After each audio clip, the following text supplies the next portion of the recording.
public button. That would be helpful. Okay, now we're public. Wow, and there's the tweet. Pew! Out it goes. Jojo's got Insane. a low growl mood going here. I think she's calming down. That's quite alright. Oh boy, oh boy. Isn't everybody excited about these amazing things? And Yay. Excited. I mean, it's thunder time. It is thunder time indeed. Yeah, it sure is. MCU time, hooray! Yeah. Tell you, man, Daredevil Born Again broke me. I'm just like, oh, I was like, Is that any good? No, and that's the thing. Like, I'm just like, oh, that was your chance to win me back. Like, if you made just a really awesome Daredevil show, I might have been back in at least a little bit, or at least not back in the sense that like, okay, I'm just gonna go to every Marvel movie no matter what, not even gonna watch a trailer beforehand, kind of deal. But I would at least be like, okay, things are getting better.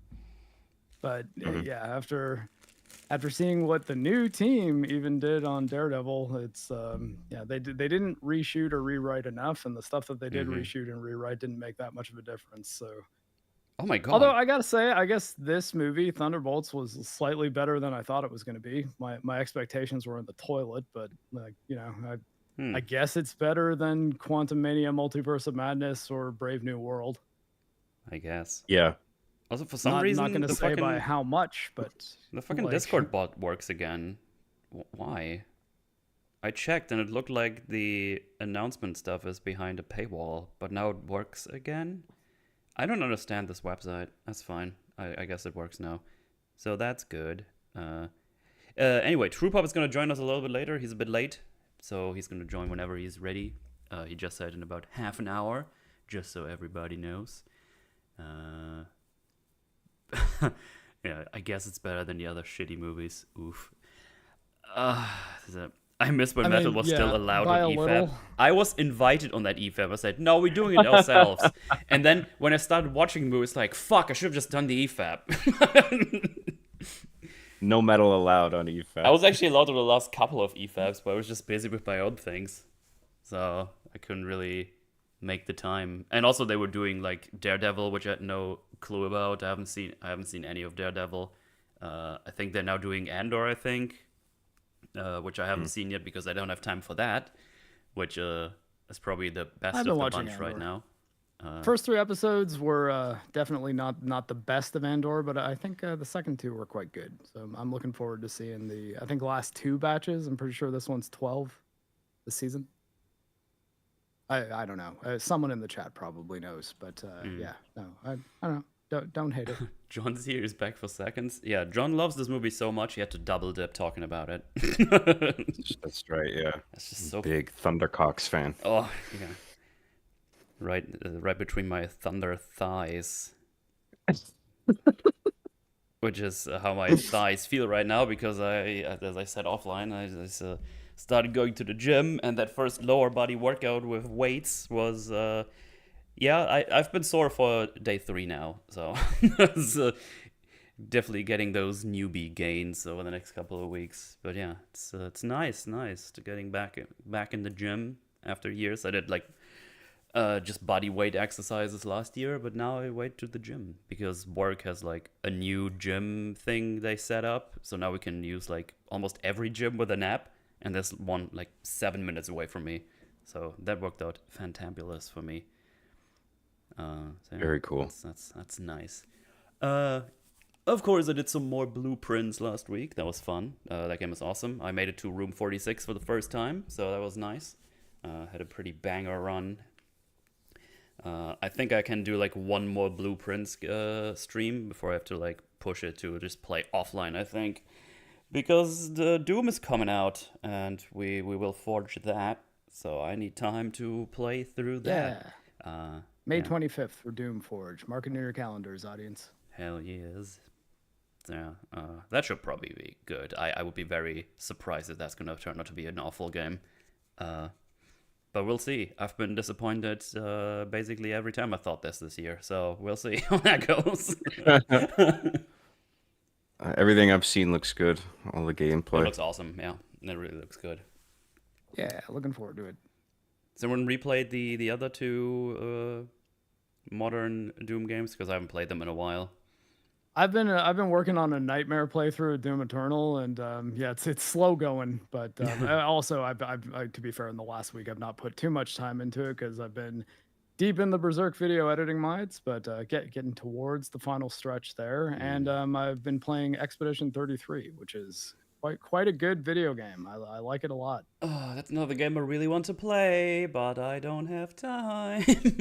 Yeah, try to avoid spoilers though, because Act 1 is All I know well, is it the ends- switch to it Act ends with 2 a seems to be banger. some crazy shit. That's what I've seen, but I don't know what it is. I have no There's clue. a big thing happens, and yeah, it's probably better if you don't know what's gonna happen.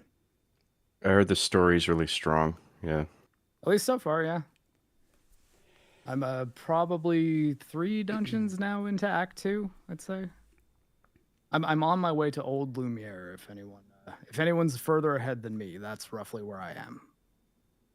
I just got the last party member, and I only know that because it gives you an achievement. Well. Yeah. Everything is going ahead. Of course, Last of Us is still running. That's going to be my life for the next...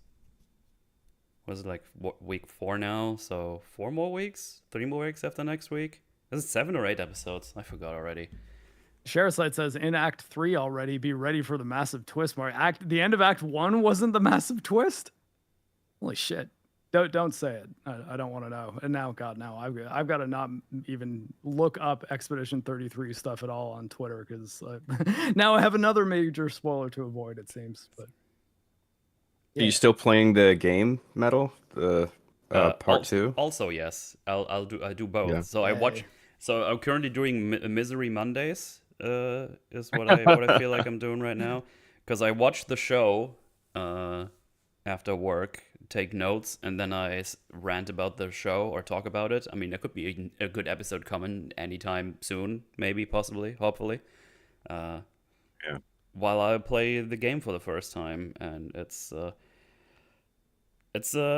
something. It's a game. Yeah. Let's see. It's like 1, 2, 3, 4, 5, 6, 7 episodes. Okay, so I got 3 more weeks after next week. They just it's short season. episode 4, and they only now leave the city. They just left the city.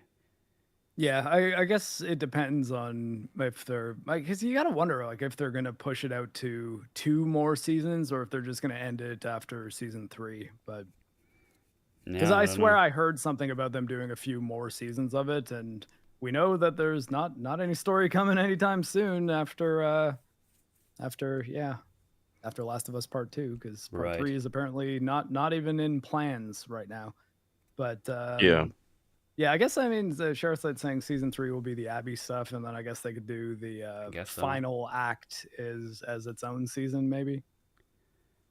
I think they're doing like throughout this second season, they're doing the Ellie and Abby stuff sort of intercut, Well, whereas the game was just like one big Ellie chunk, one big Abby chunk. they gotta start with that now because we're 3 episodes in, and Abby was like only in the golfing episode so far, and that's it. Yeah.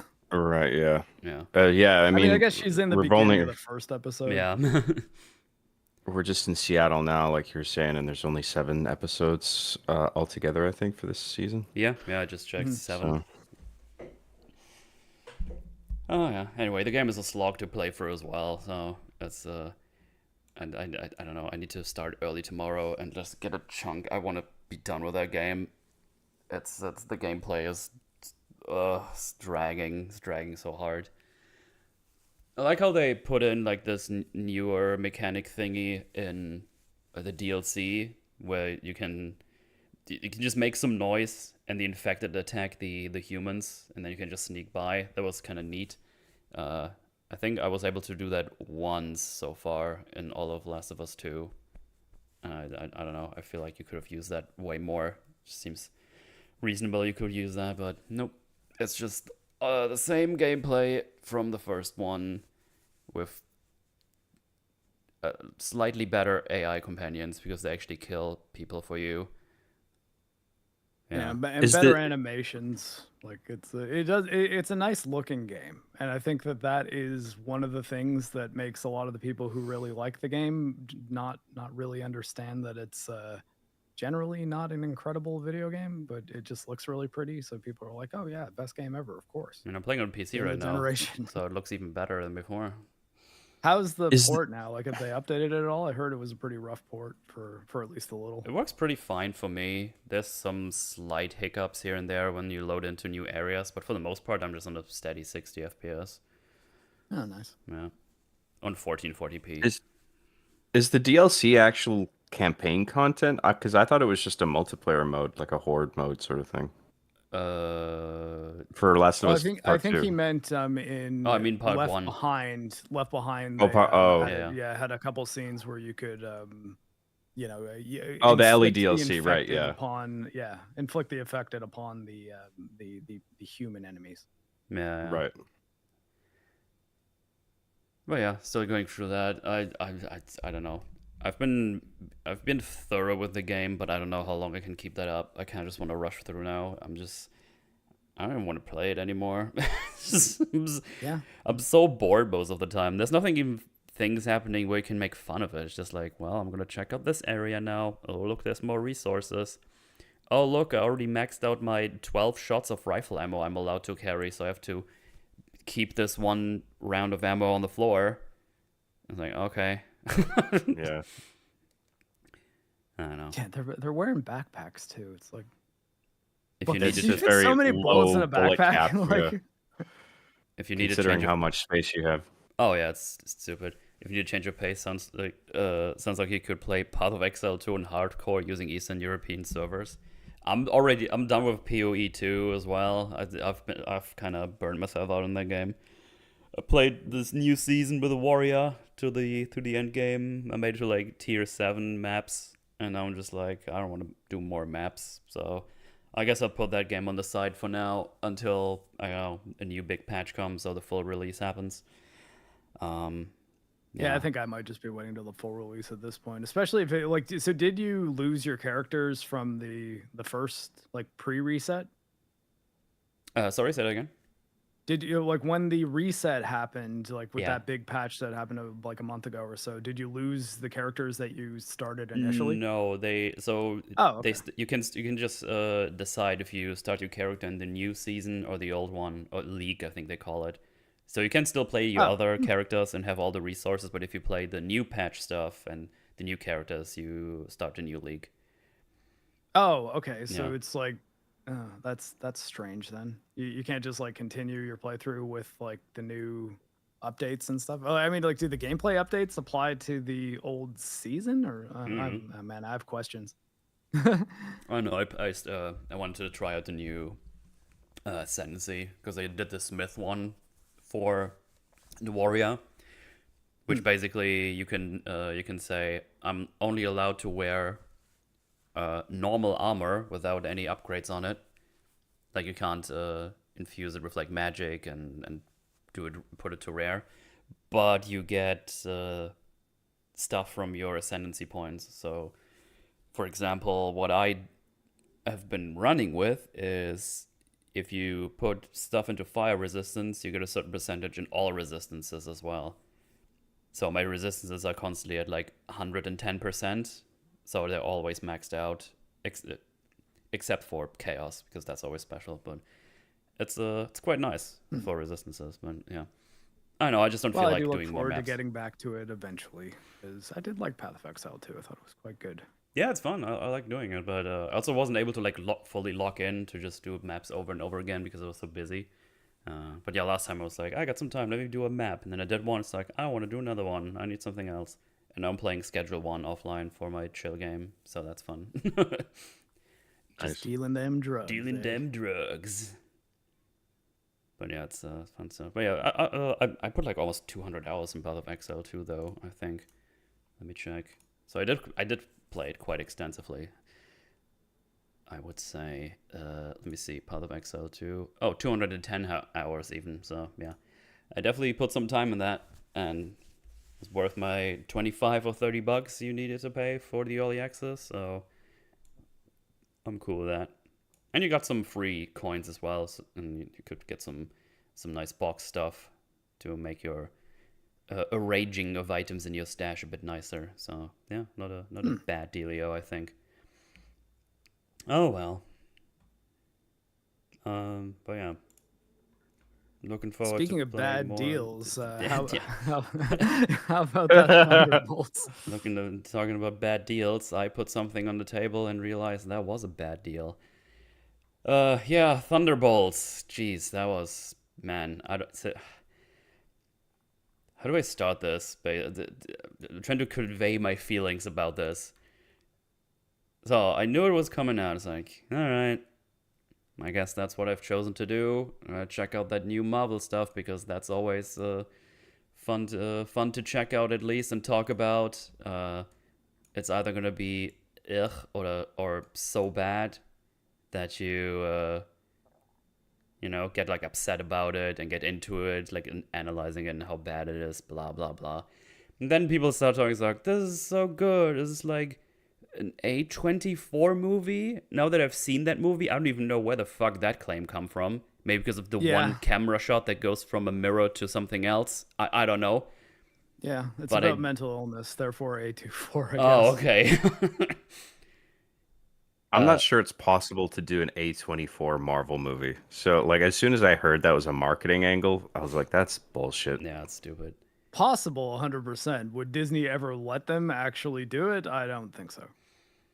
Yeah. So if I don't know if they were like allowed to do it. I don't even know what that would look like. Like, I feel like it would have to stray too far from the Marvel formula. Oh, it would. And that's the thing. It's like you can do a superhero movie as like kind of an A24 style thing. I mean, hell, even what's it called? Wasn't no, not Multiverse of Madness, the good one. Fucking Michelle Yeoh, Everything Everywhere All at Once. Like that was a movie about multiverses and effectively about superheroes that was done by A24, and it was just, it was just not the kind of thing that Marvel would ever make because it was too risky. Actually, I didn't know that was A24. That's interesting. Pretty sure it is, unless I'm. I think it was, wrong. Yeah. So yeah, basically, what you're saying is they just can't get away from the formula because it's too risky, which is hilarious to me because their movies haven't made a lot of money forever now. Like I feel like the last 5 of them basically didn't make any money. I guess Deadpool and Wolverine that made pretty substantial amount of money if I remember correctly. But other than that, they were just all underperforming.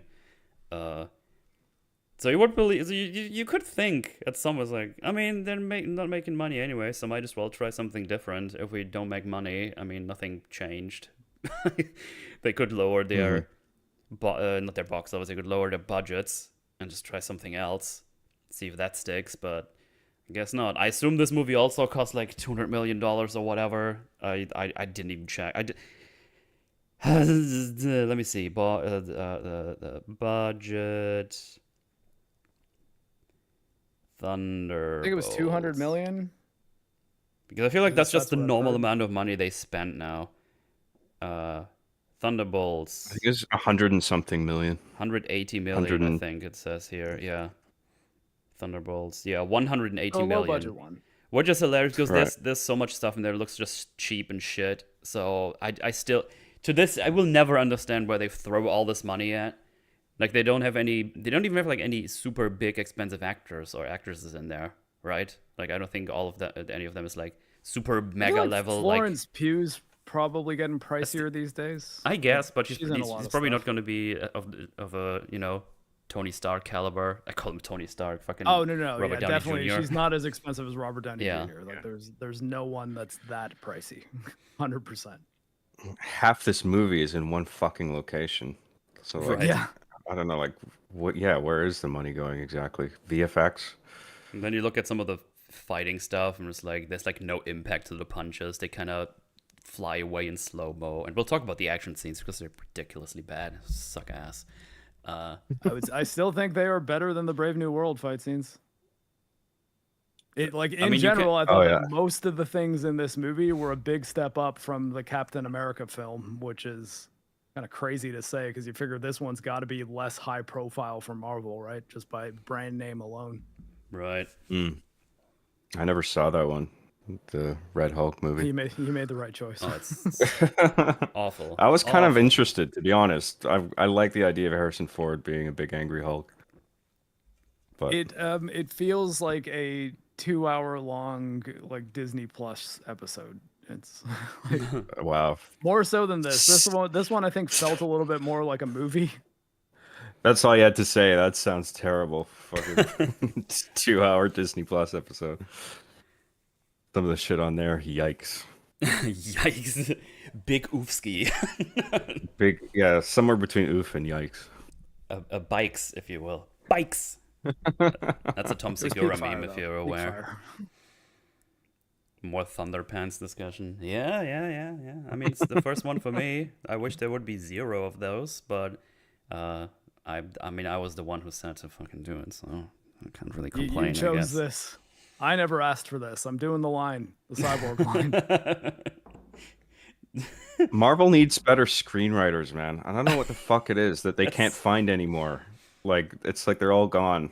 And it's, the only people left Well, to give their projects to are people who don't really give a shit. yeah. I think part of the problem is I think they are. So I don't know if it's A24 specifically, but I think like the people that are behind this movie are like indie people, and they keep on doing that, thinking like, oh well, this is how we're going to get good writing. We're going to give it to up and coming people who like have a lot of passion, but it's like, but they don't know how to make a big blockbuster superhero movie if they Right. made little indie film about whatever have you, right? Mhm. Right, yeah. I mean, it's still the meme. It's like, look, he was like involved in one Rick and Morty episode. Give him $200 million. Yeah. Yeah. It's just, jeez. I don't know. Uh, I mean, And I probably guess, didn't write the episode themselves. Like, it was probably, they were just probably in the yeah. room and discussing it with a Yeah. team, and then sort of wrote Hey, a intern, do you script think based on Pickle Rick everybody's is ideas. amazing? Yes, I love Pickle Rick. Awesome, thank you. Discussing they would be Yeah. in the writers room discussing ways to link the action scenes that are already being animated that were started with no script. Yeah. Oh, that's a fucking awful approach. Mhm. Yeah. Fetch the coffee, yeah. I got coffee for a screenwriter. Please give money. Right. And they're like, you got it, buddy. You got it. Anyway, let's do some quick blurbs, I guess, where you thought about this. John, you get to start today. Sure. I was actually a bit interested in seeing it at first because I'm a fan of Florence Pugh. Ever since I saw her in Midsummer, I was a fan of hers. I think she has good range, and it was nice to see her leading a Marvel project, doing all the acrobatics and the stunts and shit. And I was like, cool, maybe I'll like this 'cause I like David Harbour's as well. I like his past work. I thought he was funny in his. I mean, I never saw Black Widow, but I saw like Mahler's breakdown of it, Hmm. and that was enough for me. But like, I liked the character that David Harbour played, and um, I like Wyatt Russell. He's cool. I was like, yeah, I Yeah. might actually like this. And I mean, the first half is boring as fuck. Like I was like the Homelander meme, just staring at the theater, just like waiting for the movie to make me feel something. It didn't make me like upset like Multiversive Madness or Quantumania did. Like those movies like frustrated me. Like I was Mhm. angry in the theater. But with this, I was just like expressionless, waiting to laugh, to to feel something, and it almost never happens. Like throughout the first hour, I was just bored stiff.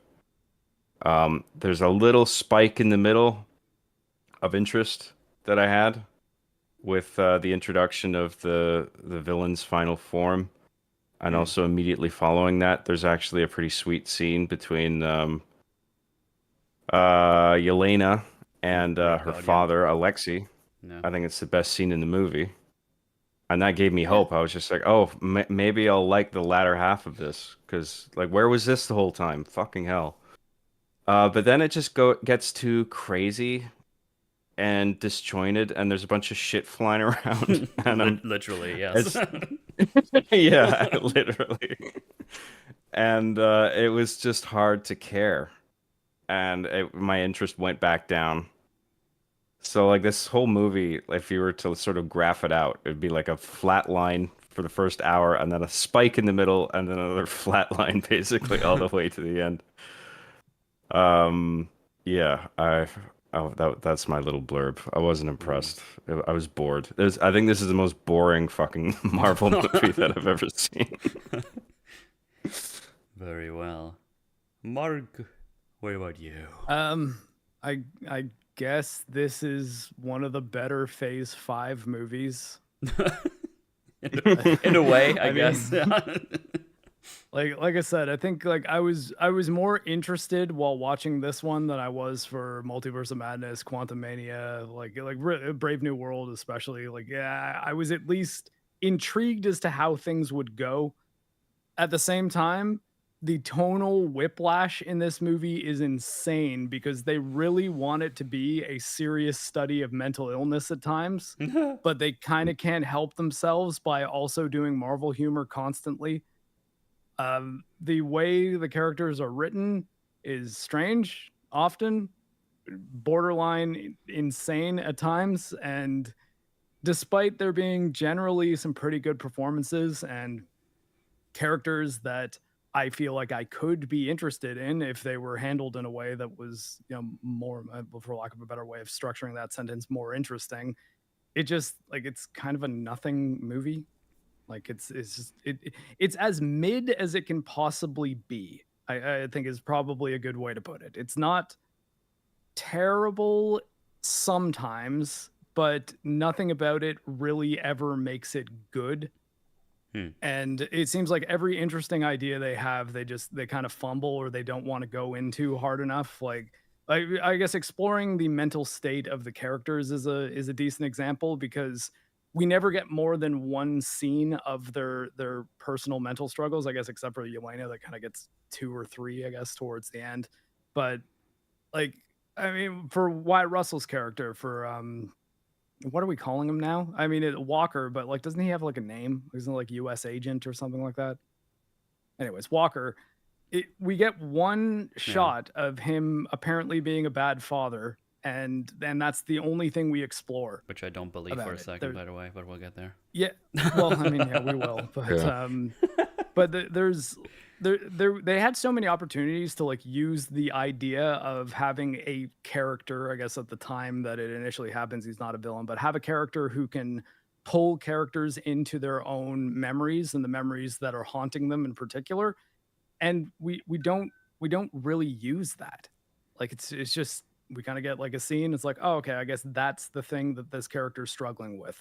We're going to explore that. Nope, we've shown the audience what they're struggling with. They're struggling with that. Just remember that they're struggling with that. By the way, here's David Harbour being wacky.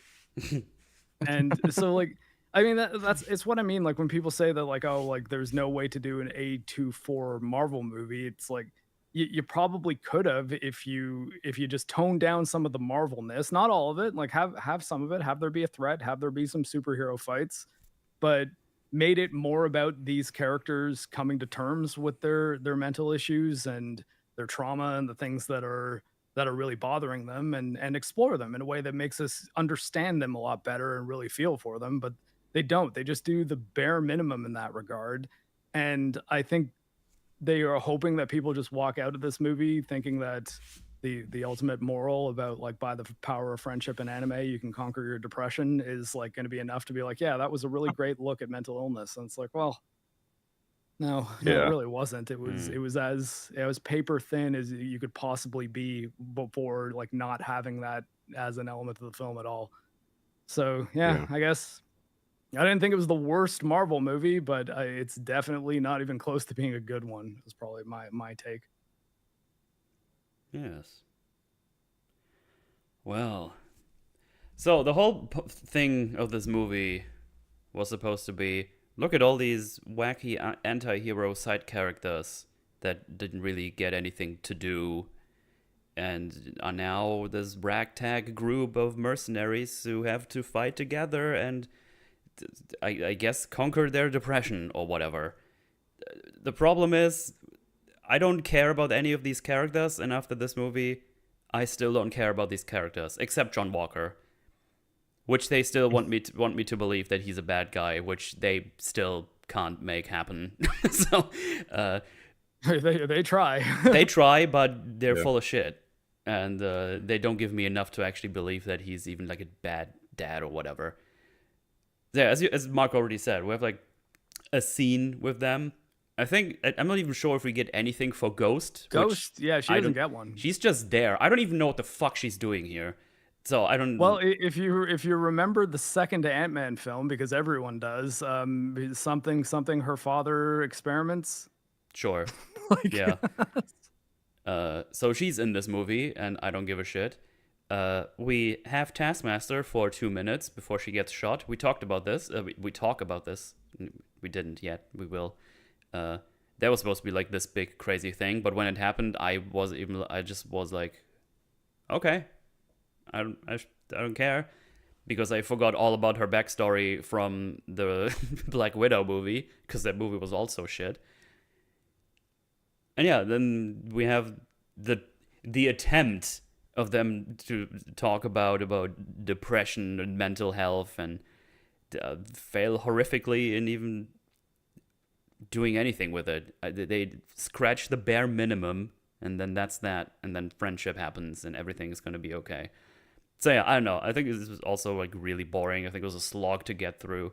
I really had to concentrate to not just fucking fall asleep while watching this movie, because it's just, here's this scene, then the next scene. Look, we're so wacky. Ha ha ha. You're dumb. No, you're dumb. Ha ha ha ha. Anyway, look, here's Bob. Isn't Bob a funny name? And it's like, yeah, okay. Yeah, okay. Yeah.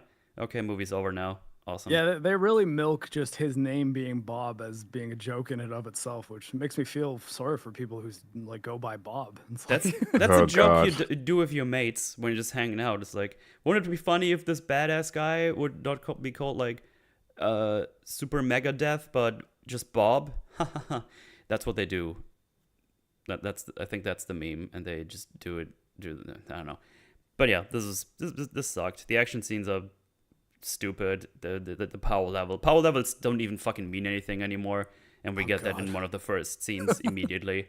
They need to get their fucking shit together. Like, I'm just so fucking done. Yeah. We have, I guess, key jangling, because we see the Avengers Tower, which I was just like, I just fucking put my hands above my head when I saw it. I was like, you can't be fucking serious right now. But yeah, that's really bad. And now we're gonna go into it from top to bottom, as we do. Yes. Awesome. Yeah. Yeah, and I walked in late, so I missed like the first 2 minutes. I entered the film as Yelena was walking away and a lab was blowing up. So if I've missed any critical setup, this is where I need to hear it. Yeah. You missed the big stunt. Florence's big stunt at the very opening. Yeah. Okay, well, yeah, I'm buckled in. Don't worry. Well, it starts with her sitting on the ledge of a skyscraper or just a high building, and she talks about how ever since I lost my sister, there's like a void in me, and I don't know what to do, and I feel like an old leaf falling from a tree, or like a river, or like a tree in a river. Yeah, so she's sad, basically, is what she's trying to do, and so this was the A24 speech. she's narrating over the scene we watch, because she's currently talking to a guy she tied up. That's it. Yeah, that's really funny. I don't know. They're trying to make it a funny thing, because she's trying to be like poetic, but she's just like a leaf or a river or a leaf in a river. Hold on, I guess I have a question already. What is there a reason why she's giving this much personal information to a guy who she's tied up? Because the audience needs to know how she feels. Does that count? Okay. It's not very smart spy move there. She's also one of the 7 wacky characters in this movie.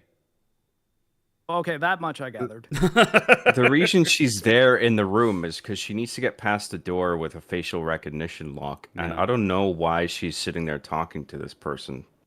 Like, why not just shove his face into the thing? Well, apparently, from what I understood, he doesn't have the currency, the security clearance to Okay. get there. That was my He has a feeling. low security face. Oh Yeah. no, no, you're right. Yeah, because then another guy comes in, and then she's like, "Oh, you'll have clearance." I Yeah. remember now. But yeah, anyway, while she's narrating, she jumps off the thing, and it's like a small bait where it's like, oh my god, is she trying to Sudoku herself? But no, she clearly has a parachute on her back, so that doesn't work. And just kind of parachutes down to the floor she needs to be in. Then one guy finds the parachute, and she's behind him, and she goes like, "Boo!" And then she beats him up because why do silent takedowns when you're a wacky character or something? Then she walks into like Maybe a if you're door. a Black There's Ops guards. agent. There's guards in there where I'm pretty sure basically every one of them has guns. I think a couple of them don't, but they do like a top-down thing. I think it was top-down, right? It was shot top-down. Yeah. Metal Gear Solid view.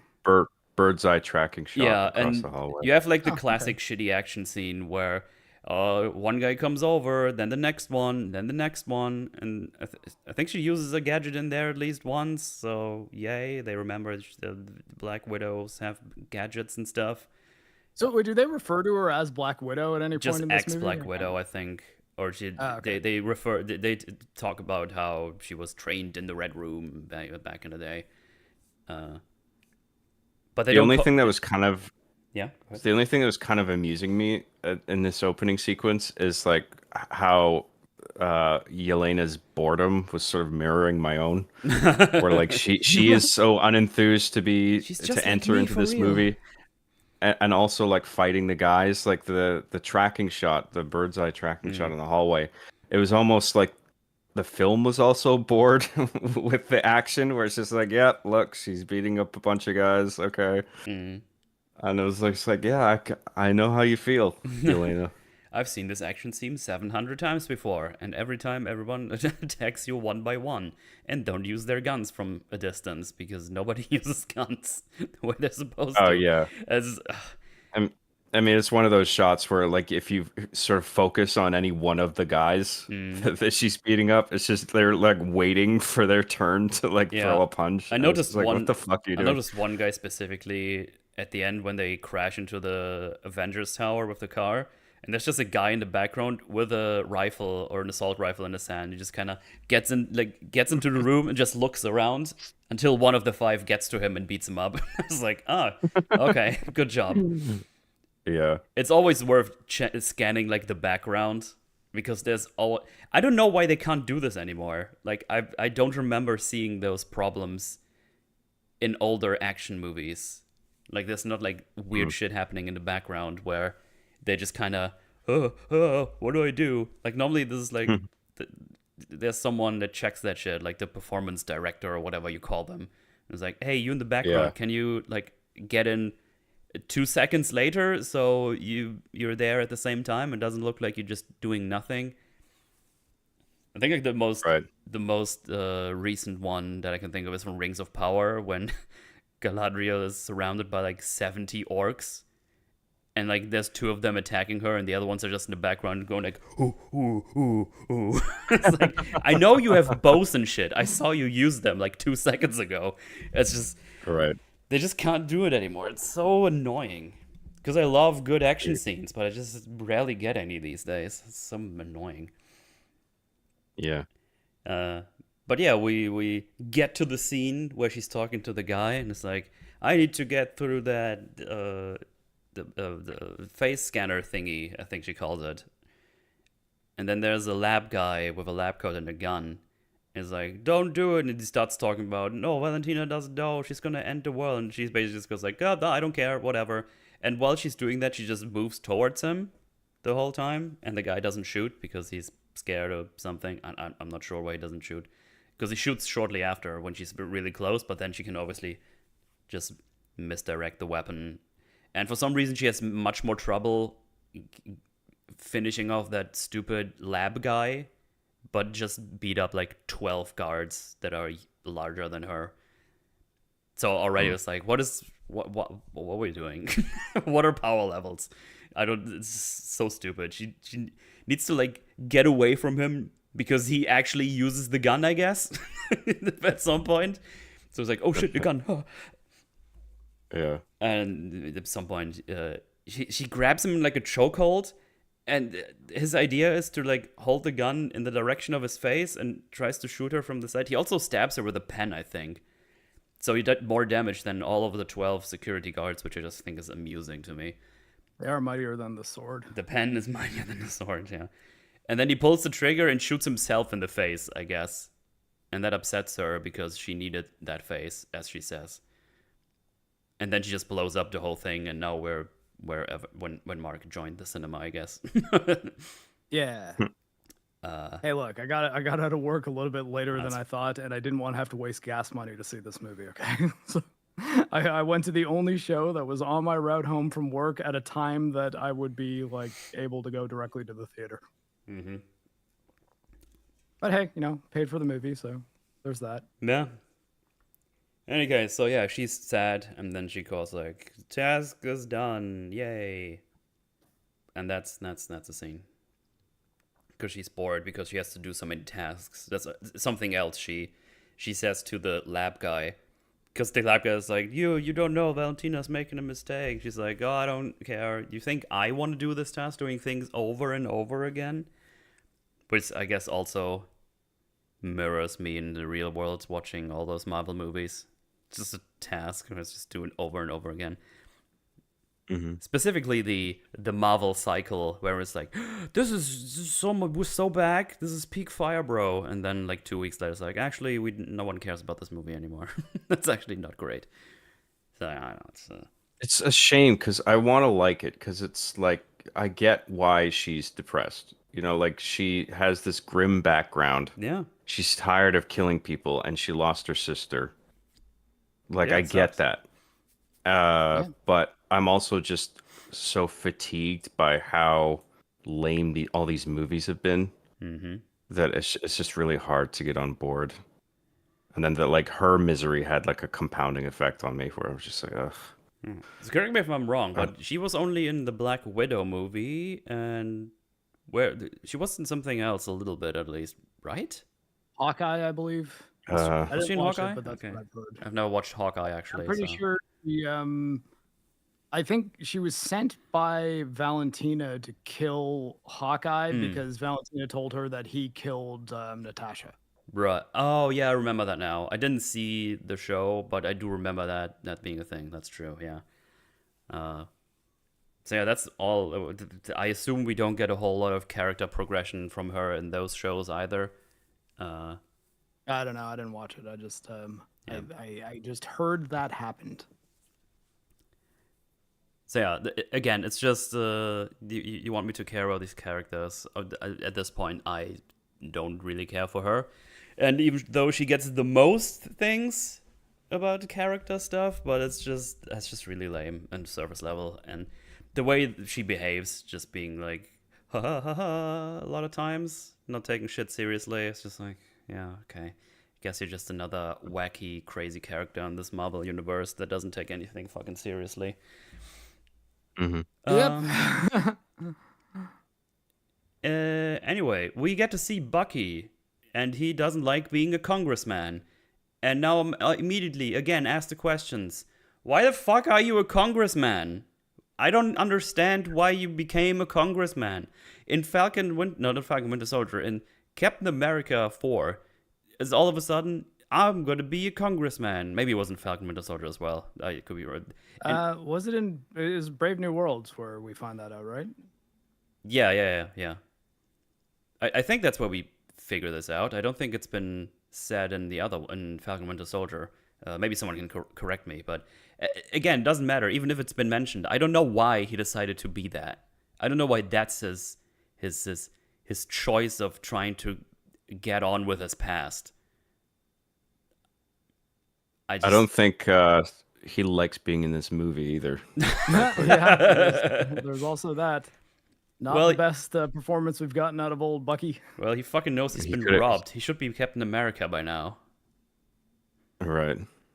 Or, like, I mean, you'd figure that maybe if he's not Captain America, maybe having him be like the center of this movie might have been the move. But no, it's a Yelena movie primarily. Like, yeah, I guess so. Yeah, he's like getting interviews like, "Are you on the impeachment committee? What do you think about these things?" And he's like, "Oh yeah, that sucks, and it sucks, and that's really disturbing. Anyway, I gotta go." That's basically how this goes, just with different wording. Right. And we go to the courtroom, and we got Valentina de Fontaine getting basically told, "You're doing human experiments and all these things under the CIA umbrella or something."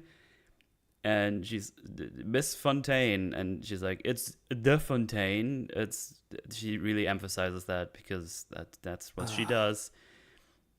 And basically, I'm just rejecting all these things. You can do all the things you need to do. Just check my stuff. I'm clean. She's also queen. I think she would say that about herself. So Welcome, TruePop. do that. Hello. Oh, hello. Hello there. Hi. You haven't missed that much yet. Oh, okay. Yeah, we're I in, like, the haven't missed second much scene. with this film as well. That is also Haven't true. just Yes. seen it. I summoned Pop by saying queen. I guess that's the summoning word. We basically Sorry, only I'm late, just everyone. arrived in the courtroom with Valentina de Fontaine, which is Good lord, I hate her. Really? She's what a charming character she is. it's amazing. It basically just Mhm. rejects the claims. It's like, just check all my stuff. I'm cool. And she tells us, well, there's no Avengers anymore. So again, telling us, remember, there's no Avengers. And then you ask why, and then the movie says, "Shut up! There's a movie happening. Watch the movie." They, I mean, They you're all not. decided to leave the franchise, and now we're trying to pull them all back for the next movie that we want to slap the word Avengers on because no one will go see it if it's just these people, apparently. Yeah, Well, you're not supposed to like her because, like, she is basically the villain of the movie. But like, it's just the courtroom scene it just tries so hard to make her as obnoxious as possible. And I mean, even like, I think Julia Louis-Dreyfus is like a pretty good actress, but she's not good in this movie at all. Oh Like, yeah, as much as we think that like Bucky phoned it in, I think like she really seemed to just not want to be here. and, well, and John, she's just not a good fit because I think she was cast for her role in Veep, and they're Yeah, trying to do that, but it doesn't fit in this movie. and but like she's so much more charming in Veep too, and like has, I don't know, so much more personality. Whereas here, I don't know, it seemed like she was just a blank slate there to push the plot along and be kind of shady villain person Yeah. yeah, who talks to Yeah. everyone like they're babies. She's not scared at all. well, I challenge the idea that you can't have your villain be likable to, I don't know, a certain extent. It'd be good if she was, I don't know, at least somewhat Likeable's- intimidating. Likable I is don't not know. the right word. It's like engaging. She's not. Yes, She's not at all yes. engaging in this movie. It's Yeah. just like, I don't know. Like every time she opens her mouth, I'm just pulled out of the film. Like, what am I watching here? Some shady government agent, whatnot, who assembles a special ops team, or some jokey wine mom California woman who makes snide remarks from time to time. Like, what kind of vibe am I supposed to get from her? And I don't think whoever wrote this or directed this didn't decide. You raise an interesting point, right? Because like she's a villain in the movie, fine, but then wouldn't at the beginning you set her up to be like, oh, I kind of like this person, you know, and then you do the rug pull later, where it's just like, oh, she's not cool. Well, the thing is, I But liked right her off already. the bat, you're meant to be like, she's fucking annoying. The thing Yeah. is, she had good points already because she gave John Walker a job, and I like John Walker. And I was like, oh, that's awesome. She gives him a job, but then she's just insufferable. It's like, oh, damn it. I think she's evil, actually. I mean, they don't make a secret out of that very quickly, but I remember, like, in a post-credit scene when I first saw her, I thought she was like Madame Hydra or something like that. Turns out she's none of those. I don't think, at least. No, she's So- just Valentina de Fontaine. Yeah. So yeah, the more and more I hear her, the more I just don't care about her whatsoever. Yeah. I gave the movie a little bit of a slow clap here because it remembered the movie that came before it. They mentioned Red Hulk. So I was like, wow, I guess you're at Yeah. least aware of a movie Yeah, that yeah. happened before you. That's more than most movies. I was gonna ask, like, does that answer why there aren't any Avengers? Isn't Sam a Avenger? No. No? That movie, Brave New World, actually says outright, the Avengers are no more. And then not Red Hulk. I mean, I guess Red Hulk is the same guy. Thunderbolts just Confirms that. confirms it and said because he says to to Falcon, he's not Falcon, he's Captain America now. Sorry, to Sam Wilson, I want you to build new Avengers. So it's like, oh, what are the other ones though? It's like, This, Yeah, by it the makes way, no sense except on a cast wrangling level where Yes. they just Yeah. couldn't get the actors anymore. And so now, like, you're meant to believe the Avengers are gone now. It's like, why? Where'd they all go? Yeah, is there any shortage of superhuman people that the government could just be like, okay, you're working for us and we're paying you exorbitant amounts of money, even though you're going to have trouble getting loans for fishing boats? yeah.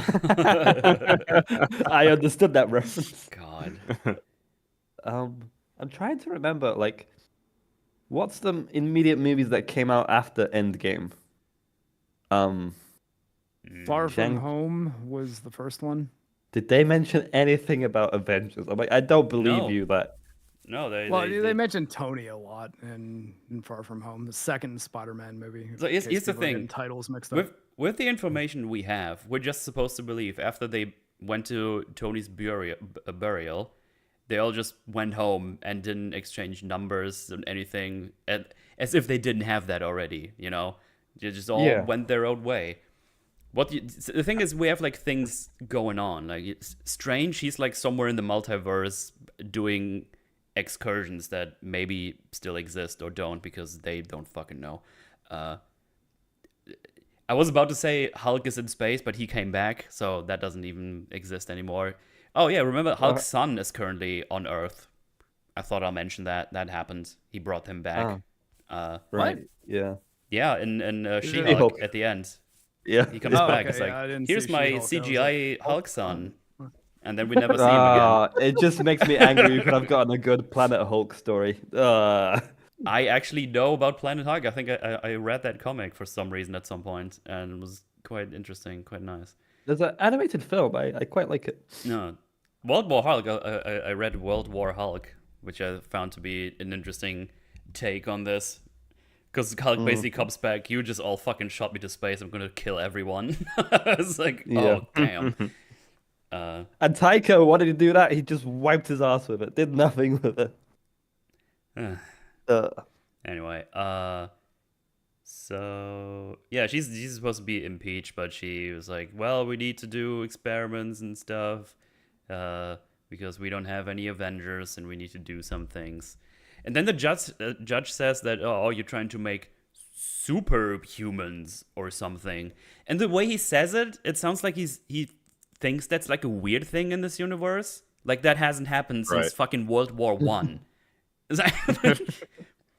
Maybe at World War One was still like the secret thing, but there's fucking crazy people out there doing shenanigans all the time. Like making a super. You have John Walker's right there. They made him Captain America. He was given the super serum. So I don't even know, man. I don't know. Well, not to mention that they're aware, obviously, of the Avengers and that they were a thing at some point. And it's just like you're suddenly surprised by the idea of superhumans and that people are trying to recreate them. Like, we live in a world of superheroes and supervillains. Like, you would think that's a given. Yeah, that's this guy is gonna be in Superman, by the way, the new Superman movie. He's gonna be the newspaper boss. The judge? Which guy? The guy who's saying Superman. Yeah. He was also in The Wire. Yeah, he was like one of the cops or detectives. Yeah.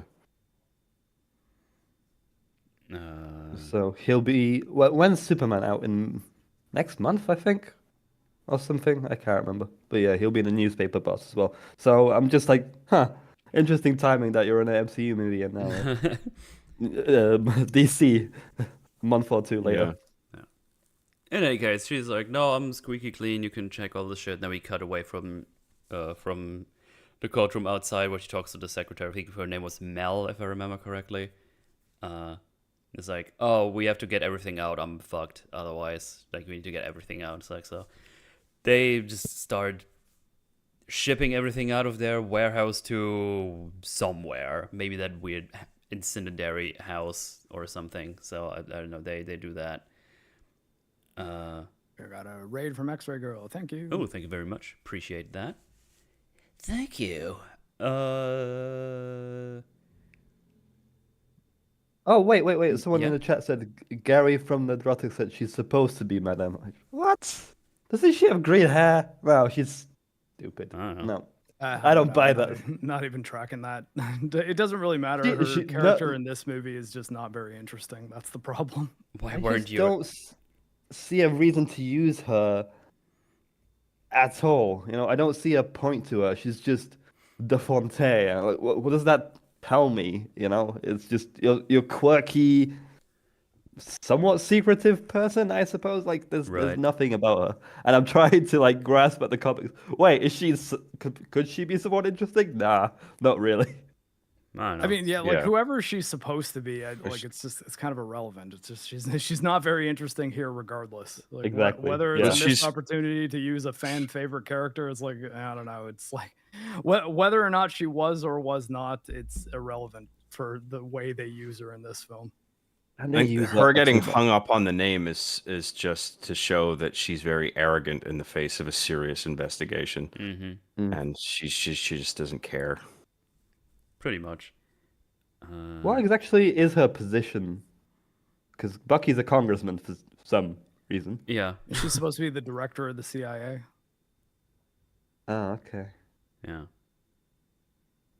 I remember So, if the CIA is mentioned or it's just some Marvel equivalent of the CIA, but yeah, it's just some intelligence agency. Yeah.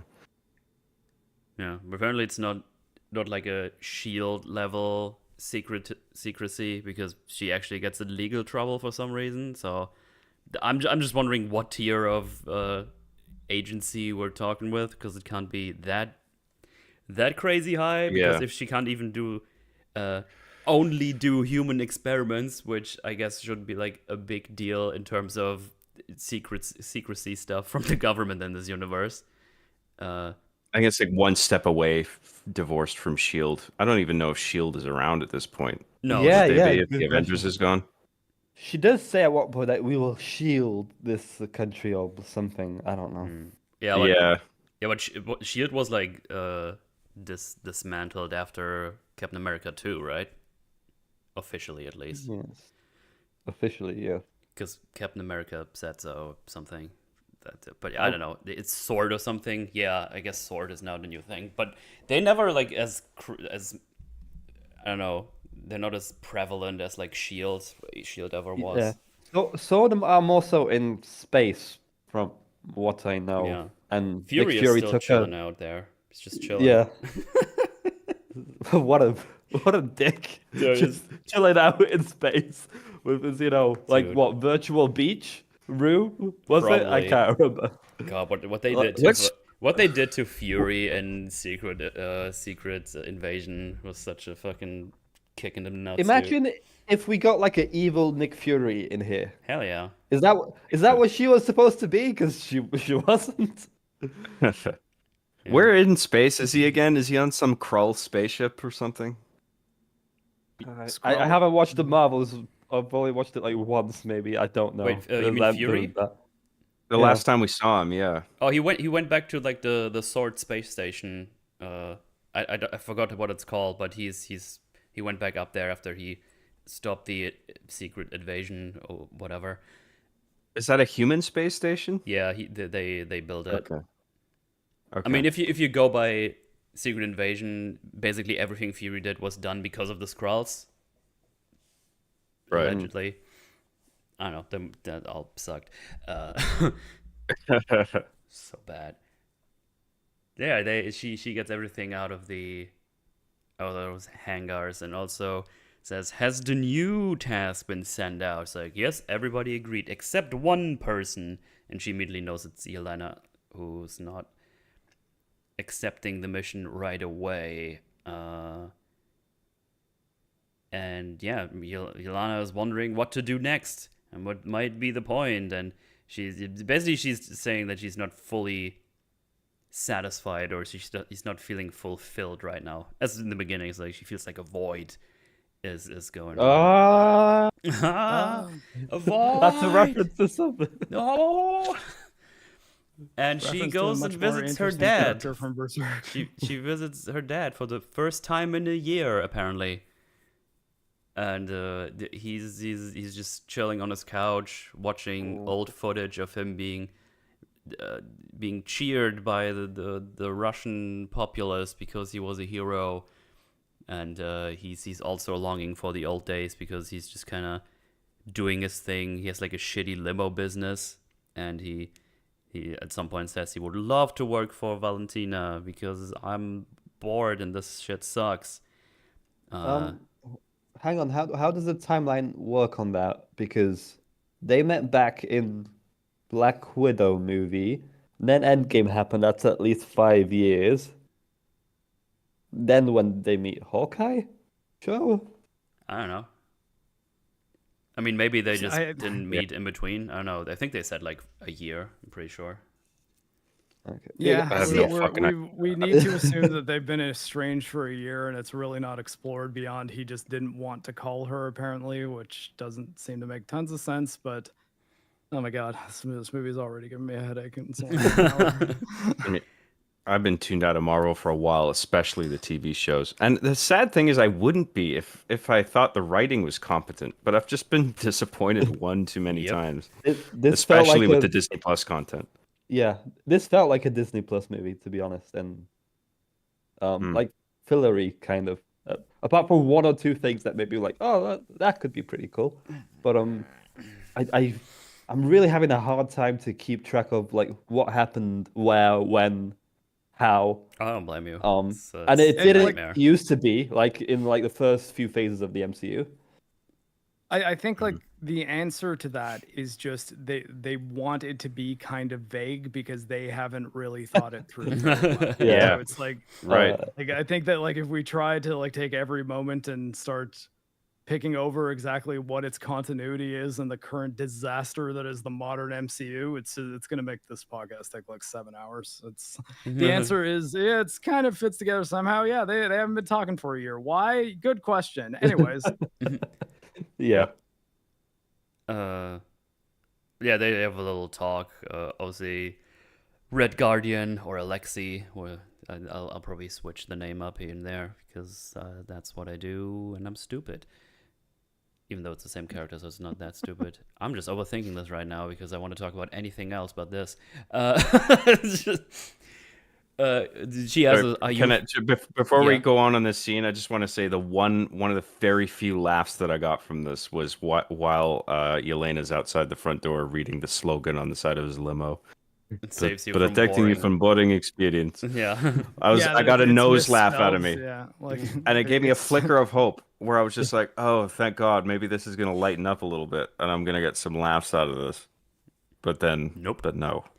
There was one thing that made me actually laugh, and the movie didn't want me to laugh at that, and I'll point it out when it comes. But I laughed out loud when it happened. Oh, and it was not supposed to be a funny scene. I'm gonna let you know something about that. That's funny. Yeah, when we get to it, I think I know exactly what you're talking about, but we'll see. Yeah, she asked. She asked him, "Do you feel fulfilled?" And he's like, "Oh yeah, I'm fulfilled." Obviously lying. He's like, "Oh man, I really want to do. Maybe I'll stop doing these tasks. They're not really anything for me." And he's like, "What? You want to quit with Valentina? Give me her number. I'll call her. I would set this town on fire to work for her." He's like, "Wait, I thought you're fulfilled." It's like, "Oh, I was obviously lying. Look at this fucking place." And like, it's like a mess. I'm bored to shit. Again, makes it make less sense that like why hasn't he been in contact with Yelena trying to be like, hey, you know, like I'd like some Black Ops secret agent work myself. Like, think you can maybe. This put is my one of the name in there? problems this fucking universe has, or the Marvel universe has. There's like just these fucking super soldiers hanging around doing these normal jobs while they also try to tell us, oh, there's no Avengers and we're so much trouble all the time. It's like, how about you hire the fucking Red Guardian who's just sitting on his ass driving a limo? No, Yeah. he's a slob loser now. Yeah. The thing is, they pretend they don't even know who he is. Like, it's like, oh, hey, Valentina's like, oh, who are you? It's like, oh, isn't that hilarious? Like, no, you need fucking super soldiers apparently, and there's like 4 now. We still have that fucking old guy from Falcon and Captain Soldier. I mean, he's the Russian super soldier equivalent, right? So Yeah. why isn't he incredibly popular? Like, did Black Widow cover this? Like, I know very little about these characters. I haven't seen Black Widow. No, they So- just say it's like, oh, I was like back in communist Russia. I was like the big superhero man. And then at some point the war was over, and then they didn't need me anymore. And now he's just here chilling. That seems just like hyper important. Like you'd affect history throughout that, and it's just kind of waved off. Yeah, everyone's just forgotten about him. Yeah, That just feels weird. I don't know. that's it. They just keep saying it's like, oh, we're in so much danger and shit happens all the time. And then Bucky is a congressman. He's got like some sort of he's got super serum in him. We got we obviously got John Walker, where like, oh, you killed a quote unquote innocent person. Fuck you, by the way. I was like, fuck They even, you. yeah, they We'll say get there, that we'll get again there, in we'll this get there. movie, and, We'll get there, okay? We'll get there. Then we got the fucking old guy who might be old, but he still has like superpowers, so he can still be useful. And I just forgot the last one I was just thinking about. Taskmaster? No, some else. But there's, I mean, someone in chat pointed out there's like all these people still around, and we just don't talk about them anymore. But yeah, we have like 3 super soldier people I can think of in my head, and they're just not doing Isaiah anything. Bradley. That's the old guy Yeah. that I meant. Yeah, Isaiah Bradley. Yeah. So yeah, we really need those people, but then we just let them drive limos and shit, and I don't know. You It's should just, like take their blood and make more super soldiers as well. they could That'd try never at be a bad least. show. I don't know. Well, That's- like, I mean, don't they just have the serum? Because even in Brave New World, they were talking about maybe I should just take the serum. It's like, so that's just on hand. well, Like, whatever you could just serum give they that gave to John every- Walker, whatever serum they gave John Walker seems to work perfectly fine without any big troubles, from what I remember. Yeah. I mean, And there, like, again, Brave New World, there are Navy SEALs in this universe. Why are Yeah. you not just giving every Navy SEAL the super serum? I It don't might know. help keep Yeah. them alive. Like, They didn't think about this at all. Like the world building on the MCU is in tatters, and everyone wants to do their own thing, not really reference anything. Like, what kind of world are you working with? No one seems to know. Yeah, it's annoying. It's really annoying. Anyway, they come to a point where Shiwana's like, I don't know what to do now. It's like, oh, maybe you just need to work for a higher cause, like me back in the day. Like, people loved me, they were cheering me. I was doing all of this for a bigger cause. Like, I had purpose. And he points out that Nat, Black Widow, of course, did the same thing at some point. Maybe it's time for you to step into her place, or put on her shoes, or however you want to call it, and maybe try something a bit more heroic of sorts. And then she calls Valentina's like, do you have anything that's more heroic as a thing? I think that's legit what she asks. She's like, oh, yeah, I can look for that, but you have to do this one more mission before you can do that. And it's like, okay, fine. And obviously this is the mission everyone else has been sent on and will get to pretty soon. Actually, right after this scene. I don't think there's anything in between, right? No, we just see her in an empty hangar. And she got rid of all the things. And that's that scene. And with the we set up that he's driving a limo and he's gonna get very lucky and gets information that's very important. So the Red Guardian can do things later. Also, Yelena sad. Anyway, her target is to eliminate someone in like a big lab thing on a mountain. In the middle of a desert, yeah. I'm still not sure what exactly is this, but it has a very big incinerator room, as one does in his labs. Weird. And the whole thing is she goes in here. I think her target is Ghost, right? Or Taskmaster? No, it's Ghost. But she finds John Ghost. Walker, and John Walker's target is her. But then Ghost comes in and has John as a target, and then Taskmaster comes in, and so we have like all these people here that are trying to kill each other, and they all use their powers in different ways. And at some point, fucking Walker knocks a table into a pod, which opens it up, which enables Bob to be in the story. Because everyone is going around. Wait. Are you telling me that if John didn't flip a table, Yes. none of this film would happen? Yes. At least the whole Void Good thing chunk of Act Two would never wouldn't- happen. Yeah. And I guess they wouldn't have as many people to like back-to-back shuffle up a big long cylindrical tube. So yeah, I guess they would have just been stuck there. Yeah. Immediately. So the thing is, we learned a little bit later that they thought he would be dead. And we also see a picture where there's a couple of body bags where I assume the other people who were experimented on got put in. And they basically shoved everything that could get her impeached into this room so she can just burn it all. But the way it's portrayed is the only reason Bob gets back up is because they open the pod. Like it's a cryostasis pod or something, right? But apparently it's just an experimentation pod or something. I don't know. The thing is, what I'm wondering is, did they just not check properly if he's still alive? Or did they think he's not alive anymore and then just didn't bother to put him in a body bag and just kept him in the pod and just shoved that in there? I guess the only thing that makes any sense in that regard to me is if they put him in the incinerator room, potentially with other failed experiments of the Sentry program, and we're just planning to burn it all. Yeah, he must have been the last one. They checked him, and apparently he had no vital signs at that point, and then they just shoved it all in. And because they had to burn everything, they're just like, I'll just leave him in there, I guess, whatever.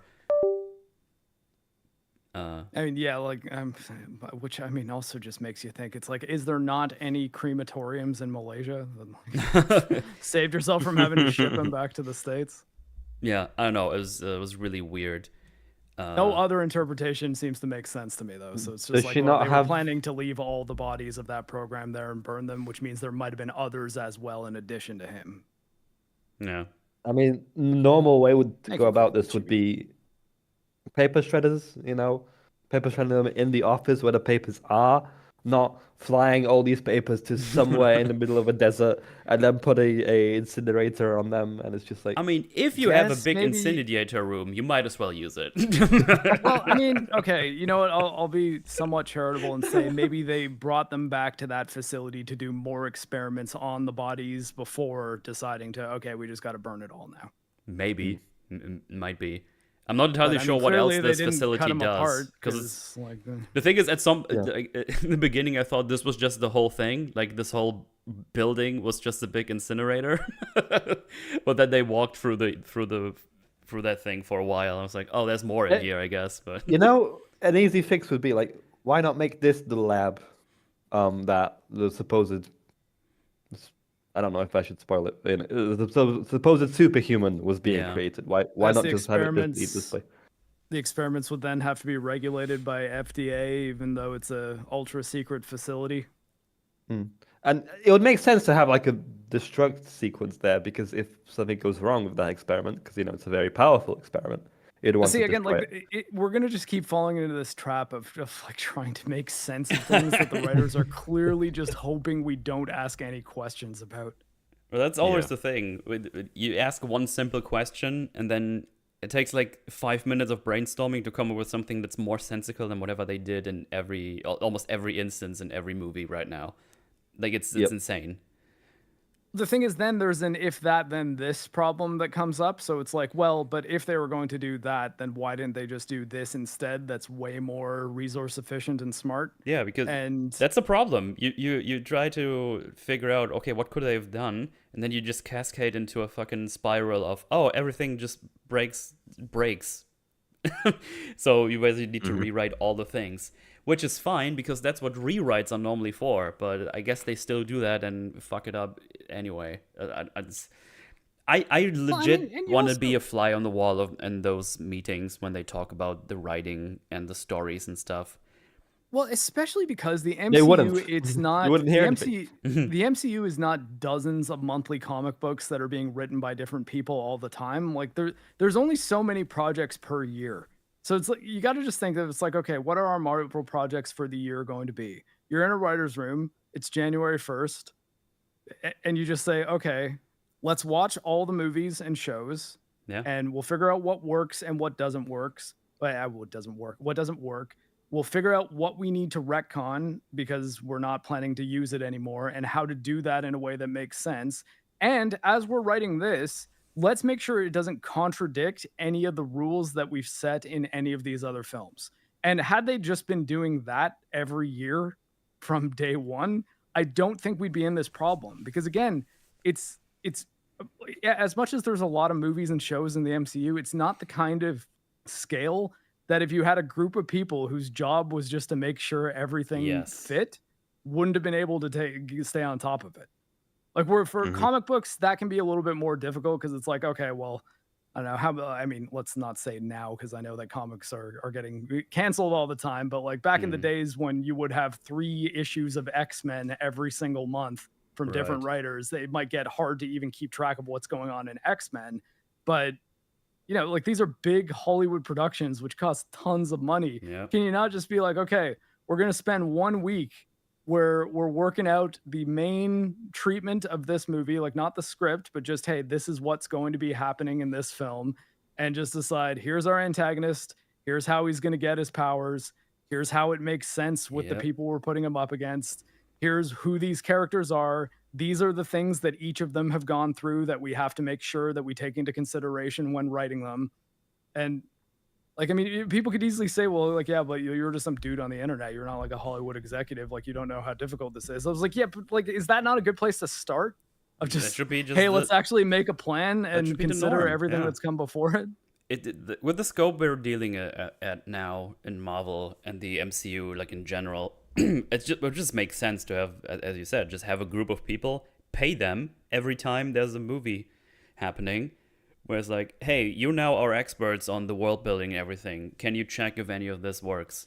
And they can tell you no, yes, maybe. And here's the other thing. The hire fans meme. And it's like, don't necessarily hire them to write it. Just hire them to poke holes in whatever you're writing so that you can make sure it has as few holes as possible. Yeah, the thing is, there's people online already doing that work for you. There's fan wikis of MCU that you can just check. I use those if I want to talk about stuff that I want to check out. It's like, oh, when did this character first appear? Oh, look, there's a Wikipedia article or like a MCU-edia, whatever they call it. You can just check this out. You can find it. And then you can double check by checking the movie yourself. Like, it's not like we don't have the technology. At this point, they don't even need to hire someone. You can actually use an AI, feed them the scripts that you own. You don't even need to exploit anyone for it. You can just use the AI program and use your own material, put it in there, and then the AI can tell you all about it. Just say, give me a character profile of John Walker. Yeah. And then write everything based around the AI generated profile, and it would still be more accurate than what they did to him here. Exactly. And they're going to be surprised what the AI is going to tell them about John Walker, because it's probably not what they want to hear. Yeah. It's like, wait, no, he's a bad guy, though. It's like, is he? Is he really? Is he though? Is he though? So yeah, I don't know. One of the problems Yeah. is that like the character Sentry is a Marvel lore character, but I I don't like the character, and I hate that he's been brought into the MCUs. Like, I think there's just some shit in the lore that you just can't integrate into the cinematic universe. Because this guy, this Sentry, I mean, we'll get to it, but just because you were mentioning, like, this idea of like having people whose job it is to make sure everything makes sense. I mean, like, it would make sense to them to bring in a character like Sentry, I guess, because he's actually established in the comic book lore. But it like if their tagline literally in the movie is it's all the Avengers rolled into one, and he's just so fucking absurdly powerful, Yeah, you like it have just him ends going up against breaking the wrong integrity team. of everything. Yeah. Yeah. Hmm. But Especially I 'cause do you- agree they should have people on staff whose job it is to like ensure like everything is consistent across all the movies. I don't disagree with that. Yeah. Yeah, and like don't necessarily give them power to be like, so here's what you should do next. Just enough power to say, here's the lines that you need to stay in when filling in this coloring book. Okay. Like, it's Yeah. just- if you start coloring outside the lines too much, people aren't going to understand what the original image was. And if your goal is to create something that people can step back and look at a bunch of different projects and say this all fits, they're just doing a very bad job these days. And by the way, as if we are adding a new lore guy, like No, could you he gotta at least go back in time and retrofit an old one in because Yeah, a lot yes. of damage is already done. definitely, but it's just like I don't know. If I was there, I'd ask why these characters, you know, like why Red Guardian, why Yelena,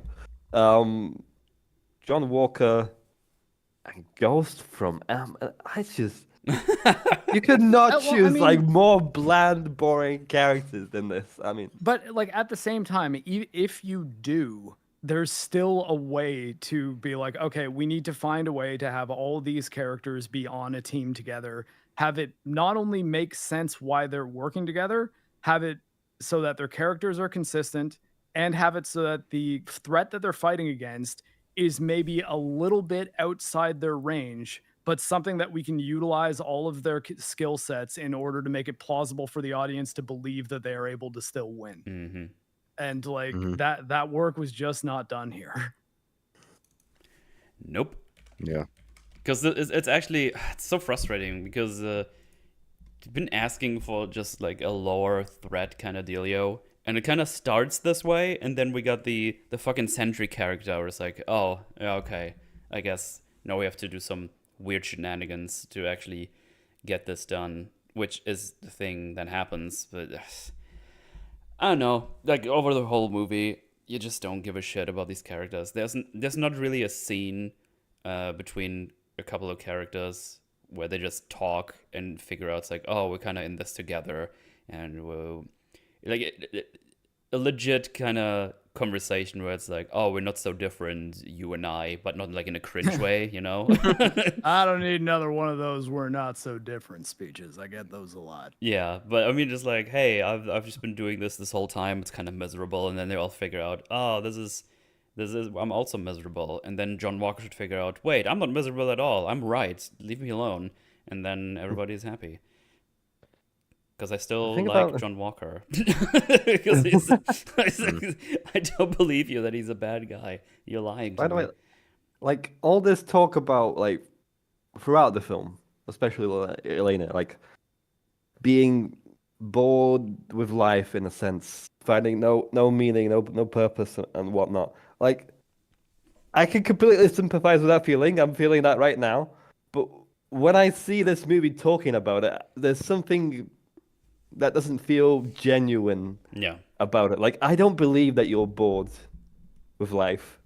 Really. Yeah. Like you're a freaking Black Widow trained freaking lunatic who goes on and kills people. Like I don't think like these little pesky depression emotions affect you in the same way. I don't know. It's a very high octane lifestyle, and it's hard to believe that one of those people would just like get bored. What I do, the one thing I do appreciate is that she lost her sister, and I think she is grieving her.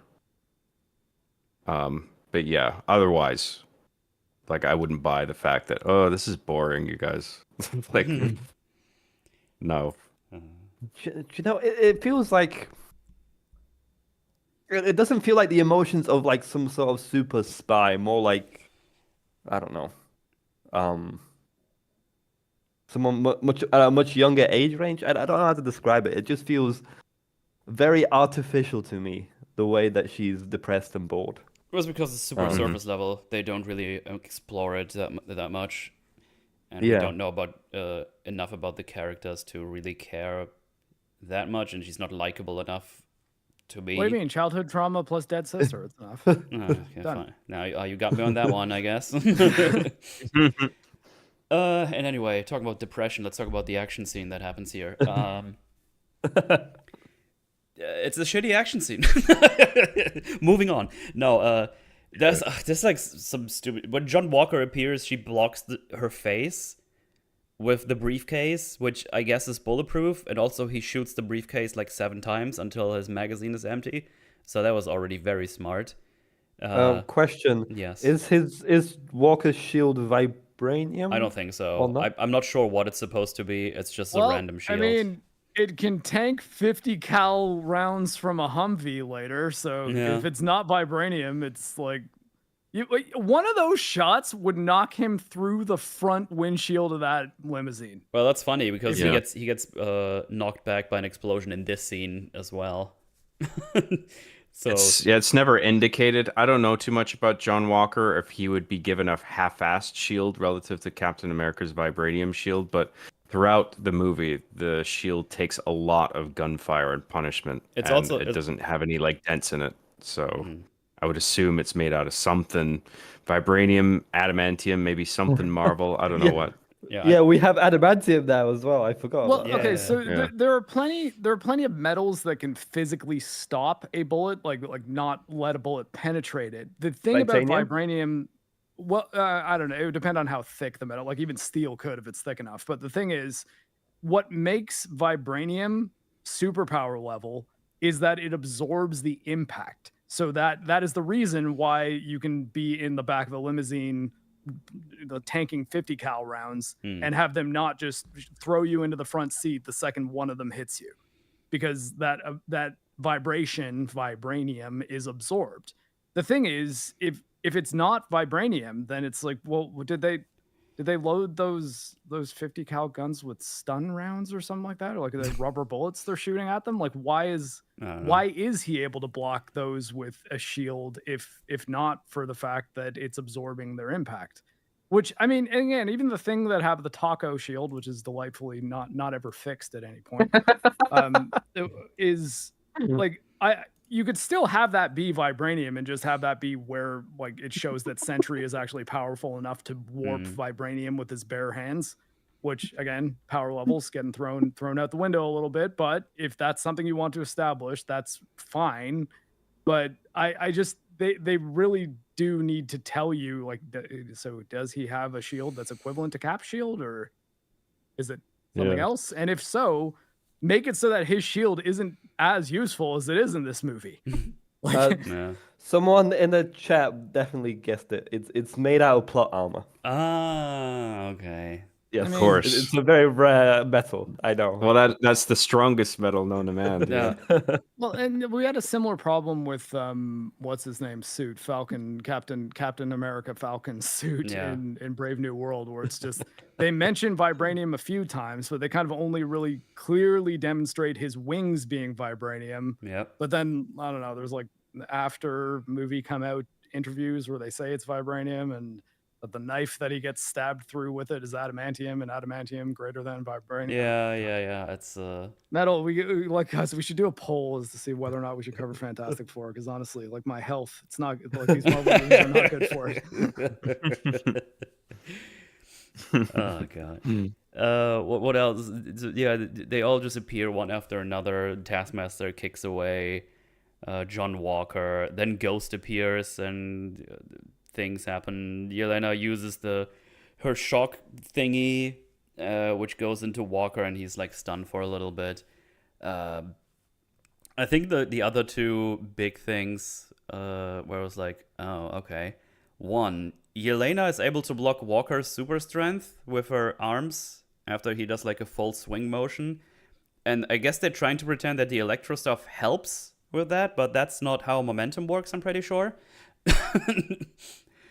So he has the knife in his hand and just kind of slashes down into her face, and she just blocks it with 2 of her hands. And it's like, he's got super strength. That just should not work at all, because she's just normal human with, Black Widow training.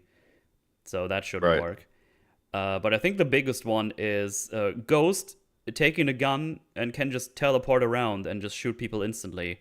So she should have just won from the get-go with the gun in her hand, just shooting them all in the face and then leave. If that's the thing you can do, just do it every time. Well, you see, that's why they gave them each specific target. So Taskmaster is the only one that gets shot in the face. Like, it's weird, this fight scene Makes as well, sense. because everyone is after one or the other. Mm-hmm. Like, Yeah. why not just have it simpler and have everyone fight against each other rather than you trying to specifically fight your person? I don't know. It just seems kind of pointless when you're fighting everyone. Everyone's a target now. Well, yeah, that's what it turns out to be, right?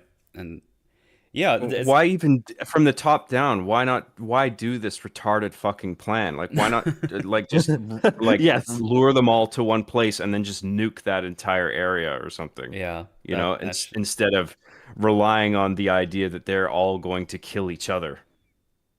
Like, you don't think there's going to be at least one person left? Yeah, one should be left. I And guess then... that's why there's the incinerator, therefore it makes sense. No, the incinerator actually makes it worse, but we'll get there in a second. I was doing the voice. That's fine. I forgot about the incinerator. Yeah, but even the execution of that is fucking stupid. And you're right. The fight scene fucking sucks. I mean, I was amazed. I was like, I should be entertained right now, shouldn't I? And I'm like, I'm not. I'm bored and I don't care. Yeah, also because like you were saying, there's weird power balance issues where Yelena is able to do this super hero shit even though she doesn't have serum. And it takes way too long for anybody to be like, wait a minute, why are we all here? Like, are we being like betrayed or whatever? Yeah. And then like the fight itself, there's like VFX. There's a lot of VFX. There's like people, entire characters are entirely VFXed and thrown into like crates and stuff. Where I'm just like, that looks fake. You didn't even do this practical. And the punches don't even have like any impact. There's like not a great sound to it, from what I felt like. Yeah. Then they when get, like, when it's punched. not VFX, it's so obvious that they're on cables and shit, and Yeah. there's a weightlessness to everything. Like, what I don't get about it is like as well. So what if Ghost, let's say, kills her target, then she just goes away. So you still have like one person in there. So yeah, it ideally you just blow up the place, not just hope that they'll kill each other off. And if maybe at least tell them like you don't have just one target, you have multiple targets, kill them all or whatever. That's something. Like the way this functions is weird. I don't know how to describe it. Yeah, I mean, if you brought them all out in the middle of nowhere, why don't you just bomb the place? Like instantly. Don't have some fucking ridiculous countdown timer. I guess we'll let talk alone an about it now. incinerator. Yes, exactly. I was about to get there after we're done with this, but I'm annoyed at this too. So the thing is, is also Scott, you just don't get it, do you? we see a scene in between where the secretary is like, "Oh yeah, your guests are all gathered now." I was like, "Oh, can you just press the button and kill them all like right now, or just you could have done it like the whole time while they were fighting?" Because you clearly remotely start that incinerator. And then they do that, and then it has a 2-minute timer where the room goes red and shows a big timer at the wall. And I'm just like, what? Why would you... Just make it start, and then they all die, and the movie is over. Would have been better for everyone. A clock inside the room. Yeah. That's going to be incinerated. Why the fuck would you do that? Like, unless out of some sadistic desire to, like, we're building this room to deliberately trap people so they can look at the clock and be like, oh no. And then they not only have the clock inside the room, they set something up so Ghost can't go through walls anymore. and the energy source for that is Sound also wave. inside the room. I was like, what are we doing? Yeah. I mean, this is like an Austin Powers scenario where it's just like you're setting up their means We for want to escape. place Why them the in fuck an would you? easily escapable situation involving an over-elaborate and exotic death. Yeah. As you said, Mark, Scott, you just don't understand, do you? Right. I Yeah. could go in there right now and just shoot him in the head. Bang, dead. Yeah. I wanted Scott to show up in the movie. Be like, they're gonna escape. Don't put it on a timer. Don't put the battery in the room. Yeah. Imagine if like button that you see when they're all in the room, you immediately hit the button and it activates instantly. yeah. Imagine if she just like installed that timer just because like, oh, ignore that. Watch. I'll actually just start the incinerator now. Yeah. And it's just like there's that sense of relief. Oh, okay, we've got some time. 1 minute, and then it goes off. They could have Just closed. to touch it. They could have just closed these doors at any time and just started the fire, and then they would have been done. But no, we don't do that. But one of them does die because Taskmaster gets shot by Ghost very, very easily. You see her face like one time saying to Elena, "I'm not here for you." And then all the scuffle happens and, she gets shot. And Yeah, Olga Kurilenko just did not get a lot of love in this movie. She gets one like shot of a scarred up face. so here's the funny bit to me. It happened, and I knew people were saying there's like this crazy death. She gets shot, and it's like, oh, is that it? Yeah. I don't care That's though. why It's like, why should I care? Like, I was thinking a certain superpowered person was gonna kill her, but no, she just gets shot in the face, and that's it. Ghost does. She's the one with like legit superpowers that aren't just enhanced human. So, I Like, guess yeah. the it's the weird superhero 'cause- on the team did So, kill her. To be fair, here's Like the- Taskmaster might be the best fighter in there. Yeah, so it's here's, kind here's the thing. I was just like, oh, I don't care about this character. And I was texting with Mahler. It's like, well, you didn't consider this other angle where she has all this backstory. And he told me, it was like, oh, yeah, I forgot all about this because Black Widow sucks ass. So maybe to put this back in people's brains because it escaped me completely. And it made me laugh because that makes it even crazier. And I don't know who the fuck hates the Taskmaster character that has written this.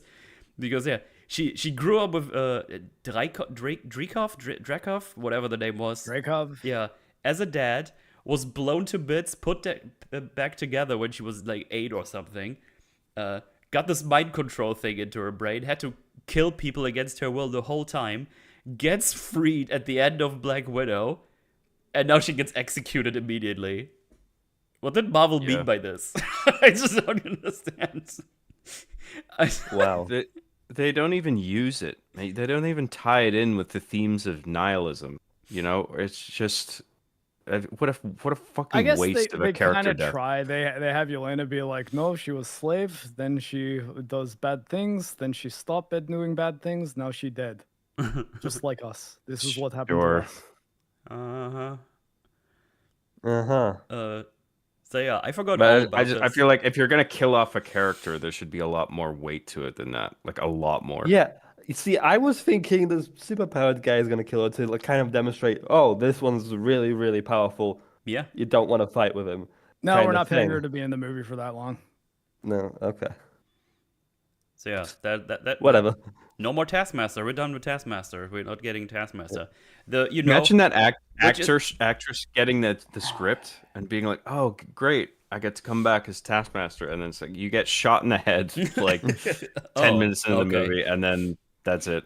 I'm Right. doing 1 day on set, and honestly, I prefer that you just AI my face onto like the one glimpse of me that they're gonna get. Also, pay me a lot of money. It's so weird Yeah. because I feel like the Taskmaster as a villain is just an easy like fill-in villain for like every show you could do, like as a mercenary that just adapts Yeah. to your fighting style. Like this could be like a reoccurring character throughout all of the MCU until they maybe get too old or something. Because you just put them in there, they start scanning your shit, and then they're just going to be a force to be reckoned with. as long as you don't pair that guy, or in the MCU the girl with like a Sentry, for example, where they just instantly evaporate you into nothingness or something. But if you put them against like the super soldiers, or like a Spider-Man, or I don't know, Daredevil, like those could all be like fun matchups you could do. But and considering the full face covering outfit too, they really don't even have to get the same actress every Exactly. time. Just get a stunt person. So yeah, it's just absolute waste. They just kill her off, and we don't have enough of her even to give that much of a shit. It just makes you wonder with what I just said with her whole backstory. It's like, oh, we had all of this, and now she just got executed. It's like, okay, What? Like, why did she get killed? Like, was it because people were unhappy with Black Widow doing Taskmaster I don't this know. way, or I don't know. what service did it do to the story? Like, it could nothing. be as complex as they were negotiating with the actress, and she just wanted too much money, and like eventually they decided, okay, we'll get you back for one scene, we'll pay you this much, and then we're killing you off. Or it could be as simple as, oh no, that'll be shocking. We'll have her in the marketing, and then we'll just kill her right away, unceremoniously. I think that was it. It doesn't matter. It's like ultimately it's no, this is a character who might as well not have been in the movie at all. I think it must come down to some kind of external bullshit like that, because I don't see why you would kill off a character like this for story purposes. They don't do anything with it. Subversion. It keeps the audience on their toes. Makes them think, oh, any of these people could just die in this scene at any time. Like, yeah. Sorry, one more thing. I think the reason they killed her off is because in order to justify this stupid fucking plan, they had to have one person die as a result of Elaine's from Seinfeld's plan. Because otherwise, if they all showed up to kill each other and none of them kill each other, it just gives you the sense of like, well, that was fucking stupid. What were they thinking, right? But if at least one person dies, it's just like, oh, well, the plan almost worked, but they were just smart enough to get out of it. Yeah, sure. I suspect that was the one reason they killed her off. Which, I mean, it's still such a waste.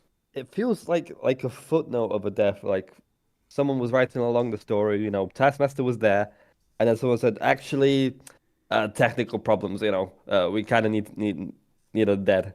And it's like, oh, okay, I'll write this in here. Like, even if someone told you, like some producer said, hey, we need this character death, we can't afford the contract or whatever. Still, at least try to make it somehow relevant to the film. But they didn't. No. Oh yeah, she's dead, and they loot her corpse as well later, because that's funny. Oh no. Anyway. So Valentina You will be remembered. Yeah, as this is going on, Valentina is on some pretend gala she set up, and that one counselor guy is like, wow, nice fake gala, but you're still hella suspicious because the searches were way too clean, so you're definitely hiding something. And then they have to take a picture together because paparazzis are there. I don't know, that's basically it. Wait. But the paparazzi know that this guy is impeaching her because, like, literally 2 or 3 scenes ago.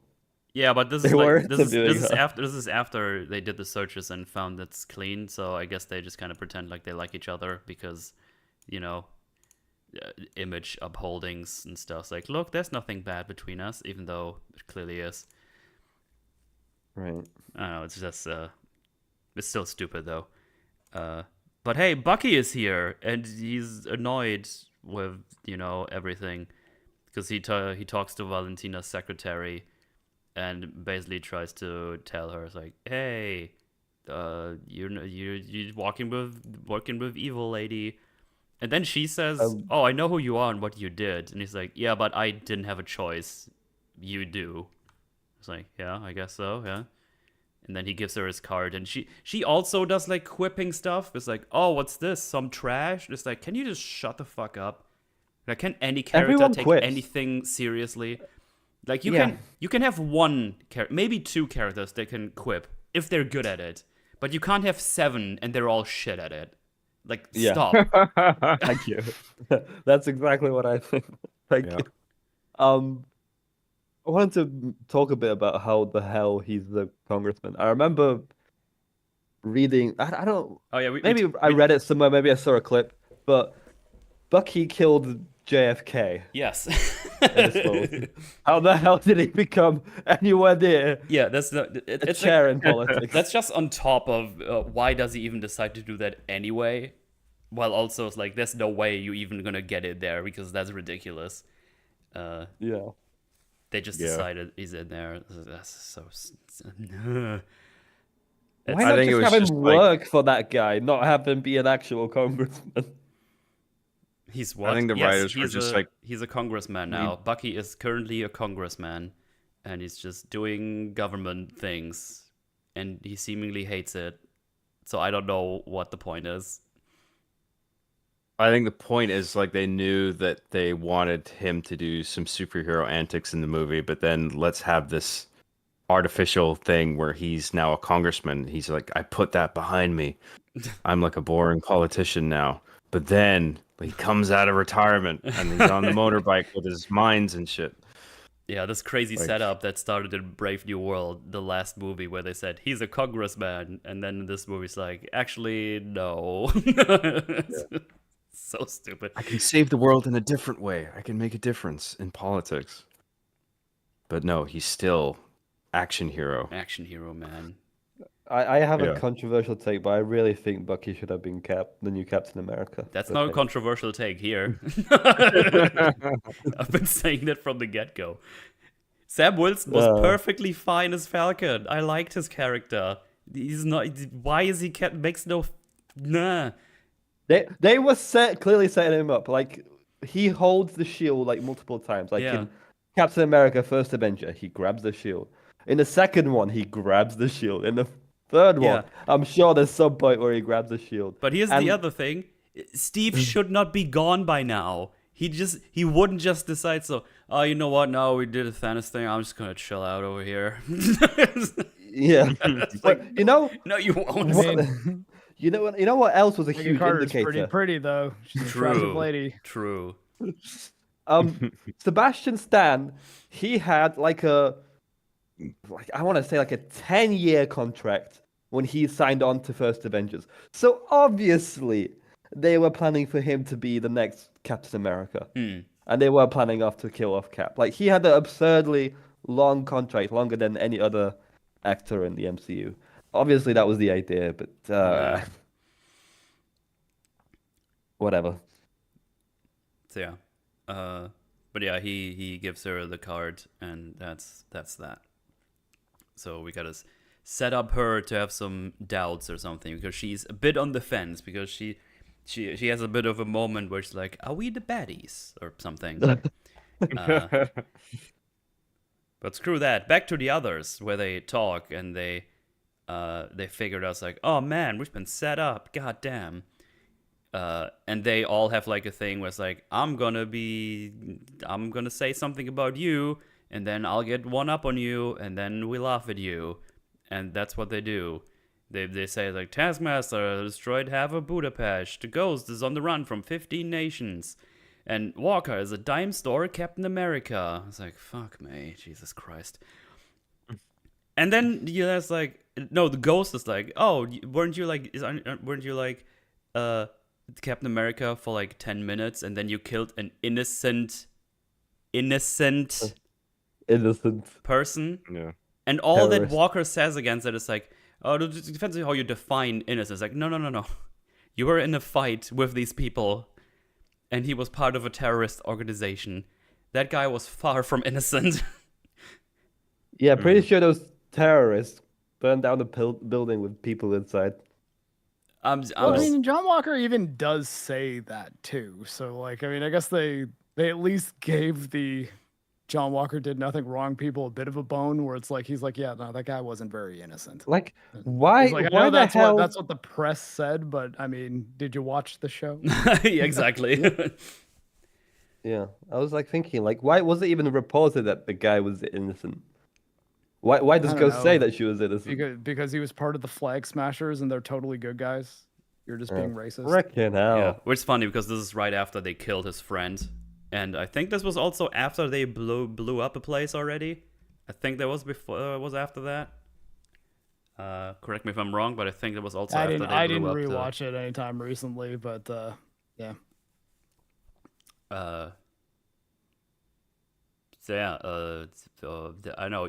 See, the thing is, you could have gone with a thing where he might have been like too crazy because he chased after someone to just kill him as revenge.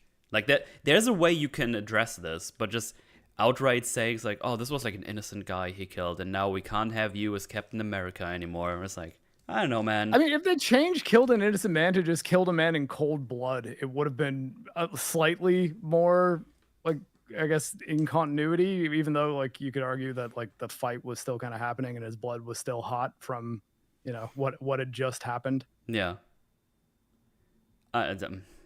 Yeah, it's really annoying. Also, they make him say that he has a loving child and family. It's like, how do you... I'm not gonna hate this guy. You just told me he has a loving family.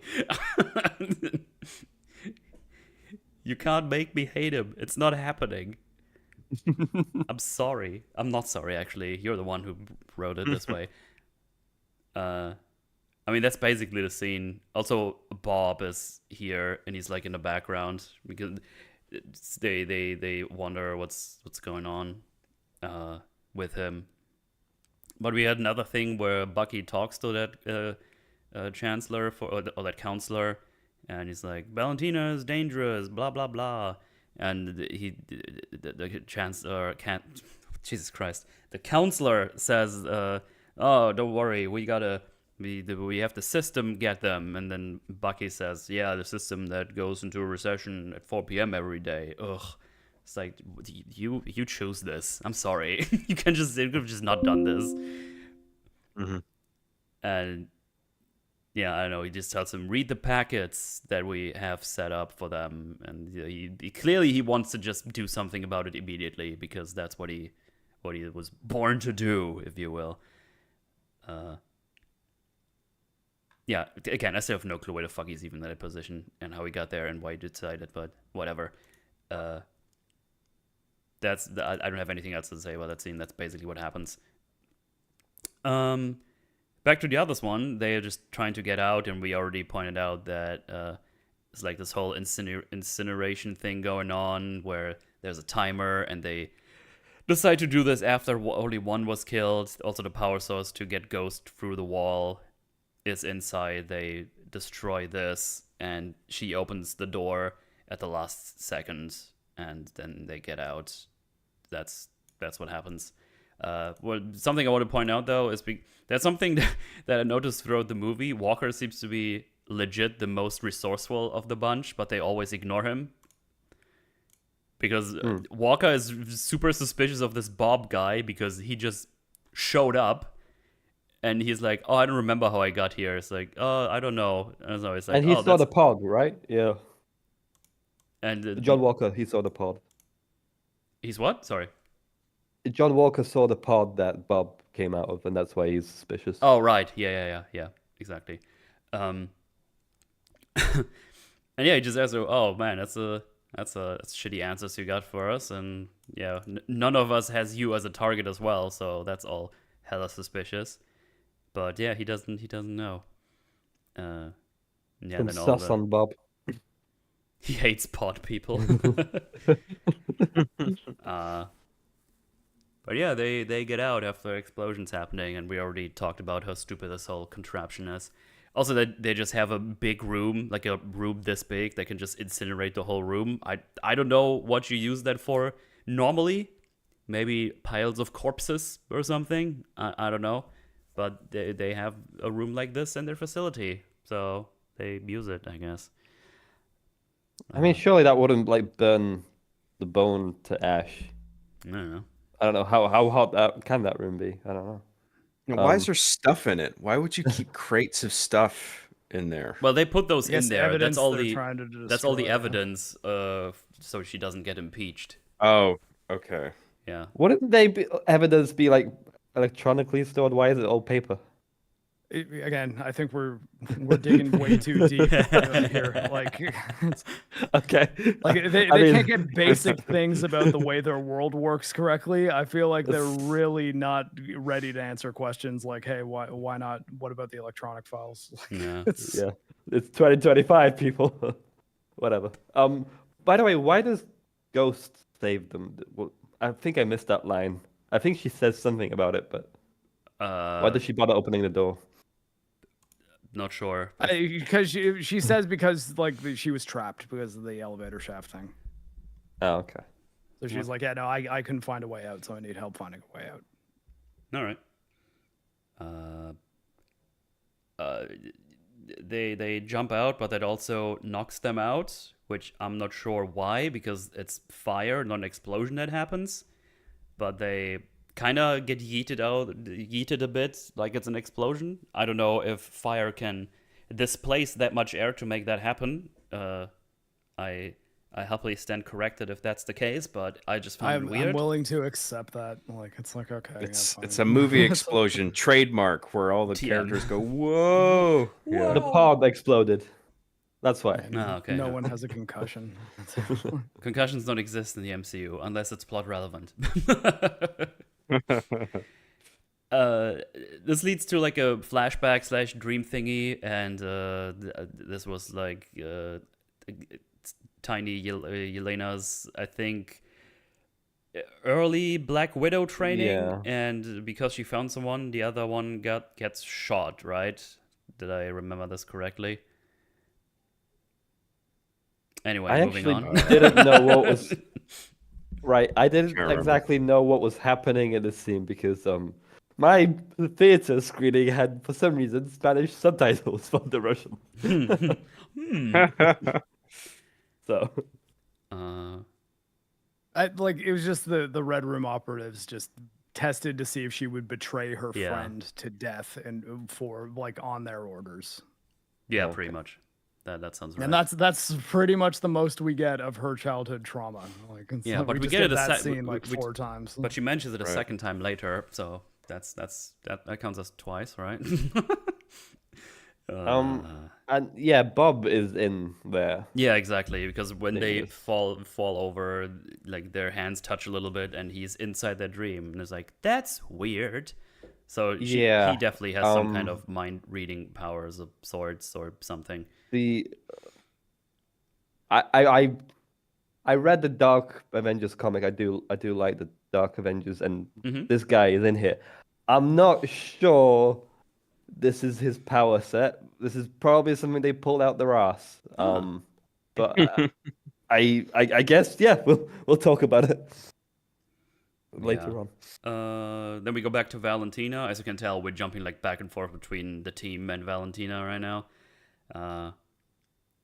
She shits talks the guys for a little bit until she figures out that actually they kind of work together, and also there's this weird guy, we don't know who he is, and so they decide to go there and also tell the people that they sent to kill the rest of them off to be non-lethal when they arrive there.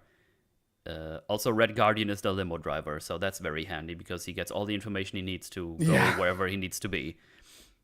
Yeah, Black Ops security handler just decides to hire random limo who also just happens to be a super soldier who is also the at least adopted father of one of their operatives. Yep. It's not at all contrived, and it would totally happen in real life. So Doesn't make the fucking universe dumb. seem terribly small in one little bit. This is a huge world with all sorts of stuff going on that the writers totally keep track of. Anyways, I'll be right back. No problemo. We go back to the team. John tries to get more info from Bob and is a dick to him because he's annoyed. And but Bob only remembers there was a blood test done with me. I fell asleep and then I woke up here, and that's it. Walker also laughs at him because they say he was Captain America, and he laughs because he thinks that's funny because he's an asshole. And Walker gets annoyed and just kind of smashes him into the wall. And then Yelena separates them, and they just start having a talk about how they're feeling empty inside and mental health and stuff. And I was like, why is this happening right now? Like, why am I having a therapy session? Because Bob is like, oh, maybe I should just stay here. It would be better for everyone. It's like, oh, okay. And then Yelena's like, oh, he's also depressed, just like me. So let's talk about mental health now. I was like, huh? I'm sorry.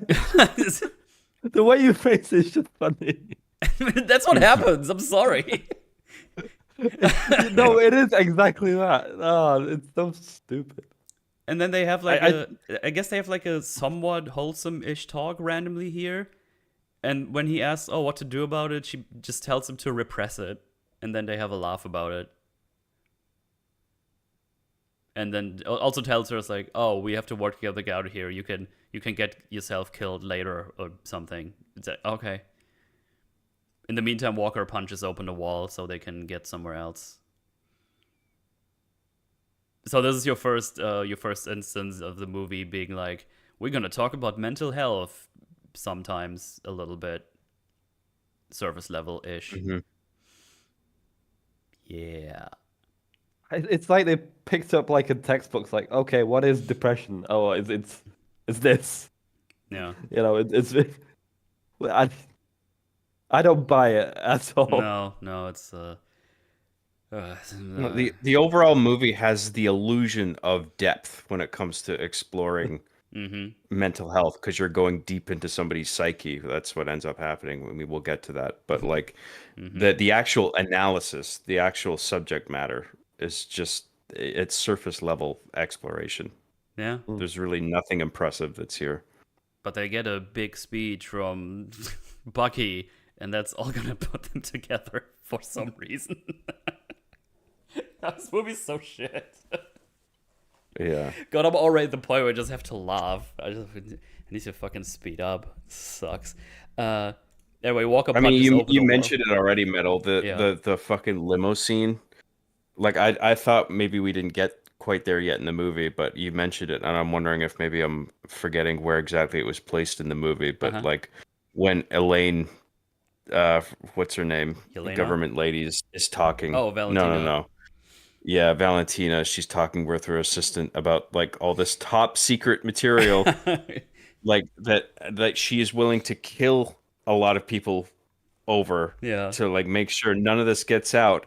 And the fucking Russian superhero limo driver is there overhearing anything. It's just like, by the way, you don't tell anybody this. This is confidential. Yeah, it's not even not even a limo where you have like a separating thing to the driver. It's just open, from what I remember. There's like nothing that separates anything. And the scene is punctuated by a push in on him where he's just like, oh wow, I can't believe what I just overheard. Yeah. I'm like, are you fucking kidding me? Am I supposed to laugh at this? Like, this is so stupid. Am I supposed to take this seriously? I honestly don't know what the intention is here. Was the Red Guardian was like, you know, was he like trying to get like a job interview? Like, oh, Yelena's quitting. All right, I better take her opportunity. And then he was like, oh my goodness, I just heard the worst possible thing ever. I need to warn them. See, the only thing that kind of so dumb. The one thing that amuses me, which we don't see though, that's just in my head, is that Valentina was driving in a limo that just has the thing on the side that says "We'll save you from boring stuff" or whatever the fucking tagline was. That's that amuses me a little bit, just thinking about that. Protecting you from boring experience. Yeah, that was like one of the few laughs I got. Yeah, was Yelena reading that out. Anyway, we go to Bucky at home, and he reads like the packet of the Congress, and he has food, and he gets like sauce on his arm, and then he puts it in the dishwasher and gets it out. They thought it was really fucking funny, I think, because that's just randomly in there while he's taking a call from Mel, the secretary of Valentina. So it got a tiny little nose exhale laugh from me. I saw it in the trailer already, though. In the dishwasher. So I was like, was it in the trailer? Yeah, it was in the trailer. That's hardly trailer material. I wouldn't know. put that in the I know. trailer. I don't, Yeah. We need to ask Mark if he puts his. I legs was in the just I dishwasher. just got back and I was just about to say I have never once dishwashed one of my prosthetic limbs. well, you don't Granted, have mine aren't adamantium. exactly. But What was that? Oh yeah, Mel calls him, and she seems to be on board with helping out. I think she tells him how crazy it is that the Avengers are no more. They're really focusing on these Avengers not being a thing anymore. I wonder if that's gonna go somewhere. oh, we'll get there. It's stupid. And Bucky basically is like, "Can you So give me like pointless. anything?" It's like, "Well, you can track my phone, right?" It's like, "I can, but I'm not doing that anymore." It's like, fucking whatever. Shut up. Like, wait, why would you not want to help this potential double agent that you're recruiting, whether you want to call it that or not? If she's saying that, like, well, okay, tell you what, I'll try to help you, but I need you to track my phone. He's like, yeah, no, I'm the Winter Soldier. I got it. Don't worry. Yeah, exactly. I already know exactly where you are. Like, it's like he should have said something like that. He's like, yeah, I've been tracking it. I tracked it before I called. Should have been the thing. Or like, Yeah, no, he doesn't do I mean, that or I anymore. guess she called him though. So like, yeah, I don't know. Yeah, I don't know. That's she's willing to help, but he needs to track the phone, which I guess he does, so he can get to the place where they are later. Back to the team. They end up in like a weird tube room, which also closes. So they punch into the wall, go into like climb up a little bit, and then the hatch closes. And now they're in just this very large and high tube-like room. And they're like, oh, Like- that seems to be very high. And Walk's like, oh, I got this. Let me just jump up there. So he jumps up with his superpowers. Which again, like I was like, hold on, is that like can Cap do that? Like that's a pretty crazy high jump. He takes like 4 seconds to come back down. Yeah, I don't remember him doing like a Hulk style high jump before. Yeah, it's that's borderline flight. Yeah. Yeah. It's like original can- Superman flight, like old comics. It's like leap tall boundings in a single. Oh, that's bam. supposed to be an elevator shaft, really. Yeah.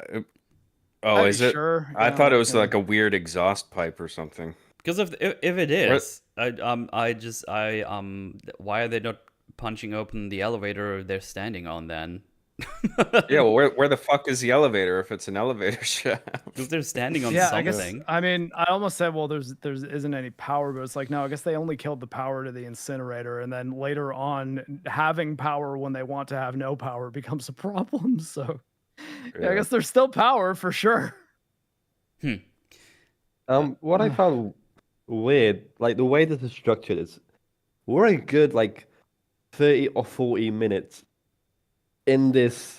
Yeah, half the There's movie a takes base. place in this Yeah. this underground facility. Oh my god, so it's ridiculous. And then we like I was cut just- back to Bucky with congressmen, and back to this, and then I was like, it's such a boring structure. Makes it an absolute chore to watch.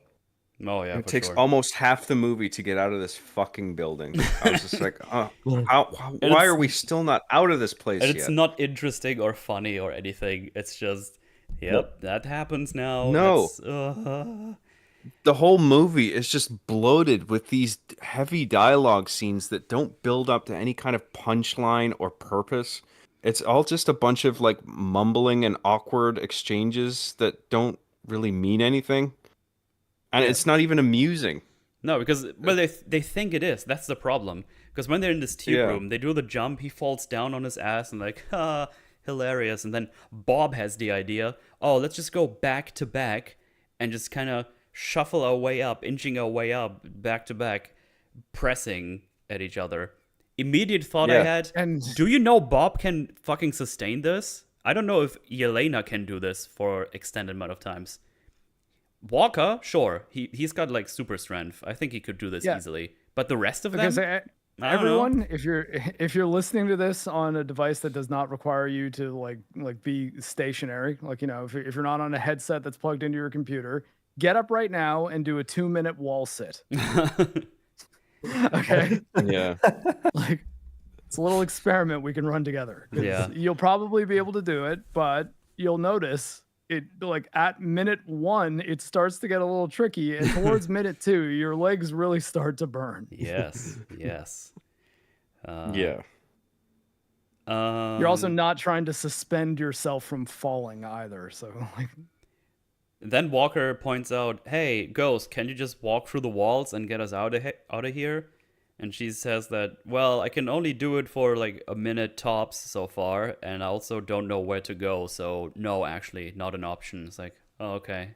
which I mean, that like that's fair. I think that explaining why Ghost can't just like phase shift her way out of there was that like that's fine. It's kind of a little bit tagged from X2 with Nightcrawler. Like, if I don't know where I'm going, I will end up in a wall. Actually, wait, you should have done the German accent. Why am I doing Nightcrawler? Too late now. Do it. My name is Curtis Wagner. Cool, this is bug. Yeah, I didn't have a problem with that either. I didn't even really have, I mean, other than the exaggerated jump height, I didn't really have a problem with him trying to jump up and then the thing is just too tall. Mm-hmm. And then he falls back down. It's like, okay, fine. This is a really tall thing and he can't quite jump. But I want to know what it is. Why is this structure here? I don't know, because they didn't have the balls to just have them in a situation where they're talking and developing their characters, so they decided to give some kind of conflict that could then make John Walker look like a selfish asshole at the end who tries to murder them all. The weird thing is, while they're just inching up in this weird position back to back in the tube room, which luckily is small enough they can even try that. Actually, it looked like it has the perfect size to pull this off with all their heights, so that was fun. What was it? Oh yeah, they just kind of go back. Yelena talks about, oh, I had this happen in my childhood, and then I don't know. Ghost says something. Something, I don't know. They kind of talk about stuff, but it's all just like, look, I'm more miserable than you are. I was like, okay. I mean, that's kind of what I mean, because it's like, look, if this was just an excuse to have them talking for a bit, why not just have it be like, okay, there's a door that requires security clearance to unlock, make it so that one person is good at hacking or something, and as they're doing that, just have them talk about themselves getting to know each other in one way or another. Yeah. Like, I think that would have done more good for this movie's story than a just ridiculous conflict for them to overcome that like is 90% silliness. Yeah. Because you even have it being like the big problem is like, oh god, Bob's gonna sneeze. Cucumber, everybody, say cucumber. Oh god, right. I wouldn't even object to the fact that we spend so much time in this building if it was at least funny. I mean, I've seen a bunch of stuff that makes a lot of use of one location. Yeah. Yeah, developing the characters would have been the thing to do if you're deciding, okay, the whole first half hour of the movie is going to be these people trapped in a facility together trying to figure out how to escape. It's like you don't really even have to have that much going on if what you focused on there is let's write these people into characters the audience will actually care about. Yeah. That should have been priority 1. Character advancement and make it funny, for Christ's sake. Throw some punchlines in there. There's just nothing. It makes no use of the screen time. They were able to do it back in the day, man. They shouted cucumber though. Saying cucumber is hilarious. They could do it. They were able to do it. Fucking watch Iron Man 1 again. Just the introduction to Tony Stark. It's really fun. While also giving you tons of things about Tony in like a 2-minute time span before like the convoy gets attacked. It's like, you could do it, man. It was really good. You used your time effectively. You made me like the character. He's funny. He's witty. He makes other people feel at ease because he doesn't like being like surrounded by tense people and stuff like that. You know, he just takes control of the room or the car in that instance. And it's like, oh yeah, that gave me a lot about this character already. And I mean, You realize you have the element that you have in there that is already established by this point with Yelena's little flash into trauma scene. Maybe have that be where they start realizing that there's something about Bob that it's like, wait, hold on, someone like hold Bob's hand, and then they each go into one of their memories. And it's like, what did you see? And then even Bob's like, I don't know how I'm doing this. And that will give you an excuse to just give each one of them their flashback and discuss it. Yeah. It's like, no, he's got to be silly Bob to everyone except for Yelena, and then I guess at the end of this sequence, Walker, until like they escape. I had to laugh when I read recently that Thunderbolts was supposed to be a return to form for Marvel. That's like when every you movie look, they release. If you look at greatness of Phase 4, I guess I don't know. if you look at Iron Man or even like pre MCU with Blade, those are far superior movies structurally, comedically, dramatically. Like, this is not a return to form. What the fuck are you talking about? What do you mean? What does that even mean? Return to the form that was Blade Trinity. I think they're just desperate for something, anything, you know? Dude, it's so funny. They talk about returning to form, and now I'm at a point because I've rewatched The Incredible Hulk like 2 months ago for Brave New World. And that was like supposed to be like the really fucking awful one.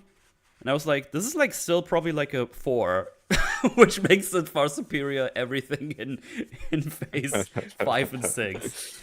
Like, that movie has an actual structure, has things in it that are actually interesting. How Bruce Banner has to run away from the government and tries everything to not get angry anymore, and has to try to stay below a certain threshold of blood pressure, otherwise he turns. So he does like all these concentration exercises and stuff like that, and then he gets found and he has to run again. Like, he has to work on the street. He works in like a fucked up factory in Brazil, and there was actually something to grasp on there. He still does like the heroic sacrifice in the end, and it's not that bad of a movie, especially compared to what we get these days. Yeah, it was actually decent screenplay. And like we were talking about before, like, I don't know where all the screenwriters went. Maybe there was some virus that killed all the good screenwriters left in Hollywood, or Marvel. Jeff down the office, you know? Yeah, I mean, I always think of like the interview with the guy who wrote Multiverse of Madness. And like he seems so unenthused and shocked that he even got the job, and just like not even interested in the thing that he's writing. And I'm like, why the fuck would they give it to you? Could they really not find anybody else? It's so crazy. They had to give it to you. If you compare like behind the scenes from back then and now, I remember Iron Man 1, it's just a good example because it was a really good movie. When they did the Mark 1 that he built in the cave. Yeah. They thought they're gonna do like a practical one, which they did, but the producers or the directors were like, oh, there's no way you're gonna pull that off properly, so we can have someone in there. And when they heard that, they were like, oh, you're on. And then they just started building a thing someone can walk in with, like you have like a movable exoskeleton that is like the Iron Man Mark 1. And they worked their asses off. And when they finally got to the place where they filmed it, all the producers and directors and stuff, they thought they'd just get like a fill-in place, right? They can just put in there. It's like, okay, this is where he's gonna stand. They do the thing, and then they add all the visual stuff later on. But then they surprised them basically with like a guy inside the suit, and just move out of the trailer with the thing, and everyone's like, oh shit, we have like an actual suit someone can walk in around. Right. That was fucking awesome. Like, people gave a shit. That's interesting. I didn't know that. Yeah, that's really cool to hear. I mean, like, I agree. Like, if you give people a chance, like people who work in prosthetics or building, constructing whatever sets or practical sort of props or whatever, like if you just give them a chance to shine, they can really impress, if they're good enough. Yeah. And now you have people who work on all the visual effects. They get no time, And we're at the point where studios are like, we're just not going to take these Disney projects anymore. They're not worth the money. It's super stressful. They keep wanting things changed, or they come around the corner of something. We can't even put them on our resume. It's like, we did the special effects in Multiverse of Madness. It's like, okay. I'm pretty sure Stan Winston Studios designed like the first Iron Man design. They also did like Predator, the Alien Queen. Like, they did all sorts of cool stuff. They have like multiple Iron Man suits in their studios, or at least back then. I don't know if they still have. I think it's like up to this, but they Iron Man 3. Yeah, after Iron Man 3 gets in a lot of CGI. I think at least. I don't know I don't know what they're up to now. I don't know what's going on with VFX, man, because like I feel like I can usually tell where it's used, especially in this movie. Like in that first fight scene, it's just like that's VFX, that's VFX. That entire person is VFX. But then you look at like Jurassic Park, the first one, yeah, and I'm just like, fuck this. That looks really good, and that was like the first example of like VFX being used in a big ass movie, you know? Yeah. And it's why does it look worse? Why does everything now look worse than Jurassic Park did back in 1990? What, 7, 6, or something like that? I can't remember. A big part of it is using CGI as support as opposed to using it as a crutch. Right. Yeah. Because now it's just like, well, whatever, we'll just CGI that, it's fine. We'll just CGI that, it's like okay. we'll fix it in post attitude.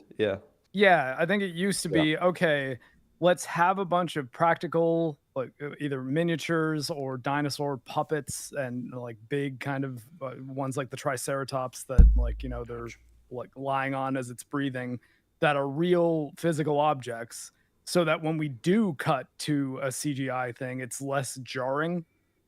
But now it's just like, well, no, it's all CGI. Like, why bother spending the money making the puppet? Because we don't need to convince people. They're here watching a wacky superhero movie. Yeah. So much CGI and fucking nanotech, where you don't even have to have the person in the actual outfit. You're like on set. They're basically in a fucking green screen suit or some mocap suit, and then they just CGI the whole fucking thing onto them, like Tom Holland with the Iron Spider thing. There's also other things, and I noticed that in actually in The Last of Us in the show. I think it was in episode 1 actually, when they first do the wide shot of the settlement. There's like a fine line between not noticing the CGI and noticing it, and they just went a little over it. It's like really weird because the renders look good, but you can clearly tell it's not real. Do you know what I mean? So I do know what you mean. You look at it, it's like, oh, this looks good, but this looks fake now because the way they showed it. They did a decent job, but it is slightly uncanny at the same time. Yeah. As always, that's what happened there. I wonder if they could have done like, I don't know, a bit different lighting or something in the scene, or put a filter over it that makes it look a little less fake. But it was like just very clearly it was like a CGI town that was going on. So it's weird. And then you have like Godzilla -1s where they just use the CGI stuff super duper effectively on like a quarter of, no, less than a quarter of the budget, 15 million or something it was, if I remember correctly. So yeah, I don't know. It's you can do it properly, but I feel like they just don't give the CGI teams enough time. Remember, I feel like Davy Jones in Pirates of the Caribbean. Yeah, that was like big back then. It's like, look at this shit. This looks awesome. That was a great example too. Yeah. Gollum was a big one too. Yeah. Yep. What Pirates? When was that? 2012, maybe. Well, it would be the second one. So no, it was way before that. 2003. Yeah, like it was like a decade before 2012. Yeah. 2012 was when we were in like mid MCU, like that was Avengers territory.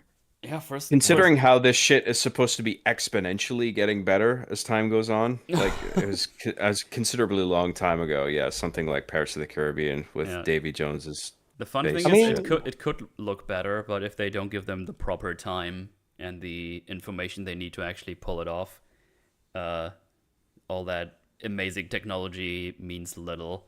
When they get around to you, and it's like, oh, by the way, Thor needs to wear like this wonky helmet for the rest of the movie or something. It's just like, you have 2 Right. weeks I mean- before we go to the cinema, by the way. Has VFX peaked in a way? Can it get any better? Kind of like, I don't know, the iPhone. Like, can you actually just upgrade its Well- specs? Like the I was I just don't know. thinking Well, I that, guess like, it's one of those things that techniques- you would think it's getting exponentially better, but I think we actually have not only plateaued, but like we're actually going down Yeah. in fidelity, in realism. I'm getting kissed by a chihuahua right now, so if you're slobbering, that's the reason for that. But I think that like the techniques have gotten more accessible and easier to use. I think that's also one of the reasons why a lot of video games right now are being made with Unreal Engine 5. But just because it's easier to get things that look sufficient faster doesn't mean it's any easier to make things that look truly incredible, right? Yeah. It's because like that will still require planning and like careful consideration and having a high standard so that if things don't look right, you actually say, okay, we might need to go back a few steps, not just one step, and fix this thing up. And now it's like, okay, well, we'll just use Unreal Engine 5 to make everything, and there's a baseline okay that things look, and that's just fine. No, I Yeah, gotta say, well, just Expedition 33, I'm pretty impressed with their use of UE5 because even now, most of the traversal stutter is pretty gone. So I don't know if they've been patching it, but it's running pretty well on my PC at least. Nice. simply using the engine itself is not a guarantee that it's going to look super realistic. It's how you employ it, like you have like the meme with Unreal Engine 5 is it always has this sort of samey, artificial, fake look to it, I feel. But like with certain games like Body Cam, for instance, or Unrecord, I don't know if that ever came out actually, but like it I went don't think viral. Unrecord's out. I think Body Cam is out. I actually did buy it, and it ran so poorly that I was just like, okay, either my computer's not ready for this, or this game just isn't ready. But speaking of Ready or Not is another kind of police sort of SWAT team game that is Unreal Engine 5, and it ran really well, and I played that like a year and a half ago, I guess. Yeah. Wow. Right. But regardless of the optimization, like the tricks that it employed made it look, at least in like screenshots and some footage, photorealistic with like the way it sort of emulated a handheld or body mounted camera, and the way like the camera would adjust to exposure, where like the sky, the light in the sky would be like blown out relative to everything else. And like there's tricks employed that make it look like realistic, but like you're not going to get that automatically just by using Unreal Engine 5 with whatever it is you're trying to render, right? You got to be like careful with it. Well, and especially at least for video games, UE5, the big problem is getting it to run well, I find, because a lot of Unreal Engine 5 games I played are kind of stuttery messes that I sort of don't know why people keep going to Unreal 5 when there's other engines that are kind of better. Like, I mean, like, I think Microsoft using Unreal for as many things as they are when they've got id under their umbrella, and like the id Tech engine is just freaking insane. And like, I mean, I guess we'll watch me say that and then have Dark Ages run like crap, but Doom Eternal runs at 60 FPS on a PS4, a base PS4, and it looks great. Maybe I'm not aware, but like I feel like with 3D games, I can understand why everybody goes to Unreal, but with 2D games, there are options like Game Maker Studio or Godot or whatever. Like, would you say there's a good alternative for 3D games, like apart from Unreal? I mean, Godot is one of them, or Godot. I'm actually not sure how you're supposed to be pronouncing that one. It's a kind of a gal. I think it's Godot. But that one's good, and it's effectively pretty similar to Unity, which I know has had some controversies, but Unity is also quite good for that kind of stuff. Source Engine, I don't know how easy it is to just make a game on it, like as far as licensing and things like that. But I mean, Titanfall 2 looks pretty incredible, and it was made on Source Engine quite some time ago. As for others, I'm sure there are others, but I don't know. I study video games a lot, but I'm not a dev, so I wouldn't really be able to accurately compare which ones are better than the others. I guess the thing just that worries me about everyone just going all in on Unreal is like, well, Unreal Engine games, just them running well is the exception, not the rule. And that, as a person who likes smooth game performance, that worries me and my dog, apparently. Right. Sorry for the tangent, Metal. We're No, it's talking fine. about VFX and we went way off the rails. Much more interesting than whatever happens here next, which is them arriving somewhere that has like an exit, and you're like, oh, well, now it's awkward because how are we gonna do this without anyone else falling down?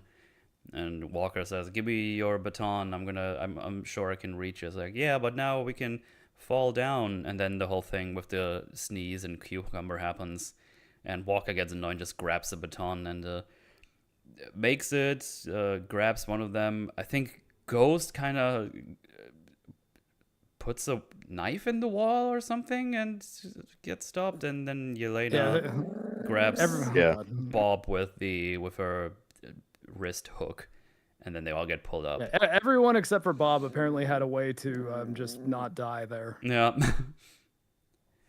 Turns out, though, if they just let Bob fall, they would have found some stuff out. Yeah. They get annoyed at Walker. It's like, well, I made a technical decision, blah, blah, blah. But also, Walker... Okay, the one thing I have to address here is with Walker being a super soldier, why was the initial plan not just, okay, everybody grab onto me? Yeah. It's like, how like it's sitting right there. It's like, okay, which one of us has super strength? Oh, we actually do have a guy with super strength that's actually the closest to the opening. How about everyone either just lock arms with the person next to you or grab onto Walker, have Walker do what he does, and like they inserted conflict for no reason that just kind of disregards his personality and all of their intelligence. Yeah, but Bob had to sneeze. That was really funny. This is something I think we touched on a bit, and also I remember talking about yesterday. This whole thing with John Walker and how he was initially set up in Falcon and the Winter Soldier, where the writers fucked up, where they were trying to write this character that they didn't want the audience to like, but the audience ended up liking him anyway. Yeah. And now, like, the writers are not only the writers then, but now in this movie, they're doubling down and insisting that you don't like this guy. Yep. Even though it's like, I want to like this guy. I mean, not only for stuff that you guys wrote, talking to the writers, into the content, but also you have a charismatic actor playing the guy. Who I like. So it's hard not to like this guy, but like the writing is trying to make me hate him with like the scene, for example, in this movie where like he's neglecting his kid or whatever. Yeah, which like it's like I get it. You want me to hate this dude, but you're trying so hard that I don't even want to dislike him anymore. Yeah. Because just to catch up, chat here. So what happens is they all get pulled in, and at the end, obviously, Bob gets pulled in, so they touch hands. And that puts him in, like, his mind prison thing, whatever he doesn't like. And it's a scene where from the context, it looks like it's very shortly after he got fired as a Captain America. He's sitting there. Yeah, it seems like kind of why it's happening. Yeah, he's sitting there in his chair next to his baby, which is crying. And the mother is like, you need to look at it. It's like, yeah, I am. Which, I mean, he's just sitting right next to there. I mean, he's not immediately tending to the baby, but he's currently looking at this article on the phone saying it's like, fall of a hero. And it's like, oh, damn. That sucks. So he's not in a good way right now. He's a bit down. Like, he apparently just lost his job and everything. And the mother comes in and is like, you didn't even look at it, put a photo away. And he's like, well, fucking look at baby yourself. And then he leaves. And the implication is, look, he's a terrible father. That's what the feeling I got, what they want me to think. And I was like, I don't know. There's a bunch of context here where I could feel like, yeah, maybe he wasn't like looking at the baby right away, but he also just I guess the worst thing he's doing is letting the baby cry and not picking it up and trying to soothe it. But the way I have been introduced to this character who loves his country, respects Steve's legacy, and wants to protect people at all times. Even in Falcon and Winter Soldier, he throws away the shield, like his fake Captain America shield that he has at the end, to save some people. I don't believe that he is a bad father. He might regret this one instance, sure. But, yeah, no, it's maybe a lapse here, and doesn't tend to the baby immediately, but that's not gonna yell at me. It's like he's a terrible father all the time. So, yeah, I don't know. Again, yeah, this film's attempts to make him unlikable fail, because kind of like the mental illness stuff, it's artificial. It's completely false.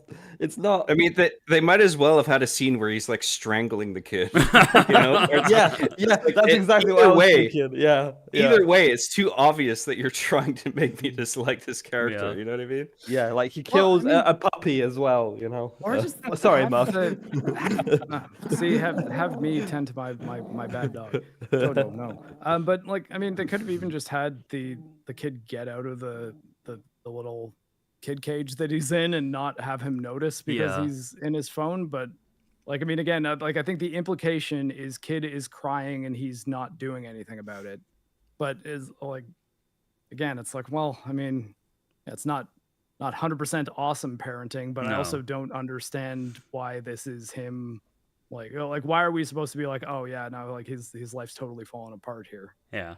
No, Yeah, I mean, they didn't even do a good job writing a scene where I'm supposed to be like, oh, he's a bad guy after all. Like I didn't watch Captain Falcon and the Winter Soldier. Well, I saw like the first 2 episodes of it. I didn't watch far enough that John Walker was introduced because I just didn't care that much. But I'm aware of the whole phenomenon with that thing where the writers fucked up. And it's just like the damage is done already. You know? So whatever you do now in this movie, it's just like I'm gonna be like, you just want me to hate this guy. You know? Yeah, for sure. I don't get the sense of they don't understand what kind of character they wrote half the time. Yeah. Yeah. Also, of course, he doesn't address that after he touched Bob, he went into this weird state where even the others point out, like, hey, what are you doing? And he's like, oh, no, I'm fine. Does Walker see him in that one with the whole baby thing? I don't think so. Bob in there? I don't think he sees him in there. But yeah, I don't know. Unlike the Yelena stuff. Yeah. Because we clearly see Bob in that one. And then they figure out that the place is surrounded by soldiers, and now they need a plan. And again, they point out some plans, and Borg's like, "Hey, listen, I have like so much combat experience and everything. Maybe you just listen to me." And it's like, "Oh, I thought I was just gonna blow up the place, and then we try to fight our way out." And he points, I was like, "That's just way too many variables. I don't think that's a great idea." But obviously, they go with the other plan because he's not allowed to be right. Which he is in the end, by the way. Everything fucking fails in what they try to do. So, oh no, man, I really hate this character that was right again. It's like, I don't know what you want me to do, dude. So yeah, they also need like a truck to get away. And Ghost at some point just fucks off. And in the end, she comes back and does have a truck for them. But basically, the idea is, do explosion, turn on the lights so they get blinded with their night vision goggles when they get in there, and then fight your way out. That's their plan. So Yelena and Bob go to the breakers, I guess. This is all just the big breaker room. And they try to turn on the lights when they start to go in, while Walker is just waiting there for everyone to arrive, and it doesn't work. They are confused as to why. I don't think they ever understand why it doesn't work, but it doesn't work. And because we have a lot of urgency in this movie, Bob starts to talk about how he might have done something very wrong in the past, and that he has episodes. And there's highs and ups. And I'm just like, there's soldiers on the way. This is not a good place to actually talk about any of this. Because he wonders if, maybe I've done something crazy bad and I just can't remember a lot of it. And, this is, I don't know, this sucks. So, yeah, I don't know what else to say. It's just the classic problems like, we're surrounded by soldiers. Oh, this part of the plan didn't work. Anyway, I feel bad right now. I might have like, stop. You're about to die if you don't fucking run right now. Yeah. I don't know why my notes say just Thunderbolts here. Wait, what? Does it have an asterisk? If not, it's not the actual title of the movie. That's true. I guess See, the title of the movie is not even real. The title of the movie is The New Avengers. Surprise. Thunderbolts asterisk trademark. I legit don't know why Rocky. this would say, why that's just a random line that only says Thunderbolts. It's not a thing from the top, because it's just Thunderbolts notes at the top, so it's not that. You know what? This is like a more interesting the thing soccer to team name, have we? Is that around? This is around the time that gets brought up, right? The name. Maybe. Is it that scene? The naming of where the Guardian said it was his soccer team? Yeah, it's a soccer team. football team? Yelena was in. Yeah. Yelena's childhood soccer think- team. Maybe that's that. Maybe that's the mystery solved. I think that Thunderbolts first gets mentioned when they're driving away in the limo, which is later. I can't remember it being mentioned earlier. Maybe I'm wrong. Is that when he says that like he was the like varsity football champion, and then they're like, okay, well, yes, I was on Pee Wee's soccer team called Thunderbolts. Oh yeah, I think that. Yeah, you're Was right. that- Well, not childhood it's the daughter. accomplishment. It's the daughter that was on a junior team, and it was called the Thunderbolts. And Alexi brings it up.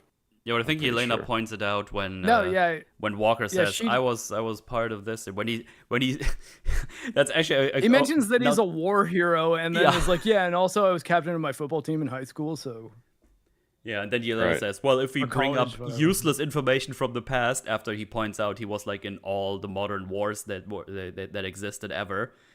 It's like, I don't know. But yeah, I think this might be it. I don't know why I didn't only wrote Thunderbolts here, but don't worry about it. Anyway, as I said, the plan didn't work that well, and then they just have to fight, and obviously that all just works in their favor. So Yelena, Bob asks like, shouldn't I have like a gun to defend myself and fight? Like I can help too, and she's like, no, just stay behind me, and everything will be fine. It's like, okay, sure. Like at some point, she even like. I don't know if it was like a water hose or something, and she just kind of binds him to herself, so they move back to back. It was really weird. And then she gives him an assault rifle that she takes away from one of the guys she knocks out, and then he starts shooting people, and they somehow win that fight because it's foggy, I guess, and they don't use their weapons properly because they never do in these movies. And then they also almost shoot Walker, who took an outfit from the guards or from the soldiers, so he can blend in and also can tap in to their communications with their earbuds. Again, Walker being resourceful as fuck and useful. What a shit guy, man! I hate that guy. Because of that, he knows like, oh, they're gonna send in more people. We have like 60 seconds, and you should probably listen to me now. And then they do the usual gimmick where they put on disguises and pretend one of them is hurt and get them all into a truck, which Ghost has acquired. And obviously they run into a check, and they don't really know they try to get through this. It's like, show me your identification, blah blah blah. But Bob sacrifices himself. He runs out and shoots into the air, and it's like, he did this for us, we need to go. And then they drive away, and Did he really need to? I'm not sure. I feel like they could have maybe just Kept driving? drive through the people and get away, because this ultimately this just ends up being a car chase anyway. So it's just, but I guess they needed they had to separate Bob from the rest so he can do his arc here. I don't know why he would do this. I guess he wants to die so bad. He's like, oh, maybe I'll just save some people for once, and then he just does this. But yeah, he has like, I don't know, it looked like 50 soldiers surrounding him, and it's so funny because this whole thing started with Valentina telling the commander guys like, hey, we need to do this like not lethal because we need this one guy. And it's like, okay, hey team, not lethal. And the first thing they do when they get confronted with the one guy that has like, I don't know, hospital clothes on and shoots into the air, they just all start shooting immediately because the guy says, okay, take him out. It's like, what are you doing? You were just told by your boss. And then he just gets completely peppered, but obviously he's fine. And he flies all the way into the... Yeah? I also don't think that he has any awareness of his own powers. No, he doesn't. So it's not like he knows that if they all shoot him, that he is going to live. No. Yeah, no, he like- was doing suicide by soldier team. Yeah. I guess, yeah, because he felt in that moment, I guess he felt that he had enough of a bond with Yelena or whatever, with their limited screen time. Yeah. Well, I mean, it went on for fucking ages, but you know what I mean, where they built a little bit of a bond. And then I'm supposed to think like that's enough for him to be like, I'm going to sacrifice my life for all these people instead of just submitting to a crowd of armed soldiers and just saying, hey, hands up, I'll do whatever you want. Like, don't shoot me. Yeah. Like, yeah, it doesn't make sense to me. Yeah, and then he flies all the way up into the air. It's like, oh, I do have powers. And then he can't control it anymore. And then he falls down and creates a crater and basically an explosion on impact because it's so high up. As if the scene needed to be any more fucking baffling. Like this whole part where he suddenly flies up. I'm like, does he want to do that? Like, what's making him do that? Is it him? Is it he's like the bullets already were shot at him? It's not like he was flying up to avoid the gunfire. Yeah, I don't know. So why is he doing it now? Why does he stop in the air where he does? Why does he fly back down and just like smash into the earth? Like what the I was like, what the fuck is happening here when I was watching It's also it's like he has the realization. He's like, oh, I'm bulletproof. I guess that means I can also fly. Let's try it. Oh my god, I can. Oh, I can't control it. Right. It's like, oh, we need to show that he has powers. Like him not being hurt by all of these bullets and having like a massive six-pack under his destroyed shirt is not enough to show us like, oh, something is up. No, he goes all the way up, loses control, it goes all the way back down and creates a massive crater with like a explosion almost. And then they take him in. Yeah. It's just okay. And it's not even like he stops because he's in like low orbit, no oxygen. Like, it just seems like he just stops in the clouds for some reason and then just falls back down. Yeah. And I'm like, why? Why is this happening? Tell me. It's so bizarre to watch. Now that I think about it, what John said, it's never explained in this film what the source of his powers are necessarily. Oh yeah, Like, yeah. you know, I would have brought that up you know- when he starts going like haywire, but yeah, go for it. Sorry. Okay. So, like, you know, Spider-Man gets bitten by a spider. Steve Rogers, super soldier serum. How do you biologically make a guy who can fly and disintegrate? Like, they very loosely explain it. Horrific experiments. That's all they Right. give us. Yeah. Did they? I can't remember. Did they say they gave him a serum, a turkey baster up the ass, maybe? Super serum. I think they only They say. probably tried. Pretty sure they only say Generic evil scientist experiments. we is all did were. experiments, called it Project Sentry, and then everybody died, or so we thought. And for some reason, he can now. He has bundled the power of depression to just fucking annihilate people. It's just, I don't know. It's just, They like- found Fury's stash of Avengers blood and just like started trying to make cocktails with it and see if they could just put it into a person and have it do some stuff. I can't remember if super serum was ever mentioned in the movie. Was it? I don't think Like, serum specifically. regardless no. of whether or not it was explicitly the case that it was administered to Sentry, I'm wondering if at all super serum was even mentioned in the movie. Because otherwise, like, I don't know. You got 3 characters who have the benefit of it, at least. Yeah. Right. I mean, that's what I meant so I with guess with the counselor guy being it's like, you're doing like superhumans and stuff. Like, this shouldn't be surprising.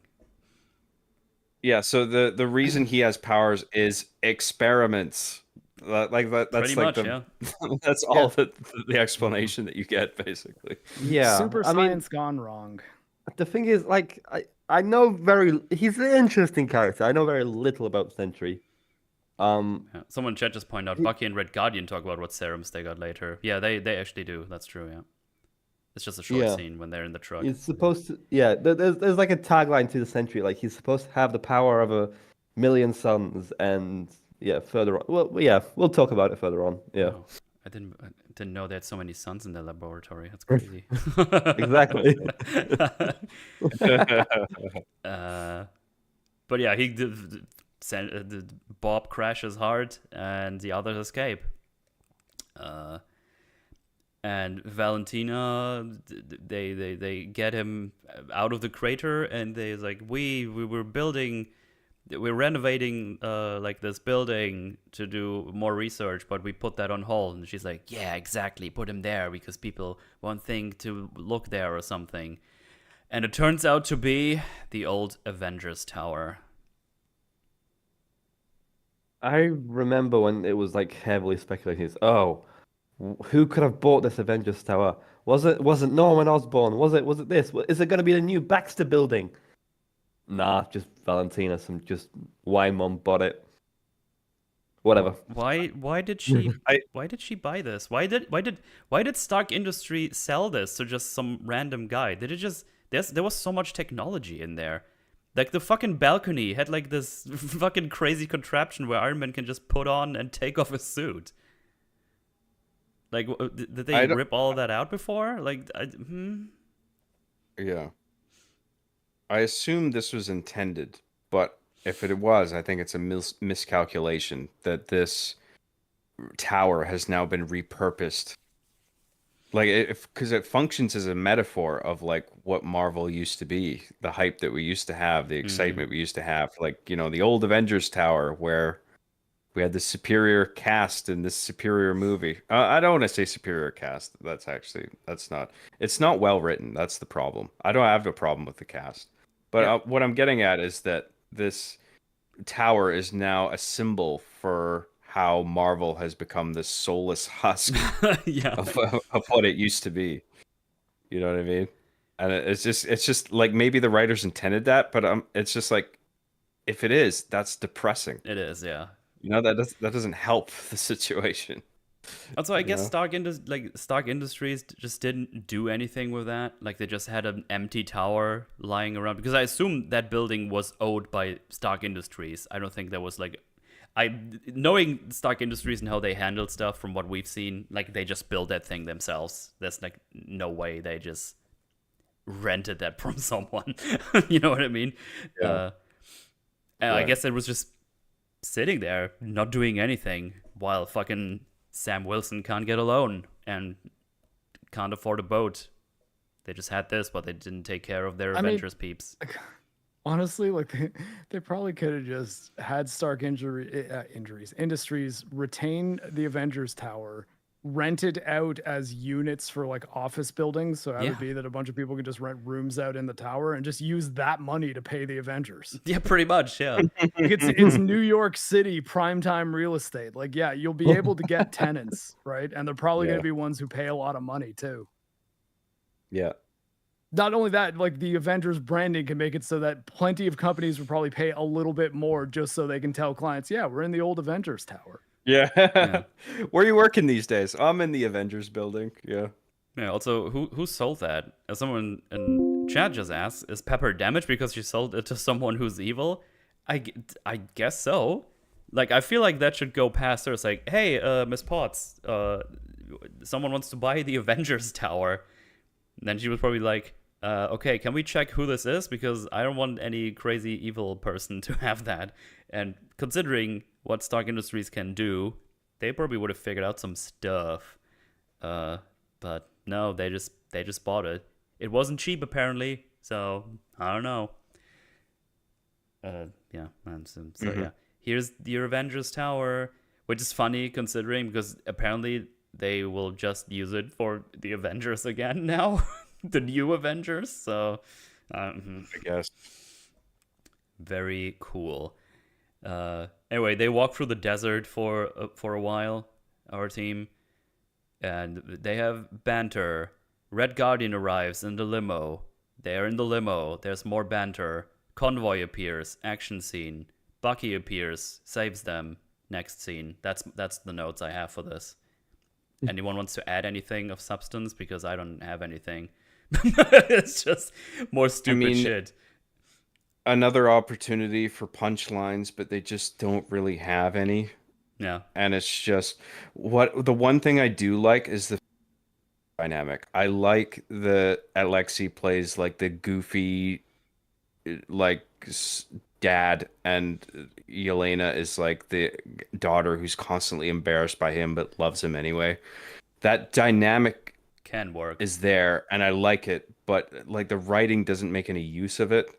Well, the problem the is exchange- also they just keep making Alexei this loser all the time, no matter what he does. Like, he doesn't get any, like, W's, for lack of a better term. Like, he's always like, look at this fucking loser old man. Well, I mean, like off the bat, if he wants to work for Valentina, like, can Yelena not just be like, "Hey, by the way, my dad is a super soldier Yeah. and he wants work. He's like not getting paid very much, doing like random Uber work, and like could you maybe send him on some missions because he'd honestly be really keen to do pretty much whatever you want him to do, and he was a Yeah. Soviet operative, so if you want him killing people, he's up for it." Yeah. I think part easy. of the problem is inconsistency. Mm-hmm. Like if Alexei was consistently a clown, then it would just be like, sure, he's comedic relief, fine. But I think they sabotaged his character here in this movie. It like in relation to how he was previously established. And maybe I'm getting this wrong because, like I said, I didn't see Black Widow. Maybe there's like a TV show he showed up in where it was established that he's this much more competent agent. No, he's that I'm forgetting basically about. he's like this like every time. Also in Black Widow, he's like always talking like this. Says embarrassing Oh, stuff. so he's always this goofy guy. all the time. Okay. So the Yeah. two scenes where he's a bit more serious is probably the only two scenes he actually gets something that's not cringe. Right. Okay. There might be one I forget in Black Widow. I'm not sure, but that's basically it. I mean, the idea that anybody would give this guy a super serum is kind of crazy. Yeah. Yeah. I mean, I don't mind him being like a comedic relief character, but I think they make him a little too silly and incompetent. I would love to hear more about his backstory because he was like the big soldier man for big Russia back then and during the war. So you would think he would be a bit more serious at some times, at least, because he went through so much shit. But we don't get any of this. It's just we don't have good established characters. Like, there's nothing to latch onto with these fuckers. No, we don't have that, and we don't have any laughs. Like, I was watching the limo scene, and they have a bunch of dialogue, a bunch of words thrown back and forth, and I'm just like, make me laugh, please. Please just throw a punchline in here. Like, something that, just a line of dialogue that you set something up, you pay it off, and I go, haha. Yeah. But no, it's just words to fill pages, it feels like. Yep. So yeah, they got a convoy arriving, and obviously the limo can't really get away from them because it's not that fast. And I think Marc... one thing. The one thing ahead. I chuckled at was the gag where he's trying to race away in the limo, and then the it's not even that funny, but it got a little chuckle out. It goes to 54 miles per hour or something. Yeah, it goes like up And like one or Yelena's like, two. I know what you mean. Yeah. Is that it? I'm like, that got a little chuckle out of me, but that was it. That was the only thing. Right.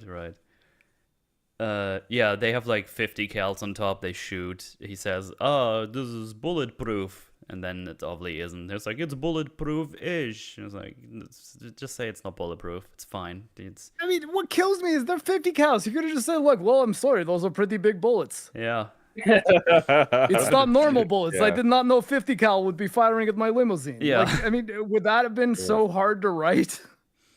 Right. Yeah.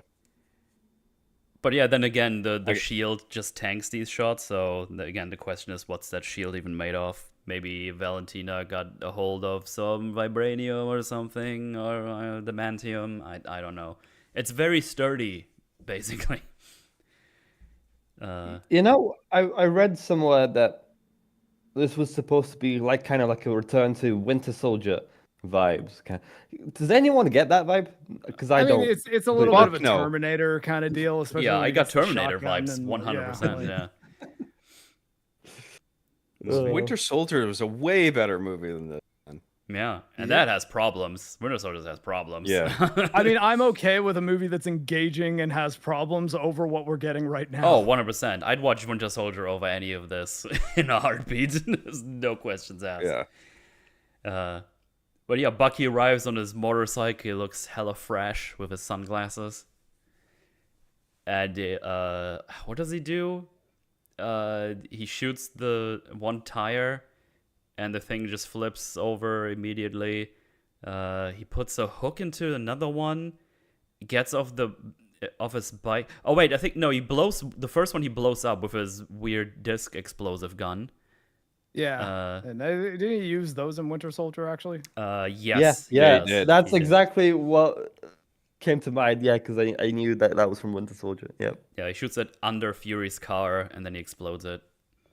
Mm. Uh, Interesting Well, that he they- kept that. yeah, right. I'm not doing this anymore, do but this this- gun is hella sick. Yeah. They do this stupid thing where like and this is a problem in a bunch of movies where the reveal of something is limited it's like the awareness of the characters in the scenes awareness to what's going on around them is limited to the camera's perspective. Right. As if like all the characters are seeing what the camera is seeing, and it's like this like Yelena peeks out of the car to shoot this other car, Mm. and then it just suddenly explodes, and she's just like, "Oh, was that my bullet?" That seems to be the implication. Yeah, And yeah. she's like, "What?" She's kind of baffled, and I'm like, "Well, wouldn't you have seen Bucky somewhere? I mean, you're on this If, one straight let's road. say- It's one road. Yeah. Wouldn't you Let's see him in say the background or off to the side?" Well, let's say that he's on the Humvee 6 and she couldn't see it. She would absolutely hear that motorcycle. Hmm. Like even Yeah. with everything that's going on, like because motorcycles are pretty loud. Yeah. So it's like the character's awareness that Bucky shows up is tied to the audience's awareness that Bucky shows up, which is just like, no, they would see Bucky down the road approaching, And or they he would, like you were prob- saying, they would hear the bike. the Well, and engine even approaching. once they do have awareness of him, I actually think that them knowing immediately that it's Bucky is a bit much because it's like, wait, how close is he to them right now? Like, can they see that it's him? Like, are they able to? He doesn't have like a really distinct costume that they can see from far away. Like, he's not wearing Superman suit or something. Like, he's just a guy who with kind of longish hair and sunglasses. But Mhm. like, I mean, they're all like, "Oh God, it's Bucky! Yeah, Bucky's here to save the day." It's like, oh Yeah, okay. Walker says, "Is that Bucky from the it's cult like- hit Winter Soldier?" That's what he says in the movie. Unforgettable line of dialogue. Yeah. Yeah, best part of the movie by far. 10 out of 10, IGN.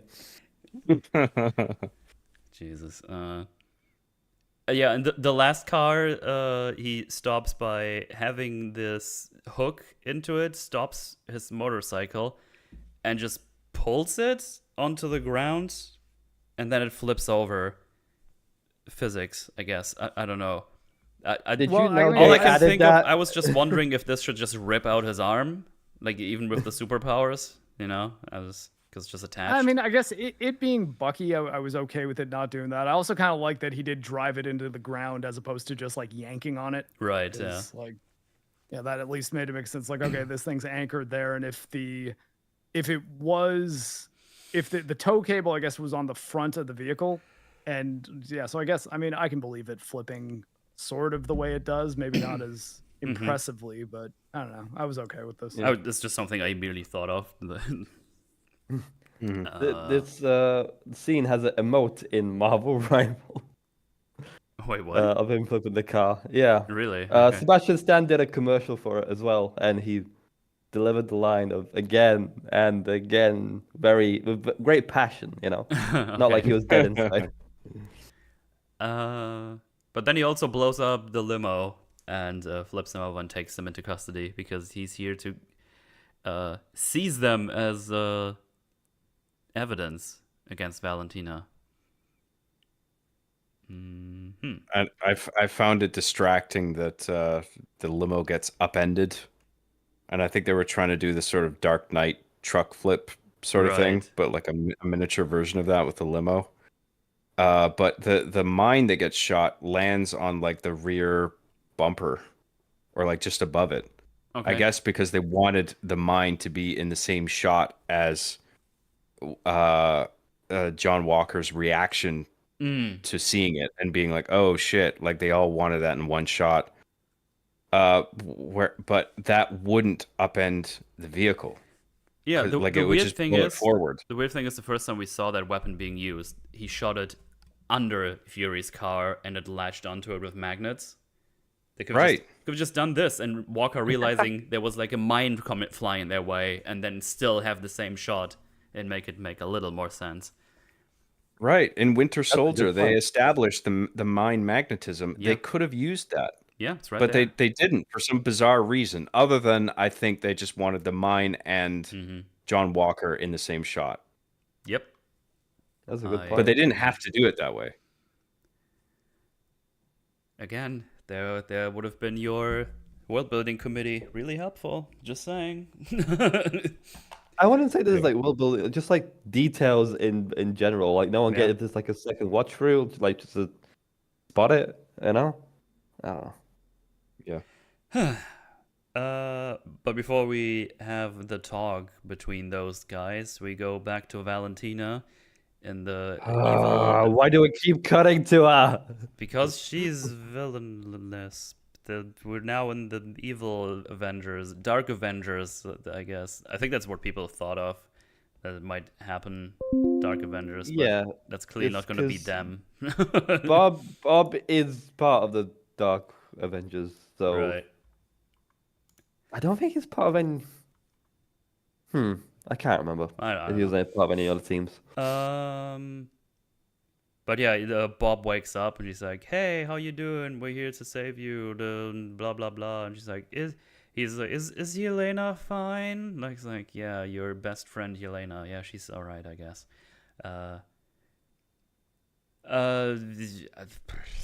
So boring. I'm sorry. I'm just.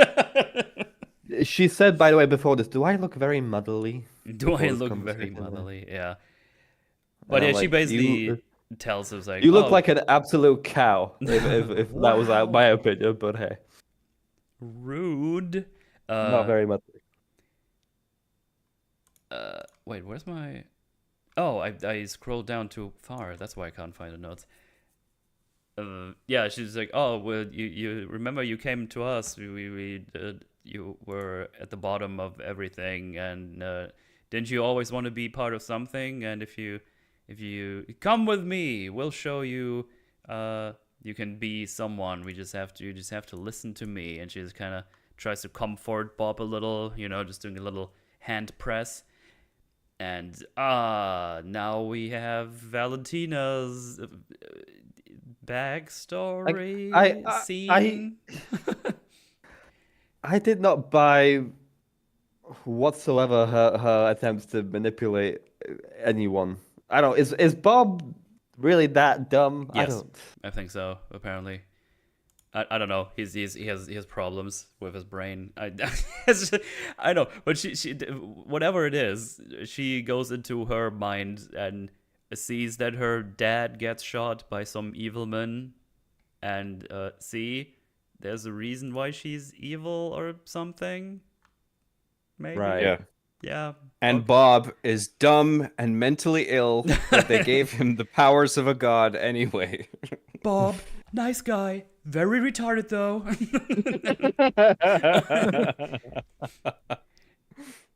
Like, I don't know what why are we that's supposed to gather from that scene? Oh, her dad got shot and she's depressed. I guess. Yeah. Well, I guess like her father was a mafioso, I guess, or something, and yeah, no, she witnessed her father die. Like Also, the high scene. vigilante. Oh, hello. This scene isn't like it doesn't add to the story or add to anything for that. Rather, it's just like, oh, we need a sad scene of them. We need to think of a sad scene. Well, this I think that's person their. gets shot or whatever. I She think has that's trauma too. that's is their the, set. The whole Yeah. point. I think that's supposed to be their setup for her saying later, "There's not good and bad. There's only bad and worse." And it's like, just fucking die, whatever. There was No, one there line is good. There is good in this world too. that- You can be a good person. There is ways to achieve that.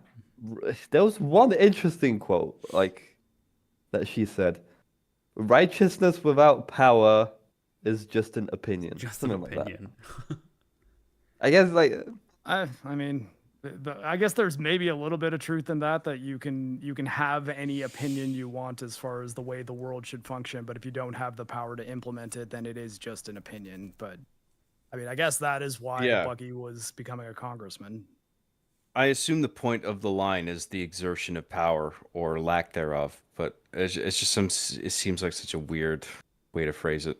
yeah. I mean, Yeah, the- because the- these righteousness doesn't have to be global scale. Like you can be a righteous person just in your daily life by just not doing terrible things.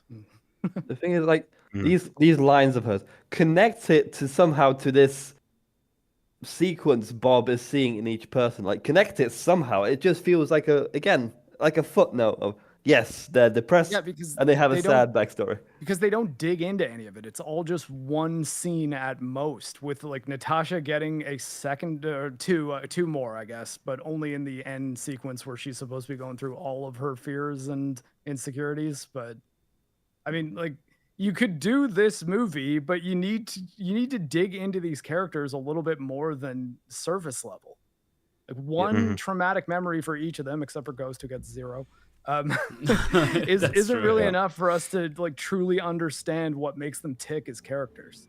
Exactly. It might like, be just because I'm working on a video about Berserk, but do you have any idea how much I know about Guts by volume 5 of the manga? Even like not even that far into it, where they're at volume 42 for context. Like you get a ton of why he is the person that he is.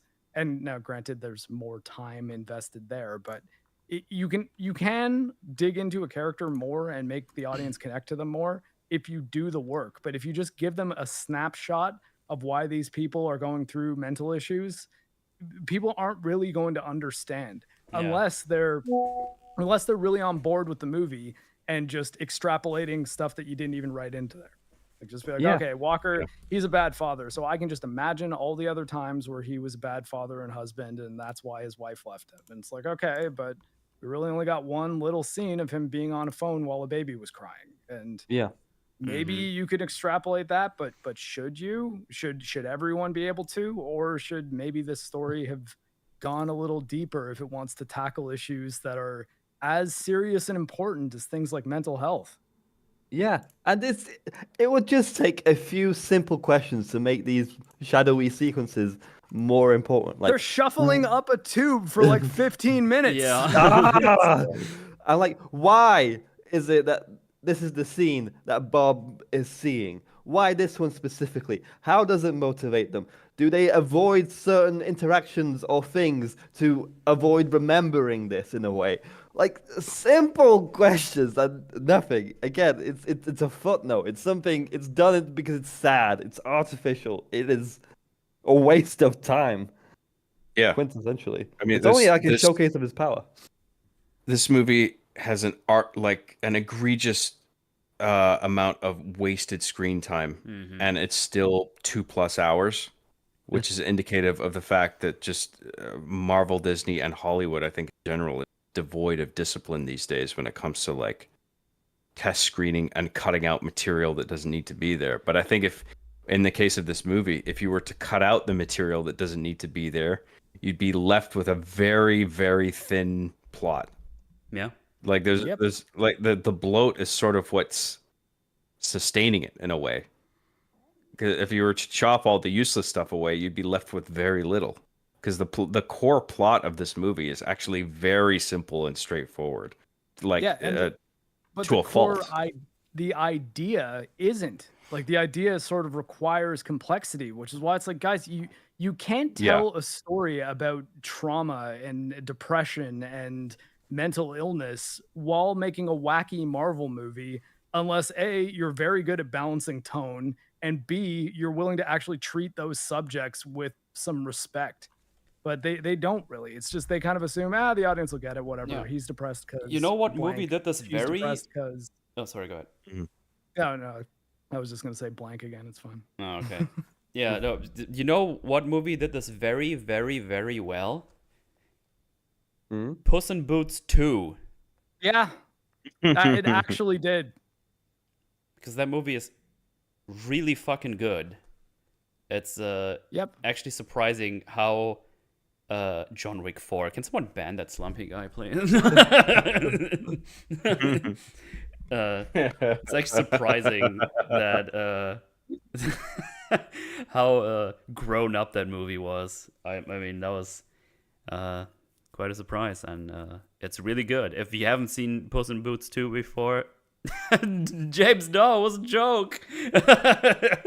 Yeah, no, James, no. He's gonna get him back. I don't think I saw the second one, but I really like the third one. Is the second one like the best? Is there a third? Puss in Boots? Is there a third Puss in Boots? I don't think there is. No, that's only two Puss in Boots. The last wish. Was the second one the Last Wish? Yeah, Last Wish is the second one. Yeah. Oh, sorry. I thought there was 3, and that was the third one. Okay, never mind. Yeah, that was a good movie. I like that. It was only 10 seconds. Okay, I was about to say. Joke was too edgy. Damn it, I missed it. Yeah, I know. It was, yeah, that movie's very, very good. So yeah, they just do some things. They start doing some training? ? He just tries to control like water, like with telekinesis, and then it explodes. He's like, "Whoa, I can do that stuff!" And I guess they're training. I think because next time we see him, he can just use everything perfectly. So. Yeah, why super strength, invincibility, and flight? Let's make him telekinetic too. Yeah.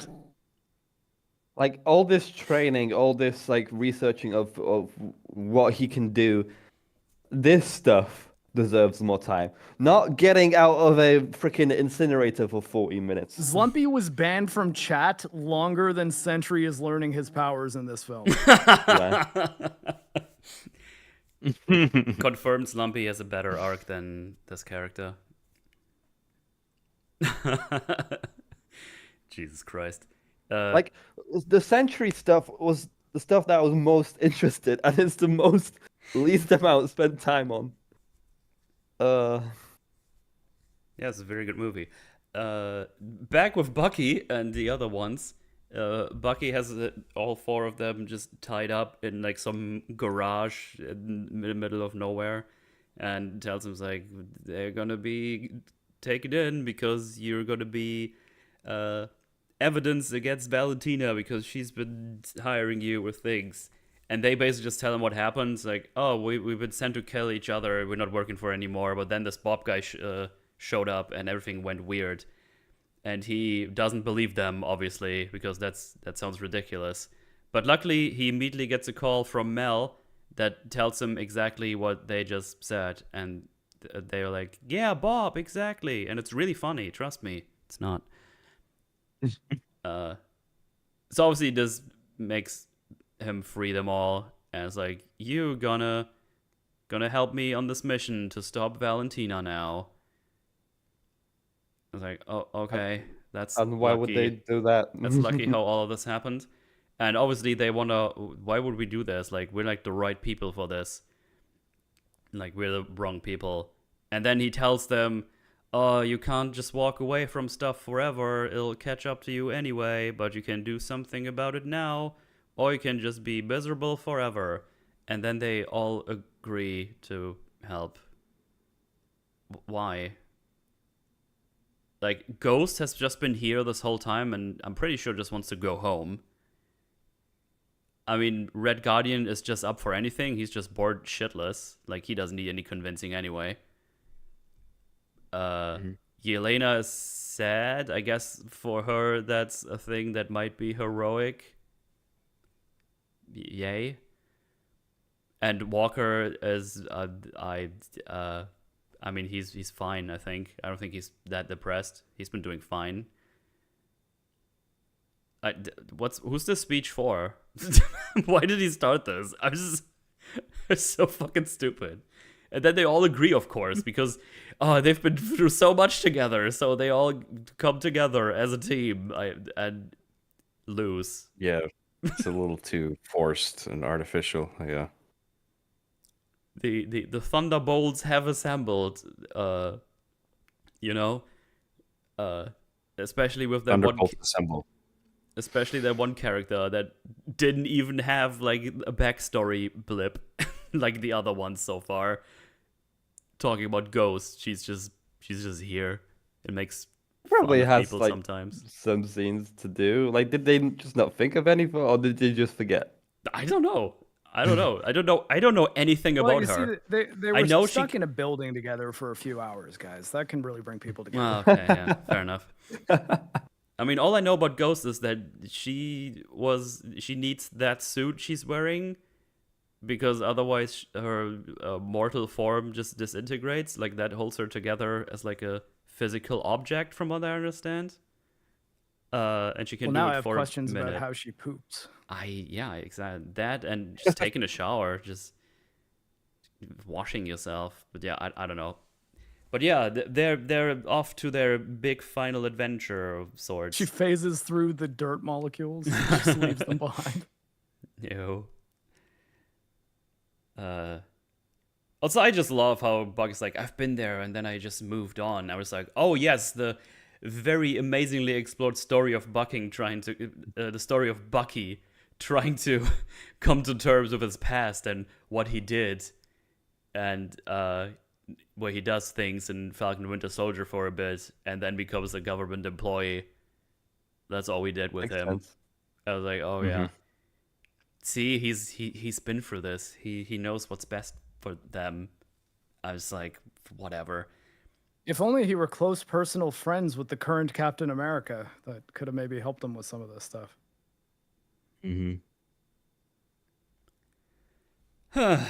Anyway, they're off to Washington from wherever they are right now. I don't know how long that's going to take, but I guess they're about to be picked up by someone. Let me see. Oh yeah, Valentina realizes that Mel has been doing shenanigans on the side. And it's basically just, you need to figure out on which side you're on. And there's no good or bad, just bad and worse. And then Bob starts to be able to control his powers, I guess. That's it. There's nothing deep to it. That's just what happens. And we just cut to them arriving in the city. They're in Washington now with a truck. And we have like they put Bob in the back or something. Not Bob. That was way earlier.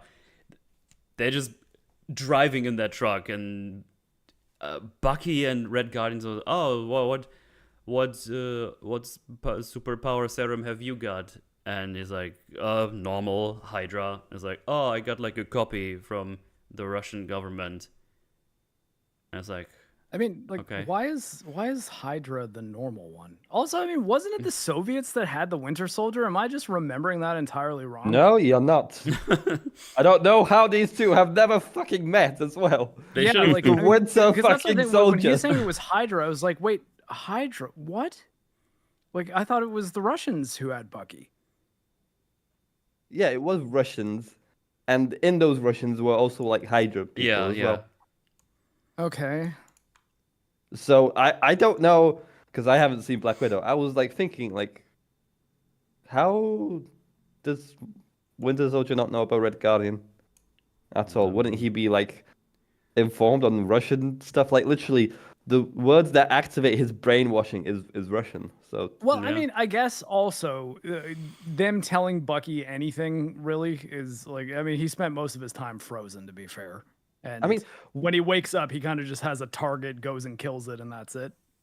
it makes me question like, what the hell was Red Guardian for? Was he just a mascot for the Soviets? Surely they'd use Oh yeah, him for Red something. Guardian was totally there the entire time, and not just written when they wrote Black Widow because they wanted the guy from Stranger Things to have a goofy part to play.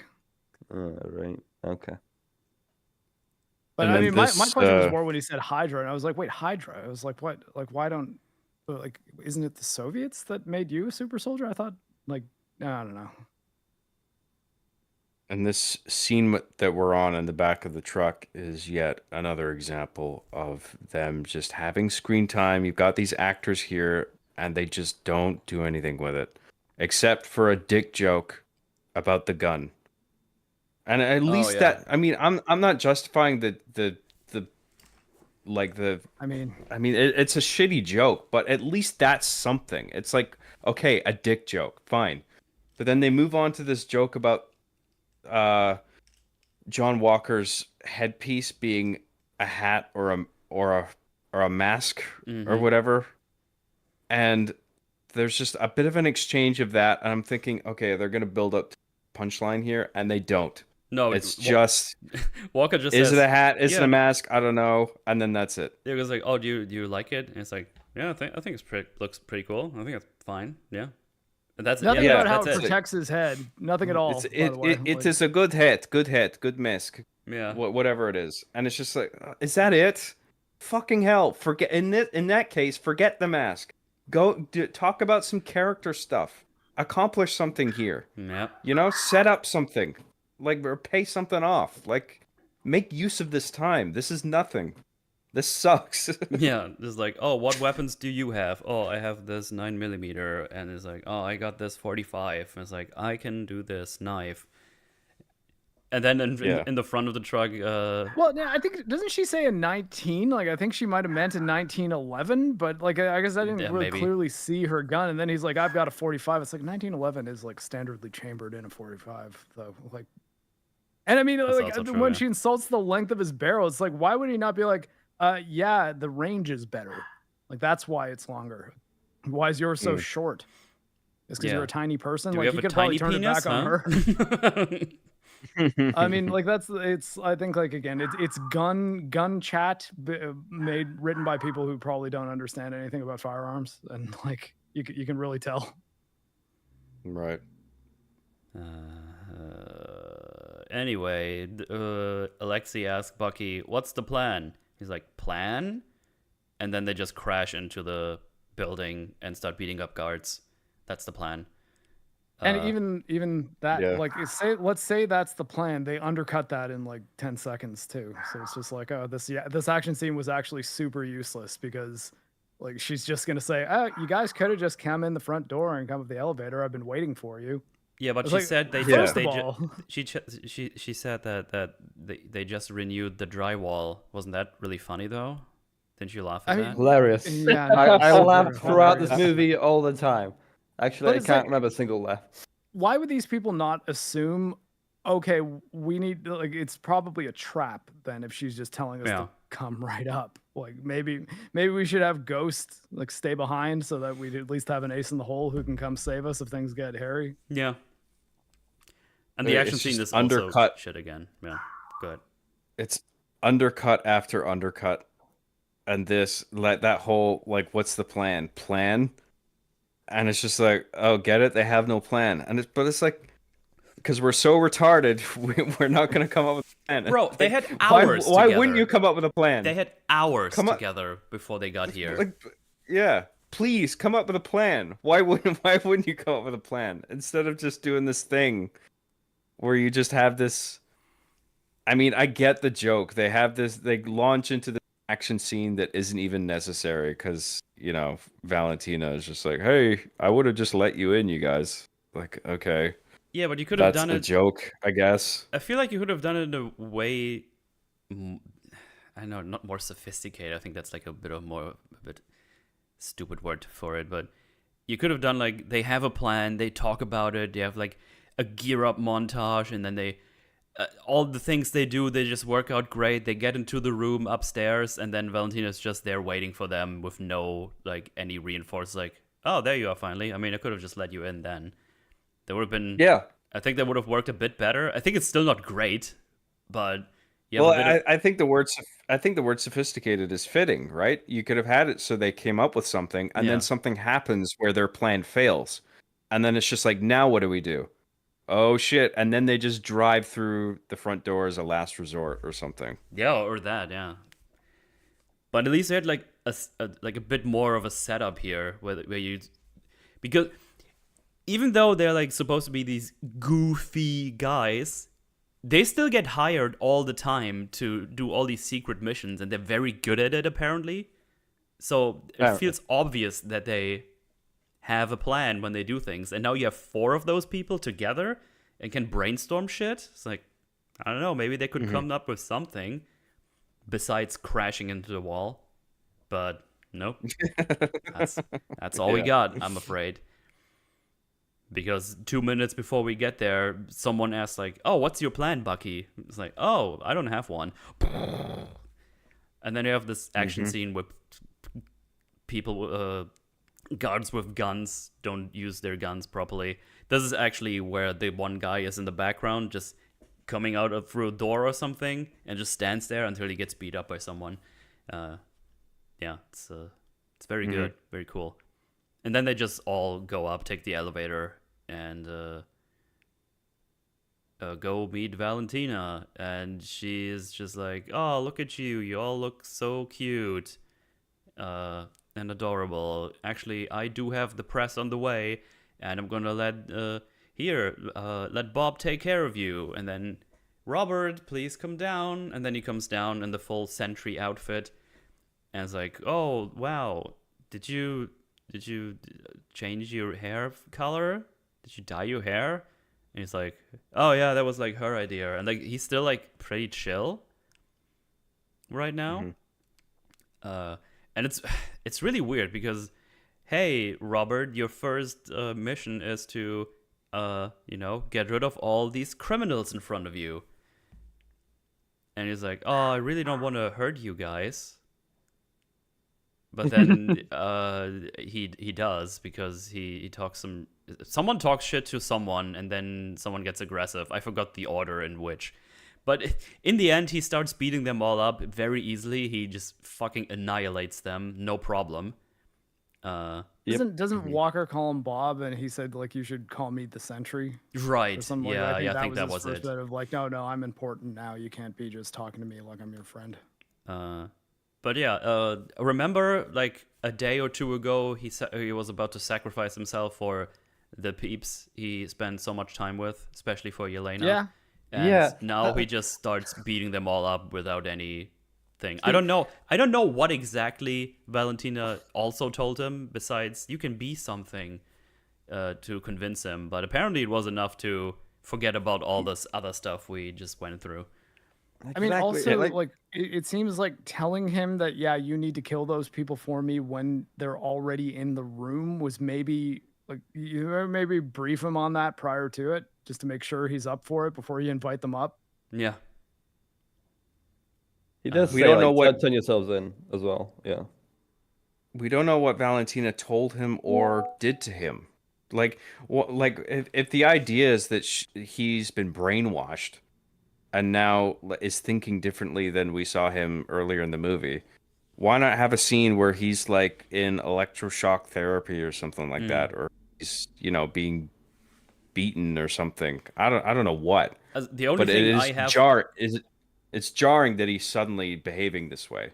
I think we're just meant to believe he has so little self-esteem that him being told like, "Hey, I can make you be someone that's worth a bit," is enough for him to just completely switch on the thing he did before. Because the Sentry is supposed to be someone who's got like multiple personality disorder. So like, like a Harvey Dent, evil side, bad side, Mhm. and a good side. And I don't get the impression that this Sentry fellow is the good side necessarily either. Yeah. It's supposed to be like this, the Sentry, the Superman positive kind of like role model, and then there's also the Void that we'll see later on, where it's kind of like the evil, crazy side. And it's weird because this fight scene really depends on Valentina like manipulating him, and that manipulation tube, it was nothing. There was nothing to it. Yeah. Yeah, and it does come in, like you guys said, it does come into conflict of like he sacrificed himself like a good couple of scenes ago, just a while ago. So Yeah. it could have been done better, but again, there's no real conflict here, apart from Valentina just saying so. Yeah, it's all very fast. So he annihilates them all. He even like bends the shield, which is made out of something. I don't know. It's Walker's his sheer power that bugs me. Yeah, Like I don't care that he has a Wait. stupid outfit, like, and he's kind of cringe because he's supposed to be that because he is basically like a government built, like Yes. a government committee built superhero Right. that's supposed to be kind of goofy and cringe. But the fact that he is so fucking crazy powerful, it just sort of it feels like it breaks the integrity of the whole MCU, frankly. There was no, they can just make I remember talking people about like this earlier, where it's like a 6-year-old's idea of a superhero, where it's just this is like super omega awesome man. He can do everything. He does everything the Avengers like all they literally say in the movie all the Avengers rolled into one. Where he's just like, okay, so you just made a god. Not only that, but you gave these powers to a mentally ill bipolar individual. Why the fuck Yeah. would you do that? Mhm. Why would they think this is a good idea? Why are they surprised that this inevitably fucking backfires? I mean, he wasn't Like supposed to survive. the Like they weren't sure. Yeah. Like the procedure had when a. they do the kill switch, you mean, or earlier on? Oh no. The procedure itself I think he does actually explain Oh, it like that when he they were wasn't. gonna incinerate him. Yeah, like when they left him in that Yeah. place, they were expecting him to die and he didn't. But then, like, wouldn't they No, they already the take a thought. procedure they. precaution of like wouldn't they think like we've already put we've already done the experiments on this guy. Maybe he won't die in this incineration plan earlier in the movie. Well, they already thought they were Like- dead. They said there was no survivors of the Sentry program. Yeah. At this, Okay. like they thought nobody was alive. That's what I meant earlier. That they apparently didn't check the pod properly because he was clearly still alive. so I don't know Right. what happened before that. Like Because who else did they experiment this on? Like, surely this was like the worst candidate possible that survived. Yeah. I guess in fairness, we don't know that. For all we know, they were likely all just people who had nothing else to lose, like drug addicts and things like that. At what point were they saying there were no survivors? Was that before they made their way out of the facility and That's that whole stupid when scene where they shoot at the guy? That's when Valentina and Mel talk about them all being in there. I think it's when they're in the limo, and she says, "Oh, there's this one guy. We didn't know who he was, but he's one of the Sentry guys' candidates." And then I'm pretty sure Valentina says, "Wait, but they're all dead." She's like, "Well, apparently not." And then this is why she decides to go in non-lethally at that facility, because she wants him back, obviously. Right. He's supposed to be like on similar power levels of Thor as the Sentry, I would say. Like they go toe to toe, and fight for a bit in the comics. So, Okay. but he's. I don't understand how his telekinesis works exactly, especially him melting stuff as well. I mean, the power of suns, that's what it's supposed to be, but it's just like, so can he scorch an entire human being with that? What's the limit here? I mean, we don't really know because we're given no time seeing what he can actually do. It's just we have him training to break a glass, and then he's perfect with his powers immediately in the next scene. I mean, Like he- assuming that we're meant to take it word for word that like that he's all the Avengers rolled into one, I don't think Thor would even stand a chance of beating Right. him. I feel like the only superhero that would possibly match against him is maybe like Apocalypse from X-Men. I can't think of anybody else. Why did nobody tell me that as a typo in the title? Not even chat caught that one this time.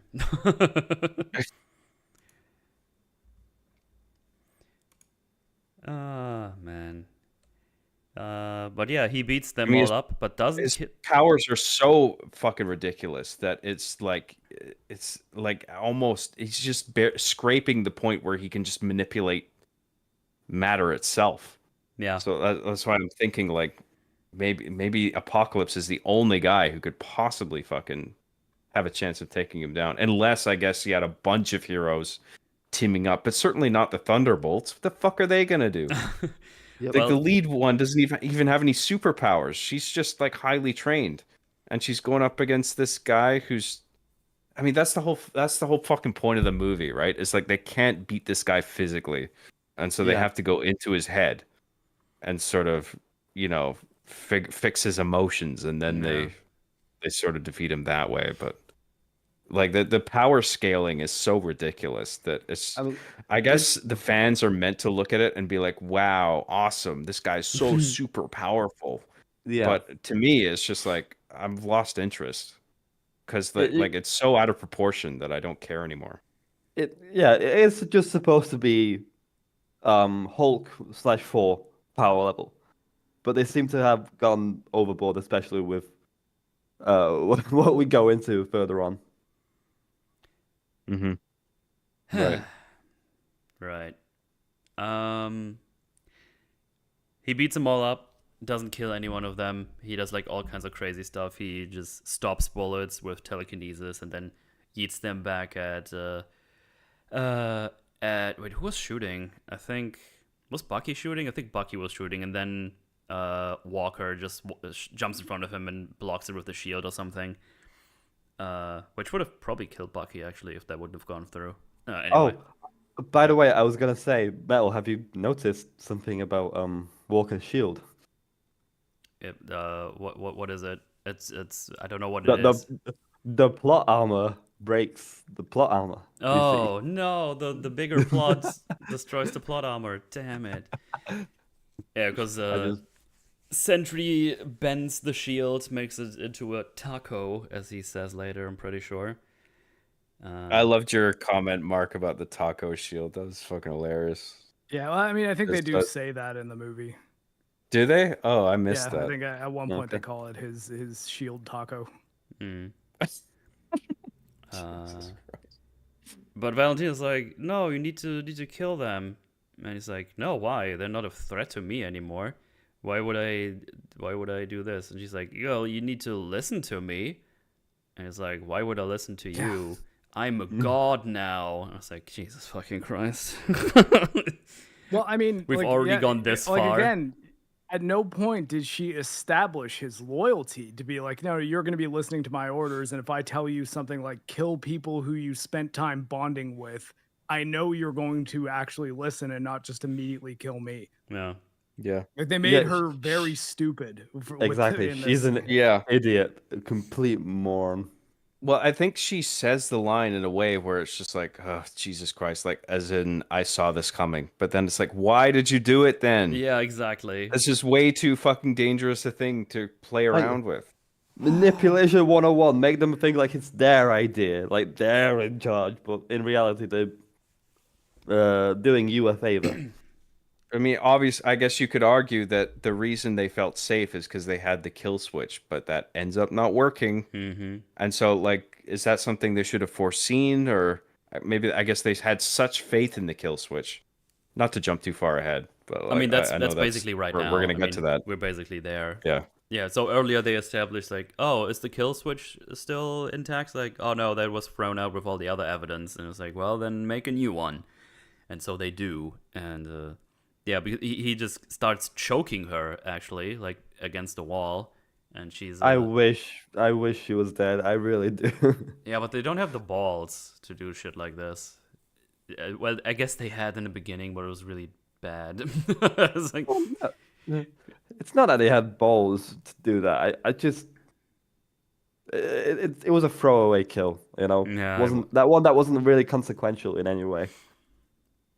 yeah, but then he grabs her. That makes her drop the kill switch. But Mel is here.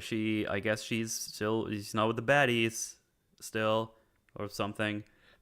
Because she hits the switch and fries his brain or whatever that kill switch actually does. Well, I mean, I guess at this point that could be an action for the baddies or the good guys. Like, Yeah. I think pretty much everyone probably would have been on board at least at this point with taking him out. Yeah, but right after she's like, "Yeah, I'm with you, but I want to pay raise or something. I want to raise." So she's on her side basically. But yeah, I know what you mean. I know what you mean. All this banter between him and Winter Soldier, only for her to double down and work for her. Okay. Thank you for wasting my time completely. I now- did not care about this assistant whatsoever. So now a battered team takes the elevator back down, and they just all shit on each other and split. That's just the only amusing thing about this is that it's just on the open street after they crashed into it. Like Yelena goes around, you suck, and Walker, you suck, and your family already knows your shit. And I did like how Walker just said, "Holy shit, that was rude," basically. Like I kind of like the delivery of like, that. "Oh, He was like, Jesus.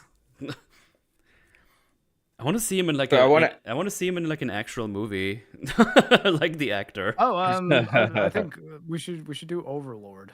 Let's add that to the list. Okay. Basically a Wolfenstein movie.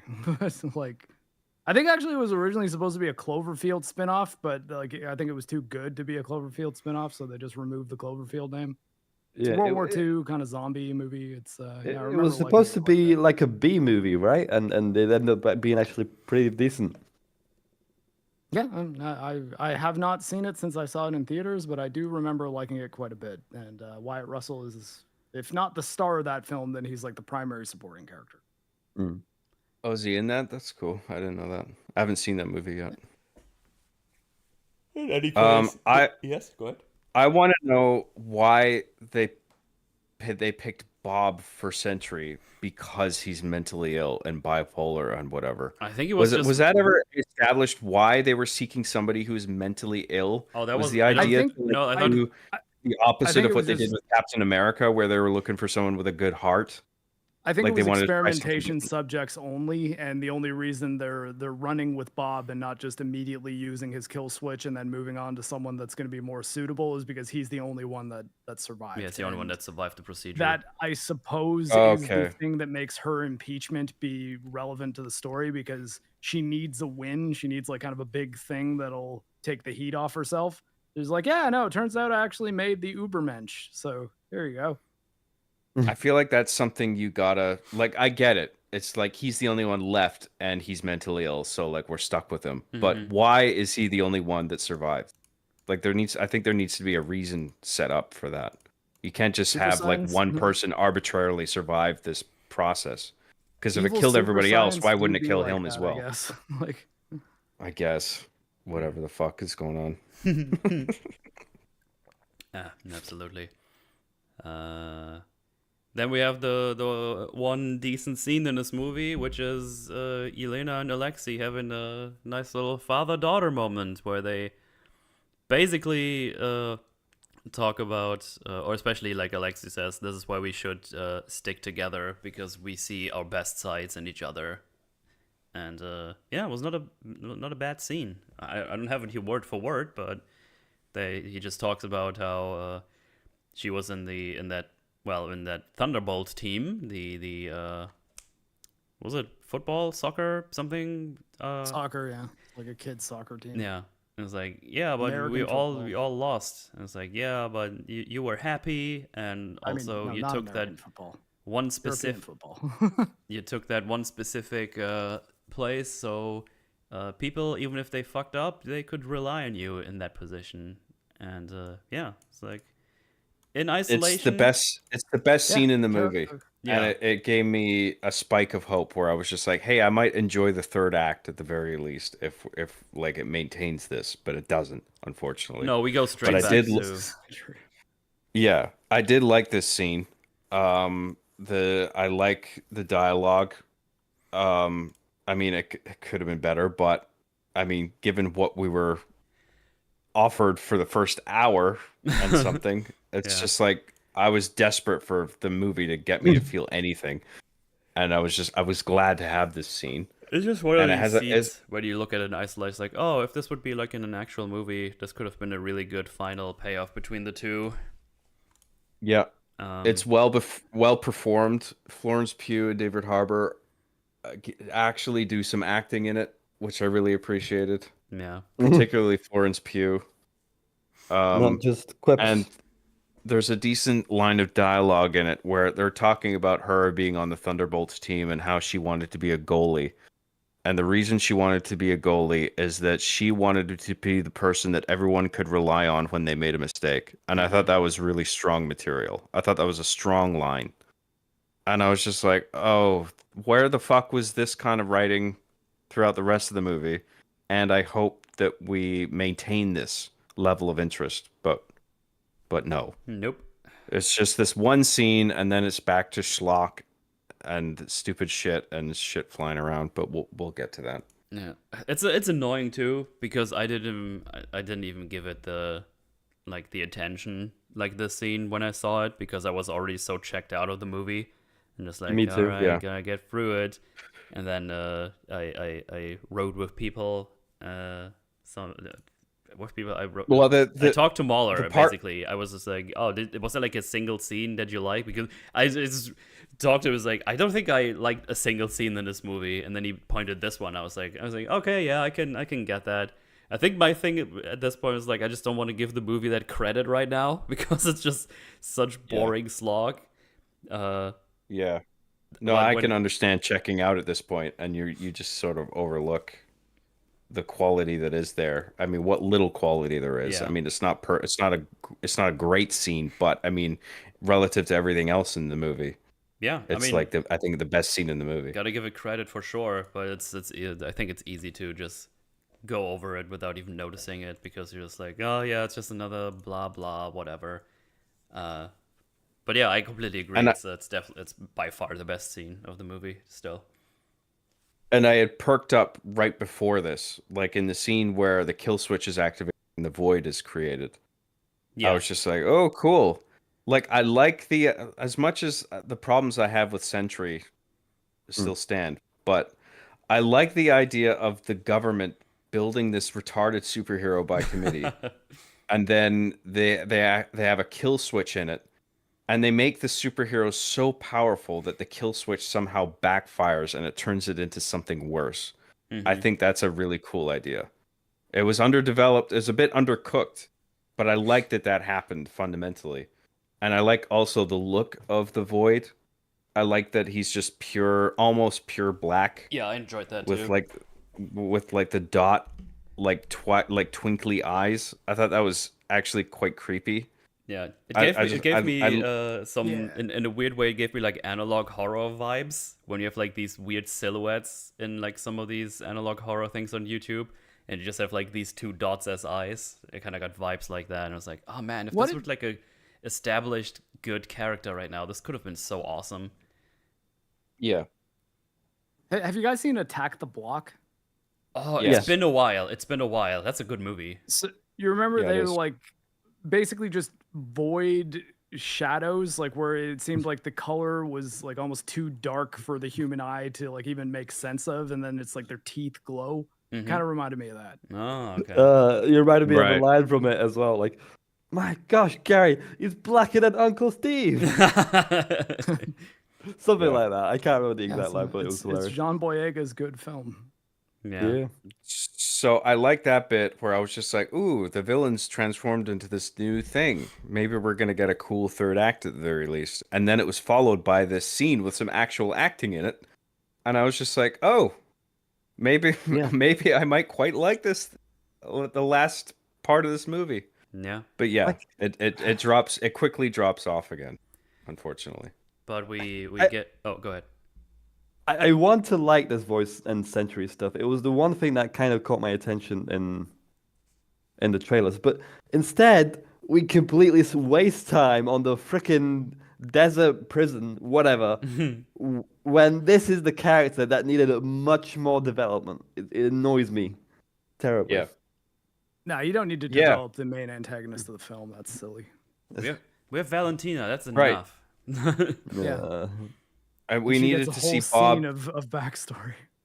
We needed to see Bob, I think, getting punished or experimented on, and maybe some just scenes with Bob talking with people about like what it means to inherit all this power that he's about to. Maybe like a scene on his own where he contemplates what his life is going to be like now that he's going to have the powers of a god. I don't know if he's told that he's going to have the degree of power that he does. But I mean, in any case, like we just don't see enough of Bob himself. There's not enough established there. It just randomly appears out of the pod because Captain Walker flipped the table. I know he's a random occurrence. Yeah. We're not really that invested in him. Yeah. Or the movie is that invested in him. Right. Yeah, but now he is Void or Punished Sentry or whatever they want to call him.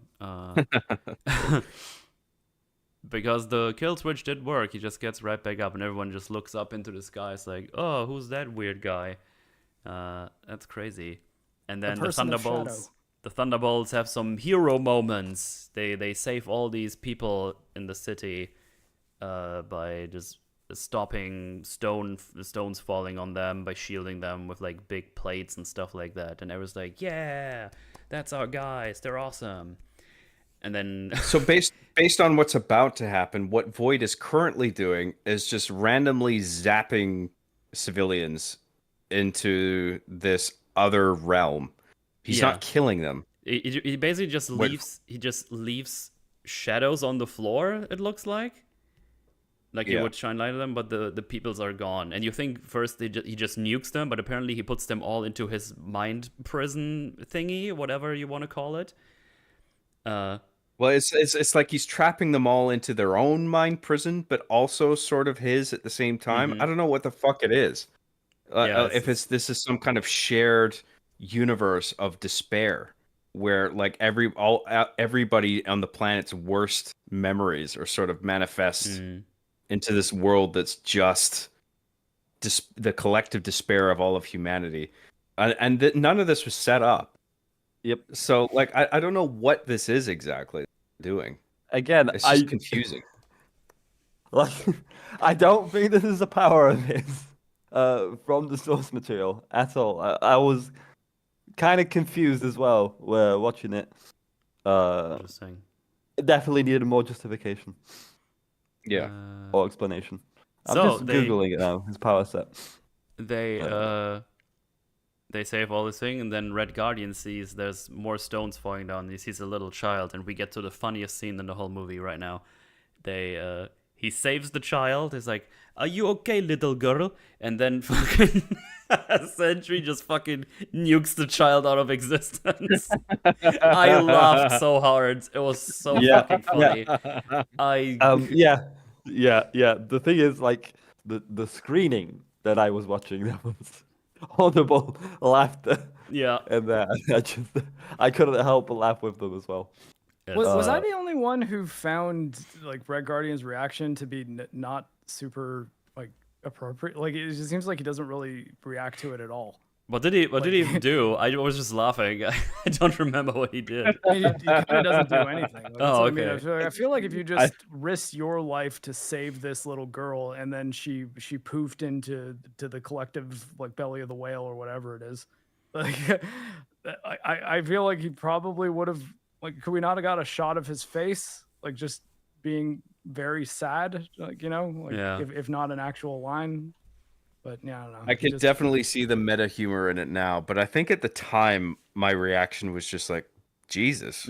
Okay, so she's dead now.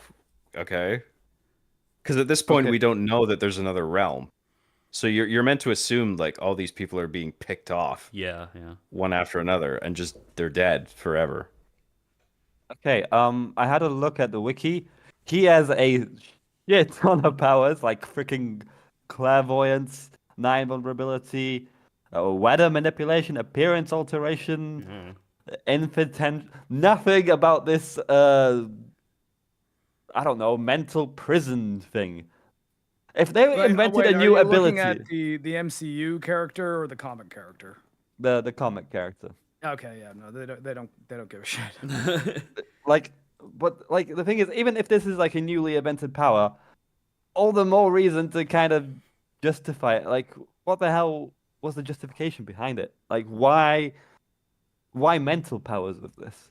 I guess it's because the theme is mental illness, and they had to explore the mind somehow. Okay, so let's Now, let's I have guess that be the like villain. Yeah. while I don't think the Right. comics are relevant to most MCU writers just in general, are you looking up Sentry's powers or the Void? The void. Oh, okay. So Yeah. it's strange that he doesn't even pull people into the Void. No. It's right there in the name, though. Yeah, but I think because I'm looking like adaptation and how does this service the plot, and yeah, this power is just for the plot to make different characters kind of depressed in a way, which is I just find silly. I can't remember if I'm remembering correctly, but I read a little bit of lore of this, and it might be the case that the Void and Sentry are separate entities Yes. and not like two halves of the same person. Yeah, he does kind of hint that at the end that he's saying that he can't be Sentry without the other guy. Like kind of like who refers to their other thing as the other guy? That's another character. Well, I in mean Sentry that's like a does that. trope. I mean, Dexter does that. Oh, Like that it's Hulk, idea of Hulk. the dark Yeah. passenger in Dexter's case, or just in a more general on a more general level, the idea of the shadow self, Yeah, which can be attributed Jung. to everybody. The Carl Jung's idea, right? Yeah. What you really need to do is go into the belly of your own whale and save yourself from the underworld, eh? Had to do it at least Right. once. Or punch yourself, like in this film. You need to punch your shadow self right in the face, eh? Yeah. You Oh. need to become a monster. Yeah, so they kind of switched this villain into more, I don't know, mental powers, I suppose, which I find kind of strange that they didn't even just feel the need to justify it at all as well. Well, If I it's- mean, like, I Like guess there's one thing to have like tendrils, super strength, punch people really far, fly. Like it's like basic Superman abilities, but they took it like to the Well, next level. I guess you and gotta didn't bother understand justifying it. they Yeah. they were starting. I guarantee you, the idea at the core of this script was mental illness. We're gonna make this a real serious exploration of the mental illness of these characters that are like kind of anti-heroes. Like they've definitely got a past, they've got some trauma, and we're gonna dive into that. So let's make an antagonist that can do that. And I'm willing to bet they probably figured pulling him into a like mind prison place was probably before they even figured that they'd tie it to Sentry. More like Unless Tesla. like our Yes. Void and Sentry, like I don't know Sentry or Void from the comics. Like I guess make of that what you will about my cred as a comic guy, though I'm not really one. But like, are they the same person in the books, or are they two entirely different characters? So it is Right. Robert Reynolds, I think his full name is. So And is he he has both? Yes, he's both. Okay, So well- multiple personality disorder. Yeah. So Then One what side I'm is Sentry, one guessing side is is the they Void. probably tried to figure which villain can we do this with, and then probably decided that that would be one they could use, and then also have a big superpowered villain to have them fight against as well. Mm. But Mhm. I mean, like again, that's speculation. But it seems like this movie really wanted to have the like power of friendship in anime. Let's solve this conflict Yeah. with the hug scene at the end, and then probably tried to write a lot of it around that. yeah. Yeah. And I don't object to that core idea either. Like I having watch this a lot of absurdly, anime, so I absolutely don't. yeah, and That's how most of absolutely them end. like this super powerful villain, and you have to go into their head. Basically, is the only way to like, and resolve their emotional issues. Is the only way to defeat them. That's fine, but like the way it was all executed in this movie, it could have been done so much better. Yep. Yeah. So yeah, as well, that's how they have to beat him. Because The power of love. everyone just tries to save all the civilians, and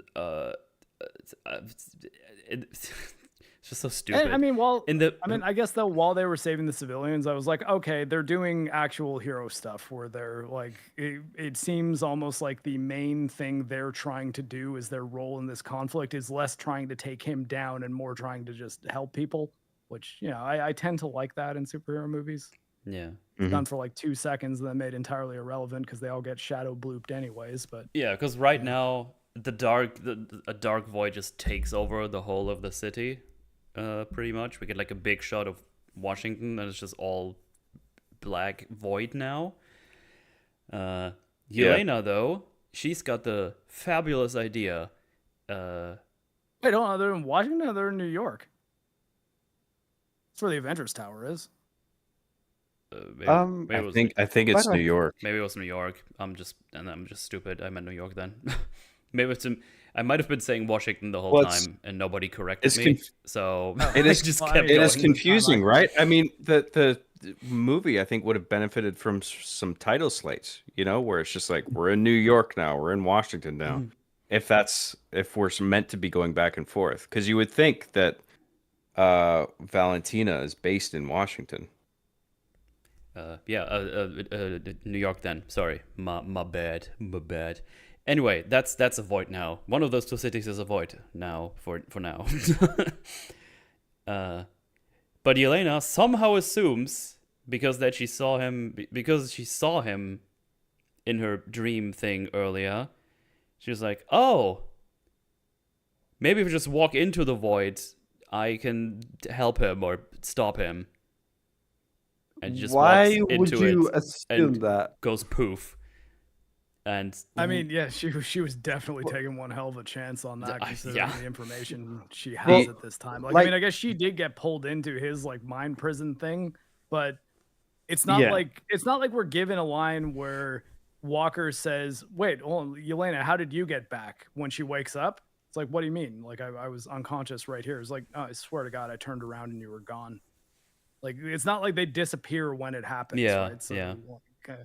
But I don't know. It's just she just has a feeling, I guess, instinct. Yeah, of course Why she's wouldn't correct. she? Yeah, why wouldn't she assume it turned you into ash? Like it Well, leaves I like mean, ash if shadows. that's what she assumed, then I guess this is her trying to kill herself, like being like, okay, Exactly. well, this is hopeless, so I'm just gonna enter the despair. I'm mildly okay with this for a couple of reasons. One, we've established that she is severely depressed Mhm. and is, I think, toying with the idea of suicide. Plus, this threat that they're facing is so ridiculous that there is no outrunning it. So I'm thinking maybe she's figuring that the only way out is through. That's a line from the So Red Rising book. she's thinking like, I'm gonna walk into this void. I mean, I agree this could have been way better set up and executed, and it is a huge gamble. But it's like, I'm gonna walk into this void. Maybe I die, and I'm okay with that. Or maybe See, something now- happens where I'm in this other, because right in the void, she touched him, and she was transported to this memory thing, and she's just like, maybe something like that will happen again. Again, I'm saying that could have been set up way better, because I Yeah. don't think she has a reason to really believe that she's going to be transported to some other world. See, But- if they would have pulled off like I'm just saying, I get it. if they would have pulled off like the wacky character with her at least, where she's like she is depressed but also just kind of doesn't give a shit a lot of times, and then she finally decides to like, okay, this threat is way too big, there's nothing to do, I'm just gonna fucking walk into it and just fucking off myself, and then she just wakes up in her weird mind prison and just has to relive this shit and just goes like, oh, for fuck's sake, really? Like there could have Am I in been the mind comedy in prison or that. am I in actual hell? Yeah, it's like, Yeah. oh, this is like even worse than living now. Like, I think if you could pull this off to make it like actually like a really funny scene, if you're going for the, the duality of it all, Right? Yeah. Well, yeah, I mean, I do agree with John, though, that it's like there's an element where this could be just a leap of faith on her part. But like, I think, again, like the setup could have been a little bit clearer. Like, she could have had a little bit more of a reason to be thinking, I can help him, and it means I need to go into the void and pull him out. But That's my I mean, position. honestly, Yeah, I that can line, see the have her leap of say faith that thing. to Red Guardian so that you're not just showing your father what, like, because I mean, that would have made Alexei very sad, and it did. Mm-hmm. So like, I don't know, maybe tell him that before you do it. Be like, I don't know why. Yeah. I'm like, we're not going to be able to defeat this, but I have a Yeah. feeling that he's in the void, and I can pull him out if I can find him, and I might die, but I need to take the chance because it's all we've got. Yeah. I mean, part of me wants there to have been a setup where if she steps into this shadowy crap, she knows that she's going to be in this other world where she can potentially do something to get her and the others out of this mess. But if you do that, then it takes away the death wish sort of element of her personality. I think part of her is thinking like, please, I hope this kills me. That's one of the reasons I'm thinking like, I mean, in any case, it could have been set up better. It could have been For sure, executed yeah. better. Yeah. Yeah. The shadow imprints. I think the director mentioned that he was inspired by Hiroshima. Apparently. Yeah, those Yeah. nuke shadows. Yeah, okay. Yeah. That's Like what I nuke thought of shadows, immediately as well. Pretty neat. I mean, it is a neat visual. I mean, I like the design of the void. I like the twinkly eyes. I like the sort of zapping people into nothing and turning them into shadows on the ground based on the shadows that they're casting at the time. It's just like a cool thing to put on film. For sure, yeah. If you're gonna visualize a villain and his powers, like that's pretty cool. But yeah, like other than the visuals, I mean, it needed to be better executed. Well. But yeah, she's now in that mind prison, and she sees that beginning scene again where she has to betray one of them, which is like one of the regrets she talked about with Alexei a little bit earlier. And also she fights like her own alcoholic self after all these missions. I think she mentioned that earlier as well. She just does a mission, goes drink, does another mission, rinse and repeat basically. But eventually she manages to make it to Bob through like a mirror or something. I didn't really understand how she knew she had to go through that window that one time, or through that mirror that one time. I don't know if there was like a visual cue I missed. I think she just was did confused. see Bob in the mirror for a moment. Okay. And then Yeah, I missed that. I wasn't like sure. she sees him like kind of sitting there in the attic or wherever he is.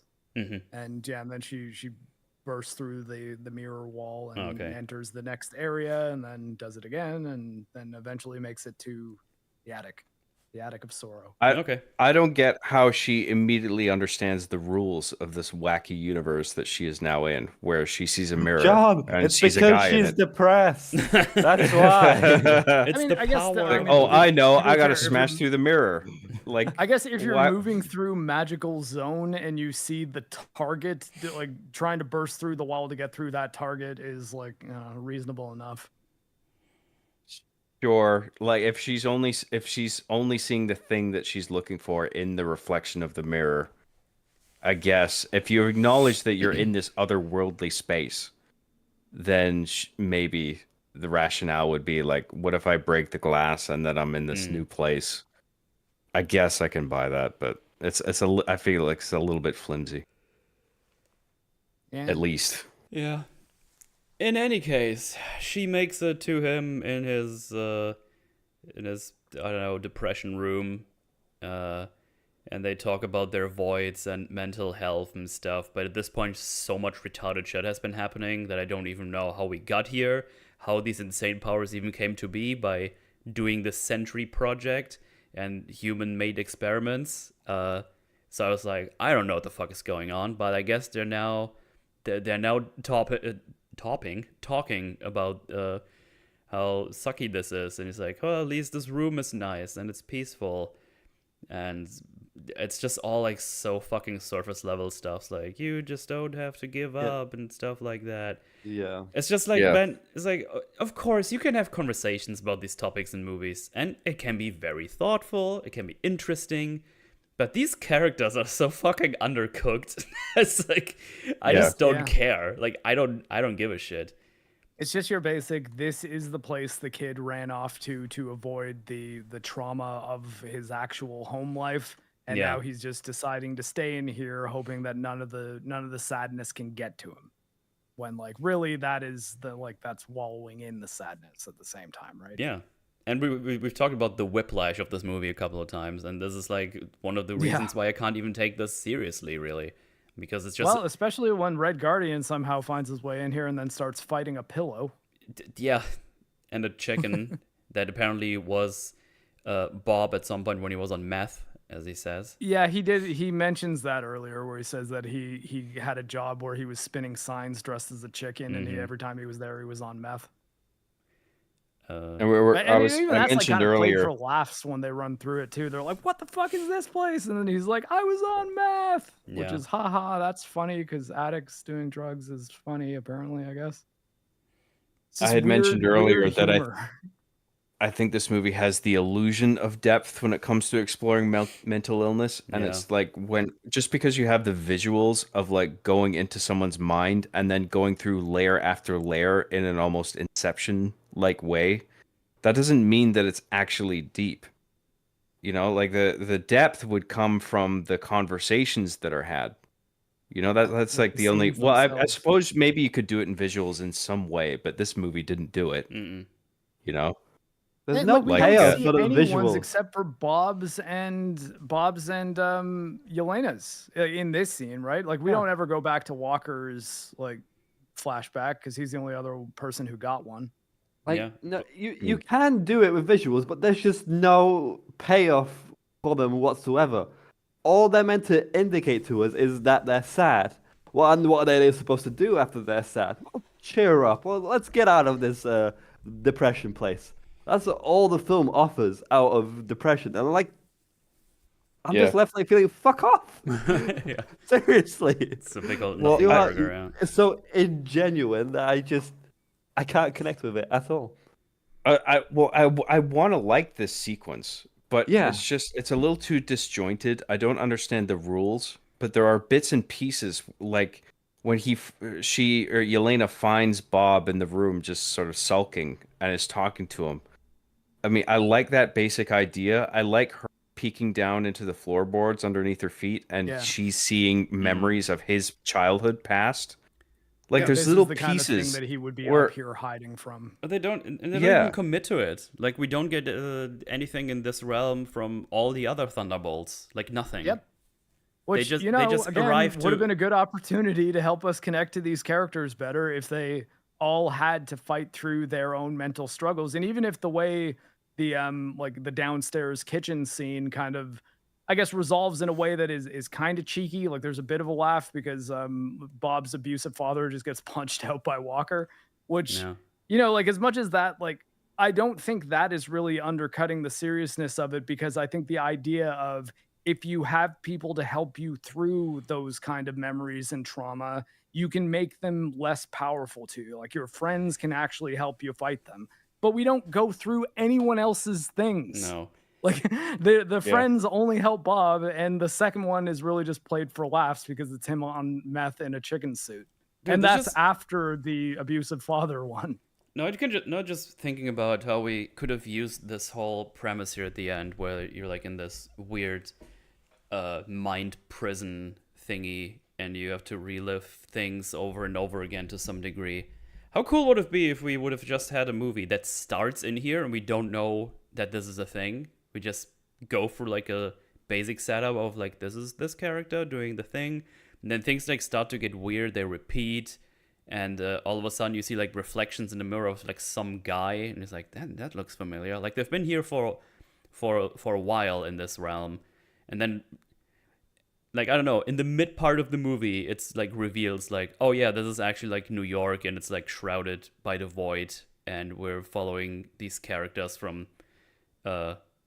I don't know, if you could even still do it in the MCU. You could have started this movie like in this and just go through character development in here, and then just things just start to get weird, and they realize, oh shit, I've been in here for like days just trying to figure this out, and you see there's like a But Yeah. Metal, that would require creativity and a brain, which I don't think these people have. Damn it. Well, one can only Um, hope. But yeah, I just think that this is like a thing you could use to do it, and you just, I know, you cut to like the void at some point. It's like, oh shit, what's this weird monster thing? And then they start to figure out what's going on. You could even use like different point of views, like with the different characters we have. You probably shouldn't do like 5. I think that's a bit much. Maybe like 3 characters, and they start to remember. It's like, oh wait, I walked into this void, and now I'm in here. Or maybe I can start to realize how to get out of here and stop this from happening and stuff like that. I think it would have been really cool premise. I think now you're actually writing the A24 style Marvel movie. Oh shit, that's right. Call me. Oh, when I was talking about this yesterday on EFAP, they had on Nutsa, who was part of the panel, and she brought up Inside Out as a movie that does a superior job of exploring not necessarily Yeah, mental it actually illness, does. but just like exploring Emotions. somebody's mental state and emotions. Yeah. And I agree that it's a superior movie, and partly in that the rules of the mental world are very clear. And in this case, in this movie, the framework and the rules of this weird void world that we're in, which I don't even know why this is. I don't know where this is taking place. Is this like a multiverse thing? Is this in someone's I head? guess But then we can is assume everybody it's- being warped to the same place? Like it's all very unclear, you know? Yeah, I mean, and so it's I hard to get guess- invested. I guess we can assume it is all in Bob's head. It's just he has constructed this world out of every person who's been pulled into its trauma. But because I guess Right, he's okay. the source of the power, it is his dimension, you could say. I guess maybe his head wouldn't be the right way to put it, but it's his world. Well, if everybody is getting sucked into Bob's mentally ill head, I mean that's fine. I can accept that, but I think the movie needs to set that up to some degree. Yeah. Otherwise, it's just like you're just leaving me assuming John, I among think a it's number of much, other possibilities. I think it's much better though to spend time in a secret base in the middle of the desert. I think I don't know. Yeah, why not? Yeah, I reckon I should spend more time on that. You know? yeah. Jeez, who Yeah, wrote this? this movie definitely had some room to rework its time expenses. Yep. Well, we're on the end stretch now. We've almost done it, lads. Don't fret. Yeah, we're in the mine prison. Yay.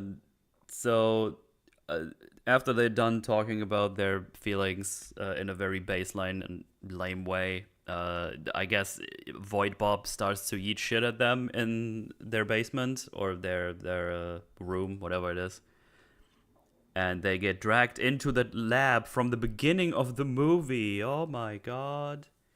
And if you paid attention in the beginning, there are 2 shadows in that room he was experimented on. So he's done this before. I guess that's the thing he couldn't remember. Oh, like at the beginning of the movie, there's 2 shadows in the room. Yeah, it's the room we're in right Oh, now. That's where we are. It's the same room, but in the mind This prison. is, I guess, there you go. There was something important that I missed because I couldn't get to the movie on time. Yeah. Well, sorry. One more thing before we move Sure. on to this next scene is the fact that they all like at first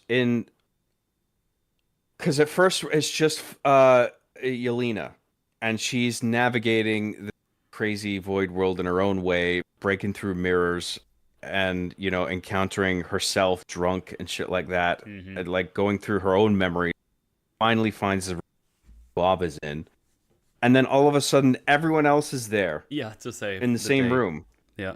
And it's just like, I'm like, how the fuck did they get there? Did they all have to take their own weird Yeah. paths, and they all just You have to coincidentally assume ended so. up there at the same time? Yep. Or like Yeah. that frustrated me. I just like, how the why, fuck are they again, I all think of a sudden just them- there, all at the same time? Makes you wonder They- what they would have even seen. I guess Walker would have seen again that one time he was a bit mean to his wife and left. Like, you just start fighting his old self. It's like, you fucking piece of shit, nah. And then they just end up here. I don't even know what the fuck Right. Ghost would see. I don't fucking know what she's gonna see. I don't even know what the fuck she is. I don't think the writers do either. Yeah, well, But, the I mean, writers no one didn't even watched fucking Ant-Man bother. and the Yeah. Wasp. Well, okay, we can assume that there's a scene that we did not see in which they decide to go into the void together. They Or, do. like, I mean, or That's we- actually because of Walker, because I assume he convinced them to just walk in because Oh, he, yeah. he remembered when he touched Bob, he saw that weird thing. And I guess all Yeah, of them I were guess he like, does oh, I remember. guess it's safe to walk in there and do something. I don't know. Do we actually see them go in together? No, though? I think, no. like, It's just Walker wondering it about this. Cuts. And talk and Yeah, then cut. so- Yeah. And I think that to me, I read that initially as him just explaining why Yelena might not have just killed herself. Yeah. But I mean, if they then say, okay, well, we're not escaping this, so maybe let's see if there's something to even go into there and try to help her. And then, like I said, you have a scene where they are just in each other's traumatic memories, helping each other. Maybe that's where they learn, okay, having someone else here is a way that we can move past these memories.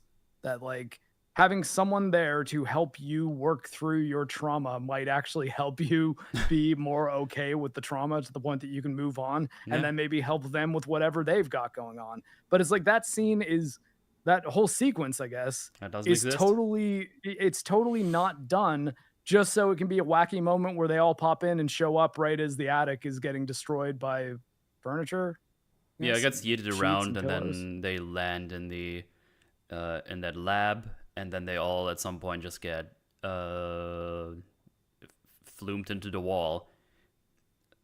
I think that Yeah. the bare minimum they could have done is that they all pop into the room one at a time through various things. Mm-hmm.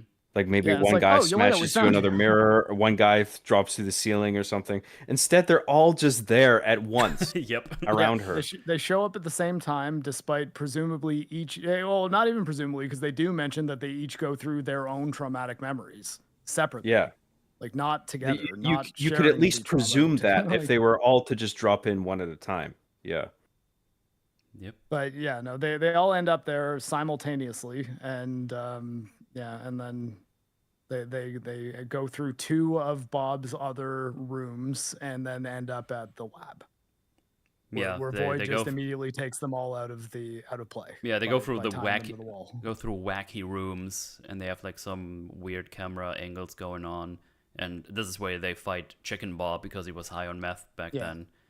And then they fight his shadow void thingy, and he just That's pins them. sorry, Yeah. that chicken fight felt so out of place Yep. to me. No, it was time for fun. Like, Well, it- and we even had with depressing Bob it was stuff. so out of just, left like, field. shouting, "I was on meth," which is sort of like it's making a very just uncomfortable joke about Mhm. drug addiction to me. Like, I was like, well, Yeah.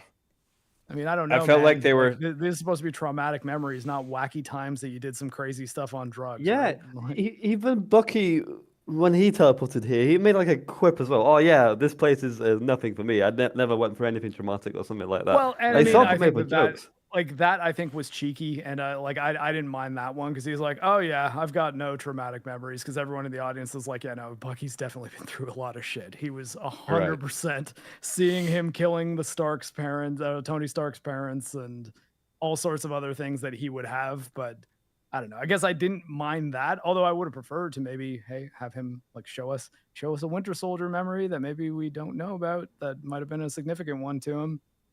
Yeah. But Bucky's I hardly feel a like- character in this movie, so nope. I feel like the writers were thinking this sequence is so heavy in terms of subject matter that we got to throw a joke in there. But what it ends up They do being all is the just time. so jarring that I'm just like, fuck, just cut the scene out, dude. This does not fit in. I'd rather they just went straight to the lab, not have this stupid chicken fight. That was dumb. Because I mean, like, as far as levity in sequences like this, maybe this is the time in the movie to pause the Marvel humor and not have as much levity. Like maybe treat the subject of mental health and depression seriously, because You Yeah. want that, Pretty that serious means you want issue. them to take the audience seriously as well, and that's not gonna happen, I'm afraid. well, I mean, like, that's the thing. It's like you can't have it both ways, right? Like, it's Yep. either you're making a serious movie about mental illness and depression, or you're making a wacky Marvel movie where every serious moment is undercut by a wacky joke. And it's like, I don't know, man. You kind of got to choose which track you're on. I think in that regard, and not to say that movies that tackle mental issues can't have any levity, but it's like Yeah. structure your scenes so that when you're really trying to deal with the weight of mental illness, the audience feels it and isn't like being pulled out by wacky chicken fight. Yeah. Chicken jockey. Chaos Yeah. ensues. Jesus. I mean, it's okay to throw in some jokes now and then, depending on like pacing and shit like that. But like sometimes it can just be an obstacle when you throw something like that in. I think that's the case here. It just gets in the way. So, everyone gets pinned to the wall except Bob himself, and he starts to fight his shadow self, and he starts beating it up and pins it to the ground and fighting his void. But apparently, that's the bad thing to do, so he gets taken over by anger. Oh my god, I hated What? this. I hated this mechanic so much. It went against Because- everything I thought was happening right now. It's like I was like, oh, he's defeating his void. Like he's accepting the things. Like, oh no, he's going too aggressive, and now he's getting eaten by it. The fact that he says I'm stronger than you, Exactly. and that is then played as like, oh no, wait, this is the wrong thing. It's like, no, maybe if the void keeps knocking him down, Bob's power is that he keeps getting up. Yeah. That's like, yeah, you're stronger than me, but I'm not going to give up. I'm going to keep fighting. It's like, no, but that's violence, and violence is bad in this fucking superhero movie. It's like, my God, Yeah. what are you even doing here, movie? Have you Oh, guys? God, sorry, that angered me a lot. Yeah, I completely feel you, Mark. I was wondering if you guys seen a show called Legion. No. No, I'm aware of it, though. It's the Professor X's son one, right? Yes, and yeah, there's some like mind realms kind of shenanigans of trying to come up with, different solutions in a person's mind. There's all these sorts of other examples as well that I'm blanking on, where like the mind realm is so much better, where you actually fight your demons, let's say, or to some extent, the bad stuff within your mind. And that's never portrayed as like a bad thing to do, to fight what you're up against in the mind realm. And in here, it's just like, no, if you fight, you become exactly what... stupid way to do it. Yeah. I'm gonna actually make a case for this scene. Oh my god. I mean, I don't like the fucking every shit flying around the whole scene. I found that really annoying and a bit arbitrary. But I think there is something there about trying to kill the shadow within yourself rather than trying to integrate it in a way that you can live in a forthright way, where you are able to identify the shadow in other people and protect yourself against the shadow in other people. And when you try to kill the shadow within yourself, you end up destroying yourself. Yeah, That was the metaphor that I was seeing in that, where I was just like, you've got something here. But I feel like this all could have been executed in a better way. I don't like the punching, like the fact that the destroying the shadow is just kneeling on this shadow and just punching him in the face over and over. I thought that was kind of dumb. But I did like the basic metaphorical idea of like, it's not a good idea to try and destroy your own shadow self, rather than you need to integrate it. Yeah, I'm curious well, what your guys' thoughts are on that. The Jungian idea is that it's impossible. You can't destroy your shadow. You just need to understand it and find a way to integrate it into your own conscious in a way that is healthy.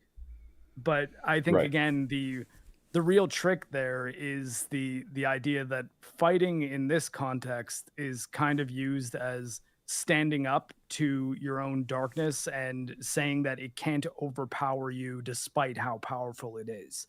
And so I just think that it's really kind of mixing a few different things in a way that doesn't really work for me. Like, because maybe if it started saying, yes, like, that's it, now kill me, and then it, like, he started kind of choking it and was like enraged and like actually trying to kill it instead of just punching, then I don't know. I just I just thought in general it was strange in the way it was done, and it seemed to indicate that maybe it would have been better if he was just still hiding in the attic, because you know, Yeah. you're not fighting it, you're staying away from it. Hmm. And I like think even sorry, go the ahead. metaphorical idea I'm talking about could have been visualized in a better way than just punching it in the face. Yeah, because I know what you Yeah. mean. It's like the whole thing that Yelena actually mentioned earlier. It's like if you just keep repressing it, it's like just bury it deep into your soul and your mind or whatever. Yeah. So yeah, the Because attic being. there is a utility in the shadow. That's why it's worth preserving to some degree, Mhm. right? It's not just like, oh, it's bad, so just kill it. And then wouldn't it be great if we could kill the shadow and everybody, and then the world would be at peace and we all just get along? Like, it doesn't work like that. Like Right. everybody has a shadow. Yeah. You And you your make a shadow good point. sometimes gives you personality attributes that if you're not expressing it in a way that's unhealthy or destructive, it can actually save you and help you do things that you wouldn't be capable of otherwise. So, Right. yeah. Yeah. Which, I mean, I guess in the Yeah. Sentry / Void's case, that's very true. Yeah. I don't know. I got the vibe from it that it's useless to fight, kind of more so. And I get there is some use in struggling against your darker desires, and but I do understand what you're saying, John, and yeah, I do agree with you. Hmm. I just thought the like I'm stronger than you, then kind of being turned into, oh, but that's why you're gonna lose. It's like, well, no. Like, I mean, saying that your depression is not going to be the thing that destroys you is a good thing. That's not a bad thing. Yeah. Oh, I just saw. But again, I think that also, like, if just Void never like lost the upper hand and was just constantly knocking him down, I think that like just the idea of it, no matter how much he's getting hurt, he just keeps getting back up, could have been a way to show that is, I guess, a Yeah. little more effective, as opposed to it's just like, oh, but now you're turning into the shadow because you're enraged. It's like, oh, okay, well, maybe. I just saw something on Litvita. Apparently, they're changing Thunderbolts billboards to the new Avengers, like Yeah, spoiling the in movie real for life. people. And we were gonna get to that. Oh boy. I mentioned it Oh, before. like post-release, they're changing the posters, Yeah, so like it's not Thunderbolts anymore. yeah, like massive Yeah. billboards on like walls. They're just changing It's that. pulling a live, die, repeat, Edge of Tomorrow situation where the title of the movie technically changes. Okay, yeah. Well, I in don't the like case that. of that was a regional thing, right? In the UK, it was Live, Die, Repeat. In Western America, it was uh, Edge of Tomorrow. Edge of Tomorrow. That's right. Yeah. As With even the this, manga it it's seems based like on it's is called a. All You Need Is Kill. So Oh, right. Yeah, I remember hearing about that. But I think in this case, it's like I guess pre-release they're going for this mystique of like who are the Thunderbolts, and post-release they're assuming like most people have seen it now. And it's like now they're remarketing it like the new Avengers, guys. and Where I yeah, guess if they had just Yeah. immediately tried to market it as the new Avengers, people would be like, "What? Who are these people?" Well, I mean, guess in not in every case, but like the new Avengers, come on. Like it would have been harder to swallow. And it still kind of is, frankly. it's so strange even in universe, like, which I guess Yeah. we're getting to because Yeah, Yep. we're almost out of the mind realm. So he gets soaked in by the darkness. Alexi somehow manages to free Yelena so she can go there and give him a hug. It's like, I'm here with you, blah blah blah, and that makes the things go better for the rest of the Thunderbolts, so they can all get there and just drag him off the void, and then they win by friendship, and everything is back to normal. I think that's basically it. I don't think I missed anything. yeah, they hug him. They let him know that he doesn't have to fight this alone. Yeah. Or sorry, he can't fight it at all because he's not. Okay, again, see, like the like It's making me positioning yawn. fighting as the thing that you shouldn't do is odd in this context even. But But yeah, they basically let him know that it's like, no, the way to do this is to have other people in your life, to not isolate. And yeah, Again, with a different approach, I could have accepted this. You know, like I've seen it getting some flack on X, where people are saying they literally defeat the villain with hugs or whatever, as if that's like super lame. I'm just like, I can accept that if it was executed better. I'm Yeah. okay with that fundamentally. Do you guys get the impression that this is like a marketably friendly mental illness / depression kind of thing? Yeah. Like Well, friendly it's- in that it doesn't go too much in depth in its Yeah. exploration of it. Exactly. Yeah. You just get like the basic general impression of like, oh, they're sad. Oh, they have this scene of them seeing very, very sad things. But in no way does it develop the characters, and in no way does it kind of, because sometimes these events, these horrible things that happen to us, you use them as kind of like a crutch in a way. They always surround us in a way. And I don't get that impression with them in any single way. Mm. I don't feel like Yeah. they motivate or demotivate the character in any single and I way. think that like it's stuff we've talked about earlier in the discussion. Yeah. It's the fact that the mental illness struggles that each individual character goes through, if they're given any at all, it's super surface level, and it's kind of only one event. Whereas, Yep. I mean, even in Walker's case, there was probably hundreds of different times that he's playing over and over in his head to try to figure out what went wrong in his family life. Likewise with Yelena having the 3 that we see there in the mine prison. But we don't get anything from the other people. We get one from Valentina, who isn't involved in this scene at all. And like I mean, again, they wanted to have their cake and eat it. They wanted an exploration of depression and mental illness and what it takes to struggle through these very, very real and serious human things. But they couldn't help but also be making a wacky Marvel movie with all the Marvel things. And Yes. instead of making this one have a different tone, you know?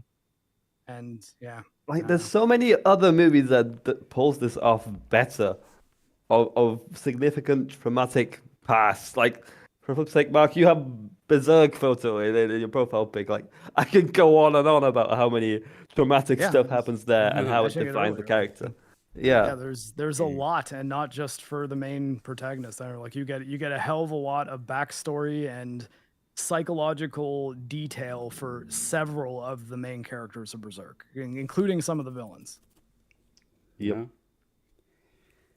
But yeah, everything goes back to normal, and Bob doesn't remember anything, so he got the big amnesia right now. He doesn't even know what happened, and that's basically all we get from him, I think, because they see Valentina a bit in the distance trying to get an evac or something, and she just kind of steps backwards. So it's like, no, we can talk about this, ha ha ha. And remember how the press was on their way? Well, they're here now, and she stands in front of the podium, and it's like, I'm glad you're all here, because with my hard work and everything, I present to you the new Avengers. Oh, see how they saved all of you. Isn't this great? And everyone's like, yeah, awesome, woo. And Yelena just goes into her a little bit and is like, we own you now. And they Which just I don't understand. And Like, they just accept the position, apparently. which, I mean, you know, like, I don't know why press conference being ongoing made all of these characters decide that the villain of the story is not going to have to face justice. Yeah. When, like, I mean, realistically, any one of them should have immediately restrained Valentina, got on the microphone and said, hey, you remember everyone just turning into shadow selves for a minute there and going through a bunch of traumatic memories? That's because this lady experimented on a drug addict and was going to try to sell him as a hero by having him kill us, but it got out of control and it almost killed all of you. And now she's going to jail. Like, forget impeachments. We're like do not pass go. Go directly to jail. Yeah, I guess they were somehow enamored by, being New Why? Avengers Why kind of thing. all of them? That's the thing. Like, I don't get Yeah. how all of them were immediately on board with, okay, I guess Valentina's our boss now because we're the Avengers. So, you know, Buck- it's and- cool. Bucky is there. Bucky wouldn't especially, take yeah, that like, I shit mean, that's at what I all. mean. Like, you'd Yeah. be like, No no, fucking way. absolutely not. We're not the new Avengers. Fuck you. You're going to jail. Yep. You tried to kill us like an hour ago. Right. Yeah. I mean, this scene is dumb on so many levels. I mean, not only the whole Sentry thing, but like you just brought up, Mark, before Sentry, she tried to kill them all. And so Yeah. why would they fucking Yeah. submit to her in a and just accept that she's in a continued position of authority over them? Yeah, even to Like, say why like, would- oh, why we've would got they trust- leverage, it's like, why? Why do you have leverage on her? You let her off the hook. Why would they trust her? Yeah. And why the fuck is this press crowd even here? I mean, yeah, they were set up, but I'm sorry, I don't buy that they're all just here. There was It's they- partly a writing issue, and it's also an editing issue. Like, 'cause when it speaking cuts- of When it, editing sorry, one issue, more thing. When it cuts from the void climax and we go back to the city, the first shot we see, I believe, is Alexei and fucking hell, Florence Pugh's character. I can't remember the Yelena. names. Yelena. Yelena, right? They're both on the ground, and then you do a simple cut to a wide shot of New York, and the darkness is lifting, and then it cuts back to them. So it's the implication that this is all happening in the same instance of time, and so pretty much within a span of a minute, the entire press crowd is there, and it's just like, dude. The entire of New York was just about to be engulfed in darkness, and this guy was just fucking zapping people left and right. And now literally 1 fucking second after the darkness suddenly lifts, everybody just goes back to their job of Yeah. fucking reporting and lifting up the cameras, and it's just like, well, Yeah, back they to have business no- as usual. It They makes have no fucking memory sense. They have no memory of being in their own mind prisons that presumably they were all in just now. Like it's totally Right. fun. It's like, oh well, I guess Yep. I just had another acid flashback anyways. And They're the all press reason I conference bring did it up, that. the reason I bring it up as an editing issue is because it could have been addressed in editing to a degree, where if you had opened the scene with the wide shot of New York and the darkness lifting, and then do a cut to them on the ground, or perhaps a dissolve to them on the ground, where we indicate that perhaps some time has passed, and then they wake up, and then the press crowd is there, that at least lends an additional layer of believability to the situation. But the way Have that it's cut in its current state, it's so jarring and unbelievable that I can't take it seriously. Have the little girl Lexi save just walking down the street with her parents and then have them note, like, are we the only ones who remember being in there? Like anything to make it indicate that, like, oh, just Yeah. no one understands what just happened except for the people who are like named characters. Right. Even if that doesn't make much sense, it's like, okay, well, give us that at least. Like, There's a few things they could have done, yeah. Absolutely. But they went with the dumbest fucking thing. what about the people who got blooped out of helicopters? Or like, where did they reappear? In the helicopter that's crashed just on the ground? They're like, oh fuck, I guess we crashed, but we're totally fine. They just like it's it's the Fringy blip problem. Yeah. It's like, do they just show up back in the air? Like, what happened to the people that were flying? Right. Yeah. Yeah, that's weird. Well, I guess they would spawn right where they disappeared without the helicopter, so they would just be like in the sky again. I mean, they'd be like, Doctor "Ah!" like, even if you want to argue, like, oh, they'd probably teleport somewhere safe. Like, it's still the same location. Doctor Strange spawned in, what, on Titan, and he had Oh to yeah, teleport no, through. like immediately as the void was spreading across all of New York, I was like, hey, isn't there like a Doctor Strange like office here? Like, where's he? Where's Wong? Where's any of the magic characters who can fucking teleport anywhere at a given moment? Why are they not helping with this? Yep. Are they not at least showing up to be like, hey, what's going on? By the way, a movie mistake I noticed: Bob's hair was blonde, dyed blonde. They specifically had a line for this, and towards the end, it's not blonde. Well, because anymore. he went into the void, so it dyed his hair back. Oh. Oh, that Pretty makes sense. retarded. Right, that makes complete sense. I knew it. But yeah, they just all accept their new position apparently, and that's the last line of the movie. The new Avengers, and then we cut to right. credits. This Naming them the new Avengers is retarded. I just It's really dumb, and it like even the what they do with that in the post credit scene is even more dumb. Mm-hmm. Like I don't know why they decided, oh, this will be the thing that we like, especially going as far as to like change the title of the movie and the billboards and the posters like a couple days after it came out. Like, because hey, do you assume that everyone has seen the movie already?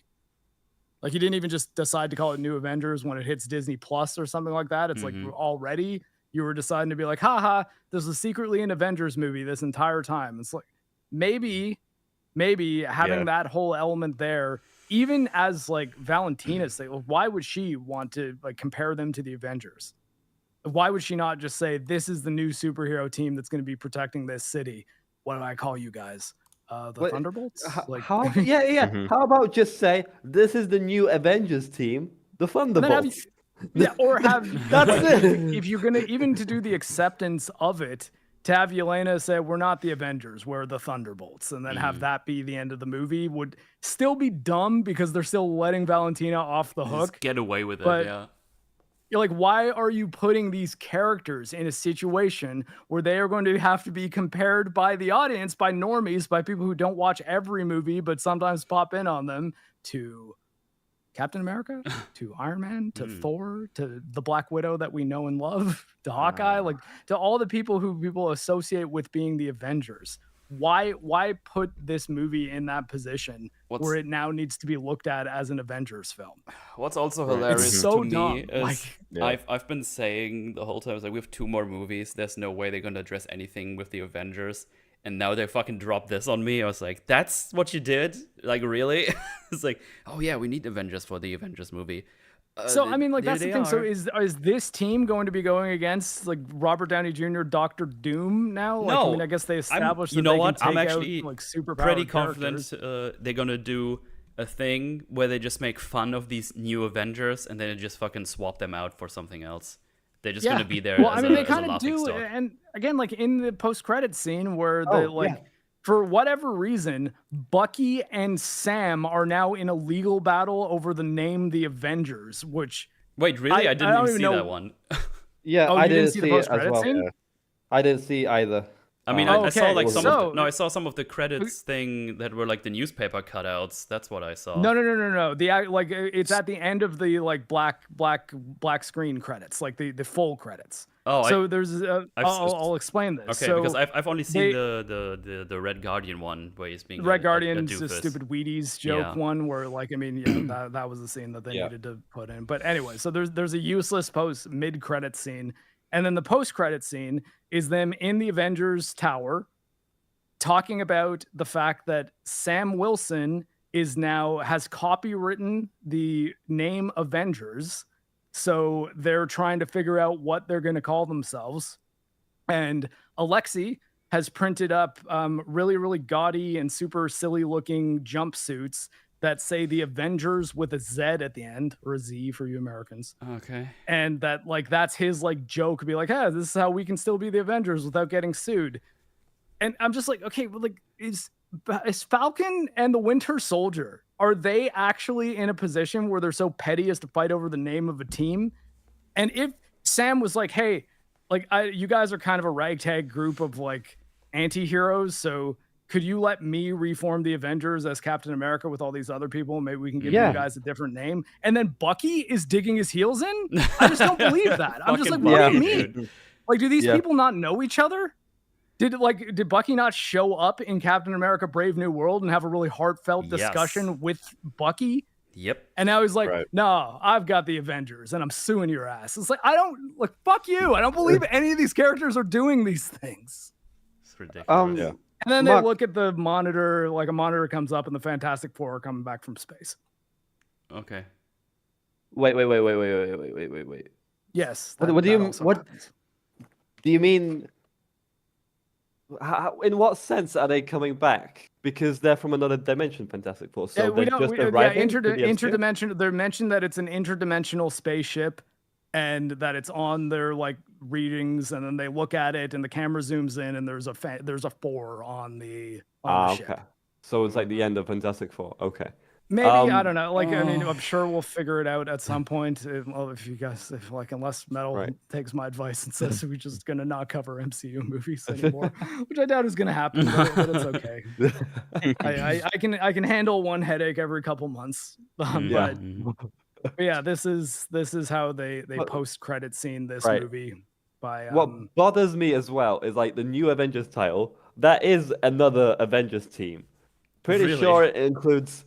Spider-Man, Avengers Luke West Cage, Coast. Wolverine in there as well, and there's basically like a big jail breakout. Electro causes it, and that event causes like a new Avengers team to form up because the previous in the 90s team there were two disassembled. Avengers teams. There's an Avengers team in New York, and there was an Avengers team in I think it might have been San Francisco, if not LA. But like that was the one that like War Machine was in. Like there being more than one team of Avengers is not unheard of. So the idea that Sam and Bucky will be like in legal discussions about who can brand the word Avengers is so fucking insane. Also, the fact that they are now trying to market this film as an Avengers movie just blew my. I'm like, what do you mean? Why are you even doing any of this? Thanks again for the raid, X-Ray Girl. Oh, another raid? That's going ridiculous. Thank you very much. Yeah. If anything, shouldn't fucking the government be the one doing the suing because they wanted to do the Avengers again?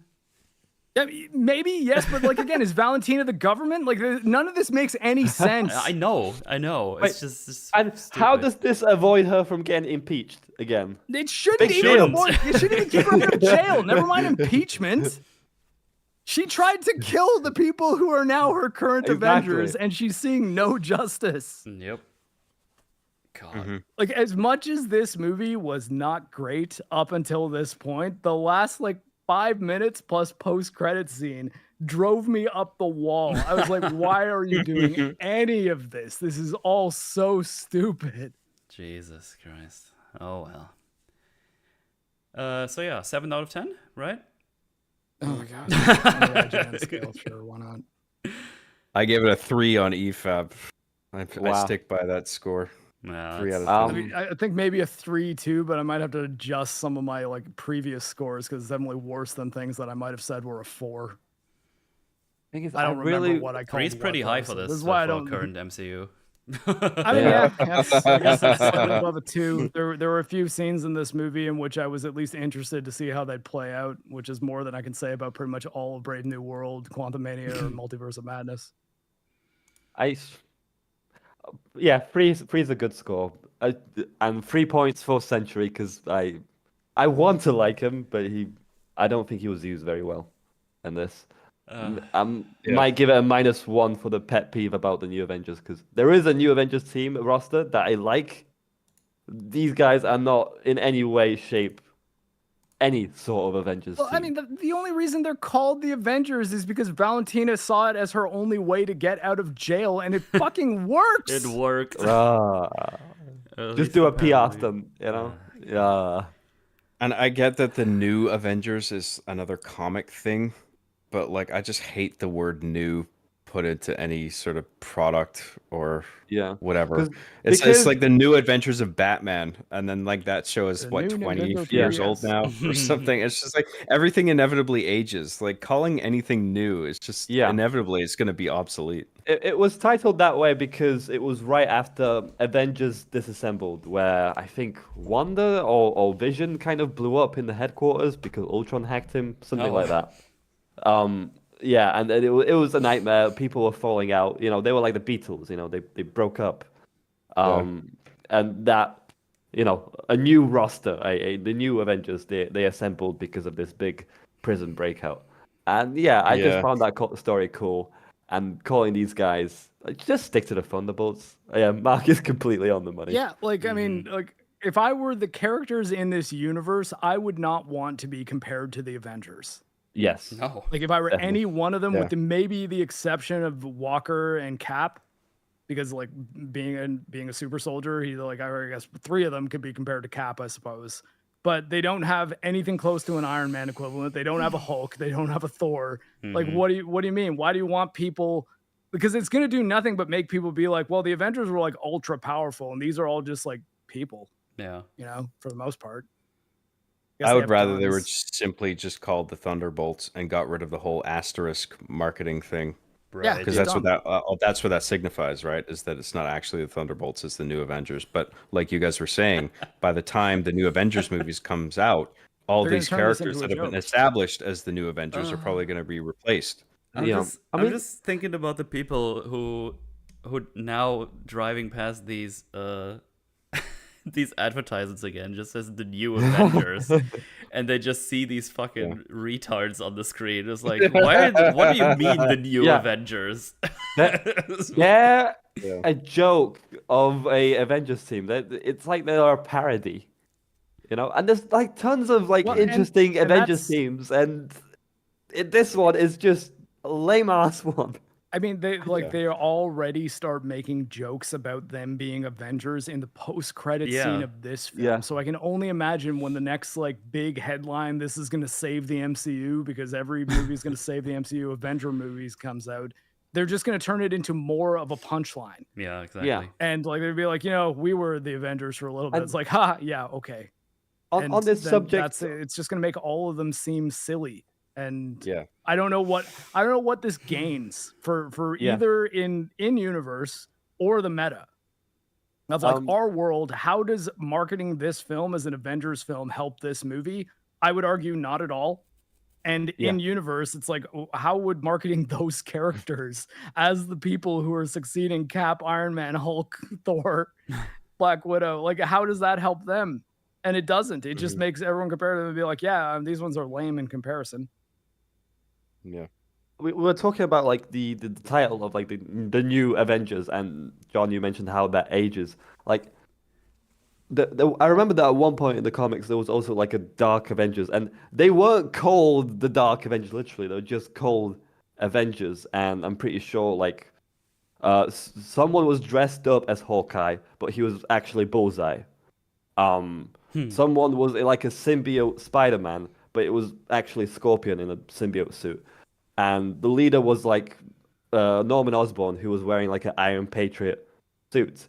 They were kind of posing as the Avengers in a way. So I guess if the government were to do this, you'd pose just as the Avengers in a way. But you can't even do that because they're all non-superpowered soldiers kind of in a way, which I think the title Thunderbolts fits them better because they're not even pretending to be Avengers in a sense. Do you see what I'm getting at? And the Dark Avengers was cool, a cool concept because they were kind of evil in a sense, but trying to kind of gesture to the public that we're all fine. Look at this perfect consequence with all of us pretending to be other superheroes, kind of in The Boys in a sense. But in here, it doesn't work. A title like the Dark Avengers doesn't bother me, because it's just okay, it's an alternate version of the Avengers with a darker trait to it. When we're just simply replacing the Avengers, why call them the new Avengers? You either just call them the Avengers or just call them the Thunderbolts in this case. I mean, especially I'm leaning definitely towards Thunderbolts because we're meant to get a sense that this is a parody of the original Avengers, I think. I mean, I think the film overtly wants us to think that. Because, I mean, you take a character like Alexei, for instance. He's a fucking clown. I mean, you compare him to, Iron Man or Doctor Strange or whatever. It's just the old Avengers were way more, competent and reliable and brilliant. And now it's just you have somebody like Alexei is now a part of the new Avengers team. Come on, am I supposed to take this seriously? Is this supposed to be parody? Yeah, gonna have to see how what they're gonna do when that next Avenger movie comes out. I expect them to start off with these Avengers, and then they just get laughed out of the building by whoever is gonna actually replace them. Because the thing, Hulk is still around. It's just what do you mean new Avengers? That's stupid. I mean, obviously, we have Sam Wilson as Captain America. He's going to have to say something about this. Spider-Man might have, but I don't know if he's even going to be in that one. I'm not sure what they're going to do with him next.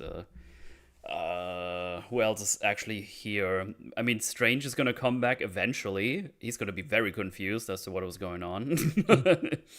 I could be mistaken, but I think it was confirmed that Spider-Man will not be in it because I think they're saying that like Spider-Man is in his own weird multiverse like universe thing now. What? Where like he's isolated from the rest. Okay. Like But they're not. the- He's not going to His show up in rights are Doomsday isolated because he's from off doing Disney. his own. He's Metal, off let- doing let his. me No, translate that. like in his own like because Yeah, No yeah. Way Home sort of divorced him from the rest of the Marvel cast, right? Yeah. He's off doing his own thing now. Yeah, I understand your argument, John, but the translation is Sony didn't negotiate with the MCU enough. That's what that means, basically, yeah. in a nutshell.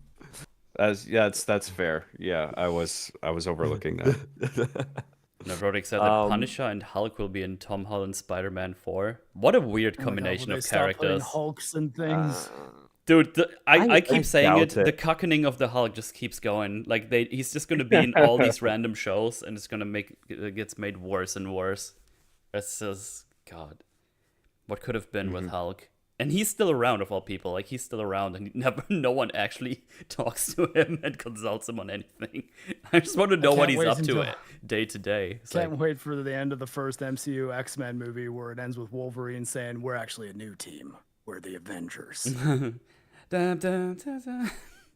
Yeah. It's like, wait. I don't There are know. 3 of them.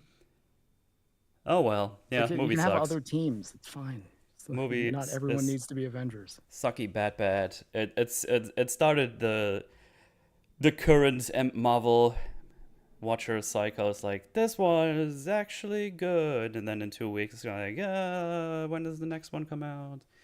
So yeah, it's Like just- we're getting to the point though that MCU fans are getting really happy about getting a movie that is almost mid. almost mid. I'm When is honestly kind Fantastic of Four coming out? Let me check. Yeah, sorry. John. I'm kind of torn of like how I feel about this movie relative to the other Marvel movies like I hated because like with Multiverse of Madness for example, I fucking hated that movie, but at least it made me me too. feel something. But like this was just fucking boring. Yeah, Yeah. in And a like way, I don't know when a what's movie- worse. When a movie is boring, it definitely feels like it's way worse. I think there could have. I mean, there's I possibly, think I would take this movie over Multiverse of Madness or Quantumania. Oh yeah, definitely. Like if you had a choice to watch like Make of that what you will. like Quantum Mania or Multiverse, I'd rather watch this again because it annoyed me less. But it'd certainly be quite boring to watch. You'd just kind of pay half attention to it most of the time. I mean, like at least there's a couple okay performances in this movie, Yeah, that's Yeah. true. which again is not a lot, but I mean, what do the No, other ones have? I want The to like actors this. were I good, think. Yeah. Particularly did you- Florence Pugh, David Harbour. I mean, a bunch of people, not Sebastian Stan. So I think he phoned it in, but like Yeah, there were God, some he was good bored as performances fuck. in this. But the material let them down. It didn't give them anything to work with. I mean, the actors are rarely the problem. I think we've pointed that out. Like in every MCU movie, it's like, yeah, those are good actors, but the shit they get is just shit. So, And I mean, gotta Bob do. was good. Like the actor who played him. Mm. Like, Yeah, he's he was someone's fine. son, isn't he? Like he's like a Nepo kid. I I can't feel like I remember. heard something about that somewhere. I forget which actor no though. idea. All I know Bill- about him Bill is that he Pullman? was Is it also Bill in Top Pullman? Gun Like- and was also called Bob in that movie. Oh really? Yeah. Huh. How about that? It's Top Gun Maverick. Yeah. He's I just think gonna- I think he's the president from Independence Day's son. Mm. Oh, okay. Unless or he's Bill Paxton's son. Either way, they're both Bills with similar sounding last names. Okay. I think judging by how he looks, though, I'm going Pullman over Paxton. Someone correct me. Yeah. Fantastic Four is coming out 25th July. Hmm. Okay, well, So that's I'll let Metal decide. that's in I a have month about. So yeah. I have some mild hope for that one. I feel like I'll at least enjoy it more than Thunderbolts, but we'll see. It could be a disaster I've easily. lost all hope We'll a long see. time ago. Yeah. It's okay. Let's see. It's directed by the guy who made WandaVision. Uh-huh. Oh my god. They're jumping straight to Galactus as the villain. They've gender swapped Silver Surfer, I think. Pedro Pascal as Reed Richards for some reason. I don't know why you'd I cast guess Pedro like in it. Because Eddie from everyone Stranger cast Things is Pedro. Human Torch. I like him. Oh, I liked him in the one thing I've seen him in. I'm pretty sure they said that he can't be over flirtatious in this. Like they try Well, not I mean, to make him. things like that. I'm just like I'm willing to.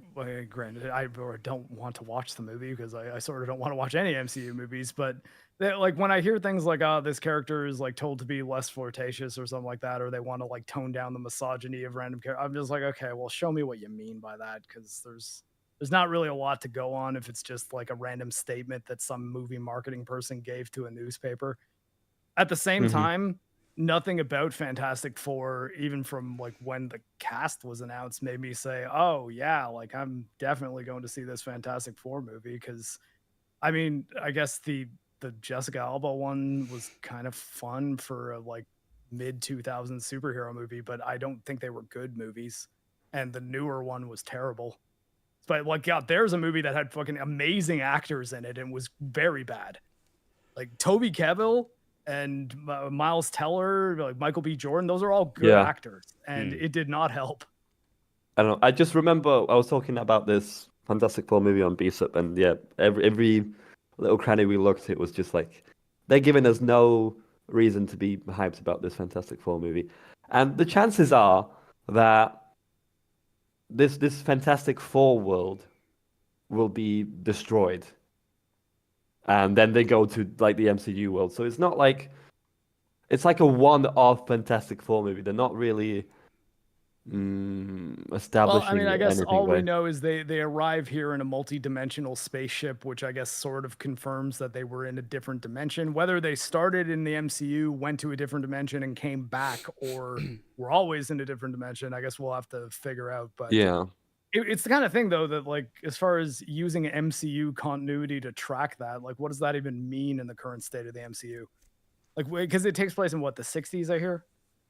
Yeah. Mm. Yeah, so Well- like what happes in the MCU 60s according to the people who are currently writing A, for MCU right a now? I don't think they'd be able to give technologically you a straight answer. advanced 60s.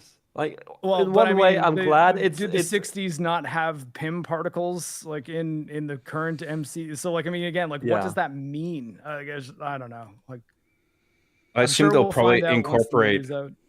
they'll incorporate Howard Stark in some way. Hmm. Like Yeah. that because he was doing shit back then, wasn't he? Oh yeah. I mean, but again, I guess if Reed Richards exists, you got to figure in any scene where they're talking about like old timey science that like in the context of like Hank Pym and Howard Stark, like would Reed have not been mentioned? And yeah. Mm-hmm. I guess like And- the answer to that is rights from Fox, but or Fox Yeah. was it Fox? I feel like it was Fox Yeah. for Fantastic Four. Anyways, Uh, like Oh, the extra question as well. Like, do you guys think that the Doctor Doom that he'll be an evil Iron Man, evil Tony Stark, or actually his own character, Victor Von Doom? Just he looks similar. I mean, as well. I does like again. It's like it doesn't really matter. Ultimately, it's like, is what you do going to be good? And right now, my faith in that being a yes is very low. It's like I feel like that the actor's prior existence as Tony Stark is going to be factored in some way, but For it could sure, be yeah. in some way that's like unexpected. They're sitting on something. I'm not quite sure what it is. They're going to do something with that. Because I But I don't reckon, know like, what. if he is just evil Tony Stark, then and his name is literally Tony Stark, that's gonna suck completely. Doesn't matter how you write it, that's just gonna suck. Mhm. I don't think that's the way they should go. I think he should be his own character, and then Yeah, like- it might have a chance. I'm willing to be impressed by any good movie that comes out. I mean, again, the sequel to Suicide Squad turned out to be a movie I liked quite a bit. So it's not unheard of. Mm-hmm. And if Metal decides we are covering it and I go see Fantastic Four and it's amazing, I'll be the first one to be like, yep, they actually pulled an ace out of their sleeve. I didn't see Yeah. it happening. But like, I mean, any Marvel project that I've had any kind of hope in, that like since things started really going to shit, I've gone to see and at most mildly enjoyed while I was watching it, and then immediately forgot about, like Deadpool and Wolverine. Like where it's like, okay, there were some funny moments in there and a few like key jangles that made me smile, like Blade. But like, if I never see Deadpool and Wolverine again, I'm not going to lose any sleep. Likewise, I wish I didn't watch Daredevil Born Again. And I love Daredevil. I love the Netflix show. I loved him as a comic book character, like all through the 90s and stuff growing up. And they fumbled Daredevil, which shouldn't have been that hard to nail because it's like Daredevil's a street level hero. You don't need to really do that much to make a good Daredevil thing. And they found a way to mess that up. So it's like, do I think they're going to be able to do an Avengers movie where they're pulling in alternate versions of Tony Stark where he's Doctor Doom and multi-dimensional things where all sorts of characters from different timelines are...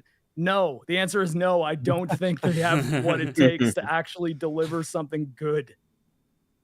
But I mean, again, if I'm wrong, I'll be the first one to admit it. Like I'm not placing any money on it.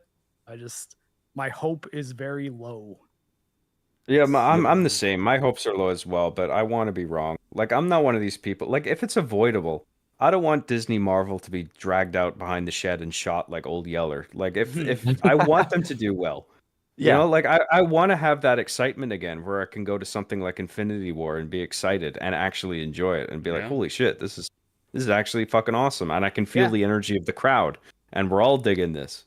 You know, like I want that again if they can achieve it.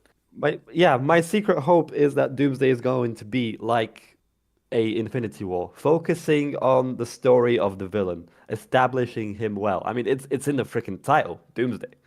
Secret War is just gonna be a mess. I feel that in my bones. It's gonna be another Endgame.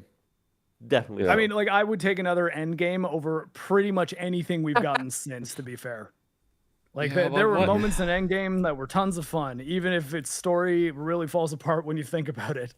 It's still like wasn't have any fucking good emotional payoff that has been set up throughout the last 5 years. It's just it's just not there. So I don't even know. Unless unless you dig up characters who already have that emotional setup and present it in a way that doesn't seem disjointed and strange, which again, I'm not even sure if the best writers in the world could do that and pull it off.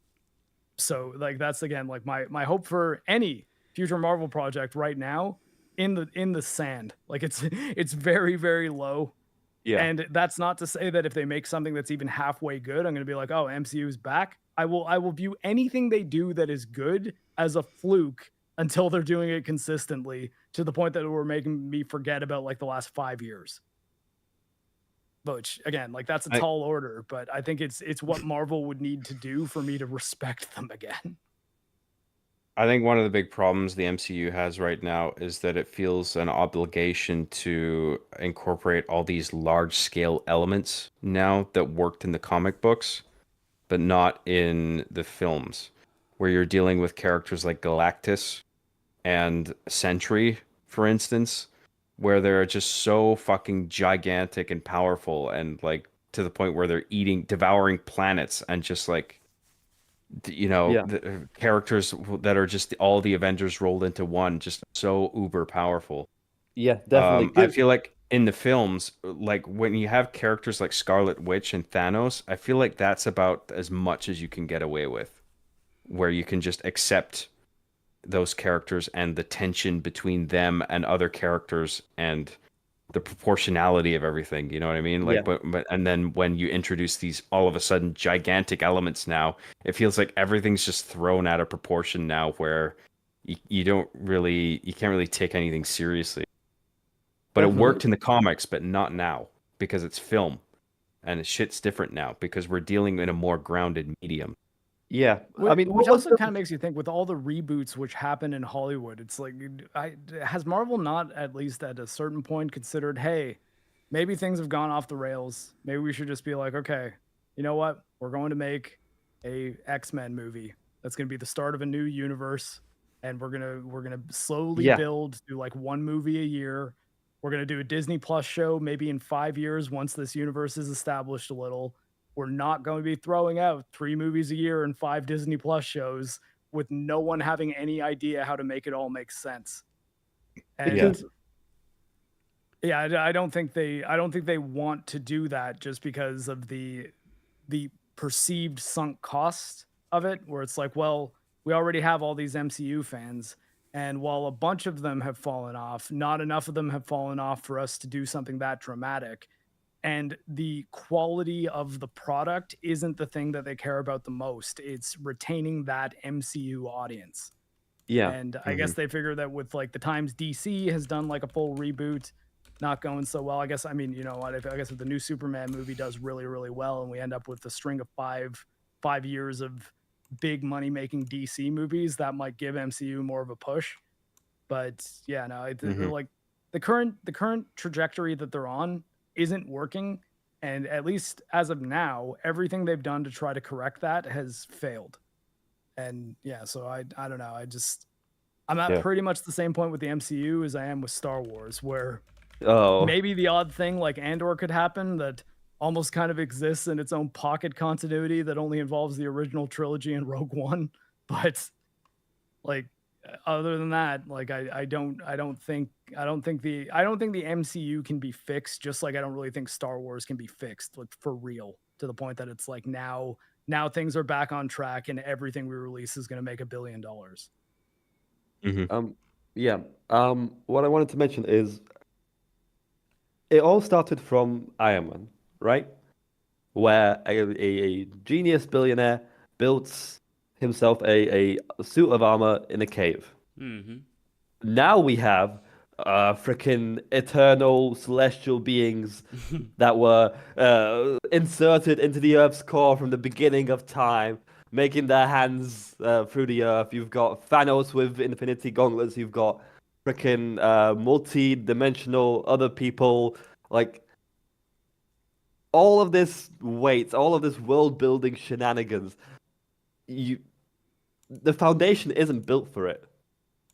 The MCU is in detrimental need of a reboot. Like, the world building definitely needs a reboot for you to at least establish all these things, all these insane stuff. And that's why, like, the Sentry just feels really stupid. I mean, it really does seem like someone who has cosmic abilities, not someone who has biological laboratory abilities. It just doesn't make sense. Yeah, well, we're too far early on. Yeah, we're too far into the cosmic realm of Marvel. I mean, one of the things that made Infinity War so big and exciting was that we were just scratching the surface of the whole cosmic realm, where it's just like, oh, now we're starting to get into outer space, and there's aliens, and there's Thanos and shit. I felt like that was just about as far as you could take it in the cinematic realm, and now we've just gone too far now. Especially with the multiverse. Throw the multiverse into the mix, and it's a complete shit show. Sorry, Marc. Yeah, well, I mean, yeah, with Guardians of the Galaxy being the first like toe dipped into the cosmic pool, and it being intimately tied to Thanos because of Gamora and Drax for that matter. So it's like even the time they did a movie that was a full blown space movie, it was connected to the threat that turned out to be the big space threat, and that is still things that it's small scale is probably not the word for it, but the scope of it was narrow enough that it could still be controlled. But I think once you start outsourcing a bunch of projects at the same time to a whole bunch of different writers without like a team that their whole job is to be like, we need to make sure we don't put out anything that doesn't make sense within these rules, then like they're too far down that tunnel now. There's no way out. Like they could maybe try to make some good things in the tunnel, but getting out of the tunnel is next to impossible. Which I think even like Alex there says Rogue One's versus still in the sequel trilogy universe. It's like maybe, but it doesn't have to be like when you're watching it, because it all takes place between like the prequel trilogy and the original trilogy, with only its relevance primarily being in the original trilogy more so than the sequel trilogy. And like, does that mean that the original trilogy like always took the sequels into account? I think that the answer to that's pretty clearly no. Like, it's like I don't believe that the Star Wars sequel trilogy happened while I'm watching the original trilogy. Now, Rogue Right. One and or do definitely rewrite a lot of things out of existence that were in the extended universe. But at the same time, I think that you can still watch Rogue One and take it seriously, not thinking that, oh, this is going to tie into Ahsoka somehow, you know? Where is I think that it would be difficult for anything like Daredevil was the chance to do that, right? Like, whereas if you did an MCU project that maybe disregards all of the bullshit that's been happening in phases 4 and 5, and it just tells a good superhero story that doesn't really connect to anything except for itself, that was their chance to do it, and they totally dropped the ball. They made just the weirdest show they possibly could have with those characters, and not very many of those characters either, because most of them get sidelined immediately or dead. Well, in conclusion, shit's fucked, nuke it to oblivion, and start over. Thank you for coming for my TED Talk. Oh, well. Well, don't go watch this movie. This one sucks. Don't believe the reviews either. It's getting for some reason, it's getting stellar Rotten Tomatoes critic and audience reviews, and I just don't get it. It's Again, the, it's the the usual MCU cycle. fans. They're happy with things that are approaching mid. It's approaching mid, therefore 10 out of 10. It's best. Amazing. Pretty sure Rise of Skywalker still has 87% still. So I would not put it on Tomato at all. Yeah. Let's go for these super chats real quick, and then we're out of here. Get 5 gifted memberships by Critically Chibi. Thank you very much for those. Appreciate that. Thank you, We got $5 by Slumpy, saying, I think they normally use the timer room for New Year's Eve parties, just wanted to save money on their annual budget. I see. That makes sense. That's why the clock was there. It normally shoots out indoor safe fireworks. From Bye. I got $10 by James saying, another reason, time. Just look at the first 3 Pirates of the Caribbean movies, 03 through 07. Davy Jones is all CGI, but they attempt to completely finish it. Exactly. The second and third films were shot back to back. Yep. That's what artistry we were saying. matters. Like it's not just the technology. It's how much the people making it care and how much time they have to correct things that aren't working. Yeah, absolutely. Yeah. It's but the CGI stuff for Marvel is scuffed, and I think less and less people actually want to work on those. People in nano helmets. That's where we're at right now. It's like Fringy said, tons of unders of crappy return to form positive reviews happening, and nothing will be learned. The journey into sludge continues. That I think is just a thing that like shill type journalists say. Like, remember Dragon Age Veilguard was a return to form for BioWare. Yeah, that just sucked ass. It's the thing they do to tacitly admit that the last few things have been shit. Yeah, no, and maybe make the audience think that this one isn't shit, even if they thought the last few ones were shit. Yep, it's pretty bad. Then Slumpy with the 21 months of membership, thank you very much. Flim Flam Variety. You should look up the Great Lakes Avengers, and I checked those out. That's a funny group of people. Captain Lake Ontario there? No, I don't think so. That's the Great Lake that I'm closest to. There's a Captain Canada, I think, of some sort as well. That's in it. I mean, maybe. Yeah, he's not very important here. Wolverine is our national hero. So we got. After accidentally discovering his power to never die, Craig Hollis donned the superhero persona of Mr. Immortal and began fighting crime. He soon realized his heroic endeavors would be easier with a team, and took out an ad calling for men and women of action. Meeting at a local YMCA, Mr. Immortal was drawn by Big Bertha, which is, she looks exactly as you would think. She's a big fat lady. Dinosaur. Oh, Jesus Christ, that's a dinosaur. Doorman. Okay. Wait, what does Doorman look like?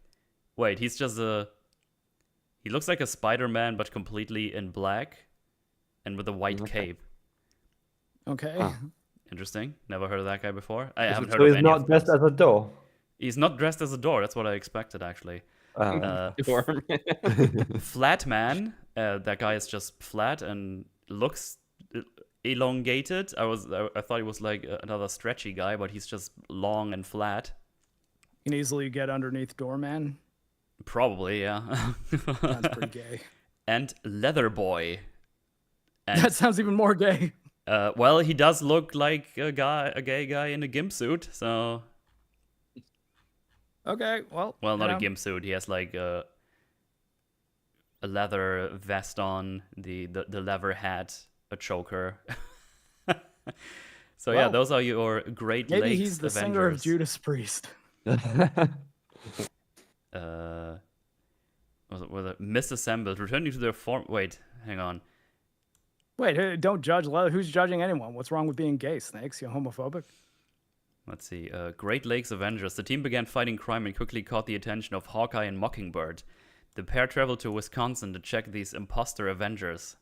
After determining they were just a group of somewhat oddball heroes, Hawkeye and Mockingbird took it upon themselves to train the team. Oh, that's nice. Originally, the team heavily depended on Ashley Crawford's modeling income to provide funding for their headquarters, and the team also used her private jet. Not long after So they can beginning, get bank loans. not long after beginning training with Hawkeye and Mockingbird, the Great Lakes Avengers were called to Texas to help the Avengers, Captain America, and She-Hulk to rescue the Scarlet Witch and the Vision. After the team successfully aided in the rescue, Captain America gave them permission to use the Avengers title. Oh, that's nice. They earned it. Look at them. Oh, you know. The Great Lakes Avengers continued to train with Hawkeye and Mockingbird. When Terminus began attacking St. Louis, Missouri, Captain America called on the Great Lakes Avengers to battle him until the Avengers could arrive as reinforcements. They were again called into action by Captain America to help him, and the Human Torch respond to a mysterious distress call in the rescue of Rick Jones. Interesting. That sounds way more interesting than everything I've seen in the MCU so far. And they look like some fucking weird-ass people, I'll tell you. well, seriously, like this seems like in better mood and tone of that the MCU could do. Yeah. Like a funny comedy team. Let's Like see what they it's keep here. wanting to do comedy. At least maybe do an actual full-on comedy. Maybe there's an idea. They also renamed to lightning that's rods, apparently. cool. After the Avengers were seemingly killed during Onslaught, the Thunderbolts took over heroic responsibilities in New York. Attempting to cash in on the popularity of the Thunderbolts, Mr. Immortal rebranded the team as the Lightning Rods. And also briefly teamed up with Deadpool and Weasel. Okay, never heard of that guy before. When it was later revealed Sounds that the sneaky. Thunderbolts were secretly the Masters of Evil, damn it! The team approached S.H.I.E.L.D. with the request to bring the Thunderbolts in themselves. Unfortunately, the Lightning Rods were no match for the Thunderbolts. They lost? Damn. That sounds actually kind of cool. I don't know, I'm kind of into this. But yeah, that sounds fun. Then we got 25 months membership by O Snakes of Bearded Flea Varieties. Like, happy metal. Hey, Metal, happy birthday. Oh, it's again my birthday? That's the 17th times this year. Happy happy birthday, Metal. Metal. Happy birthday. Also, who had the best German suplex? I go with Chris Benoit. His technical skills were on point. Snorts from the top rope. I mean, I was a fan of Kurt Angle's German suplexes. He did some pretty dope ones. He also did triple suplexes sometimes. That was pretty fun. And Happy New Year, too. Hell yeah. But yeah, there you have it. The Thunderbolts, asterisk, are in the bank, in the can. Yay. And yeah, they suck. But before we're out of here, thanks for hanging out, lads, for joining us. John, True, always good times. True, No problem. tell the Thank you people for what having me. you're up to. What's you got anything going on? Anything in the pipeline people need to know about? No, I don't particularly have anything to shill out, but All right. yeah, just check out my channel, TruePop Culture 7. Yeah, for this month, no, I don't have anything to announce. All But right. yeah, thanks for having me on Metal. Sure. Even though I was late, Gay. it was hell of a week for me. But yeah, glad to have joined you. Yeah, good times, good times. Yeah, link down below as always. John, what are you up to? You do stuff sometimes. Yeah, I do Arby and the Chief. That's on the Woo! back burner for a while. I'm doing episode 2 of Hard Justice. I'm still shooting it, but I'm almost done. Nice. I'm about Yay. 750 shots into it out of probably 1,000 shots for the episode. 75%. And, I'm great at math. Yeah, something like that. And I stream on the weekends. I just about finished Liza P. Sweet. Yay. And yeah, John Graham on YouTube. Thanks for having me on, guys. Yeah, Anytime, it's always a man. pleasure to have you, John. Good And your TruePop. times. Yes.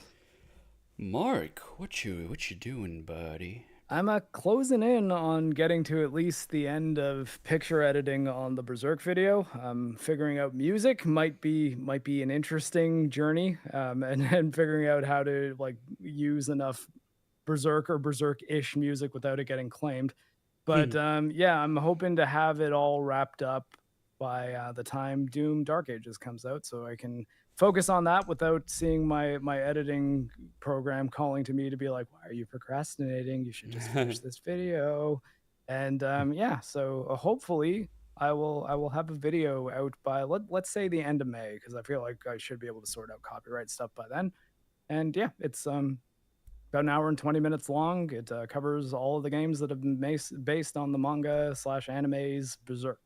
And yeah, that is a series that tackles mental issues in a way with a lot more nuance and depth. Yeah. Good shit. Well, yeah, go subscribe Larinos to all the lads here, because you're already here where I am, and well, I'm doing quite a bit at the moment. I'm going fucking crazy on this bitch. So obviously tomorrow, The Last of Us 2 episode 4 is coming out. So you can expect a stream of The Last of Us 2 game while I talk about The Last of Us episode 4, which means I'll be editing the rando rant about this on Tuesday and hopefully get that out on Tuesday again as well. It's been working out quite well these last couple of weeks that I was able to release them on Tuesdays immediately. That's quite nice. Seems like people enjoy the rando rant format as of now, and it's a nice format for me to actually put stuff out that my time allows, with being a wage slave and stuff, as I always say it. So that's nice to actually get some shit on the channel once in a while, every week actually, and I'm keeping on to that. It's nice when they release weekly, because then I can actually pull it off.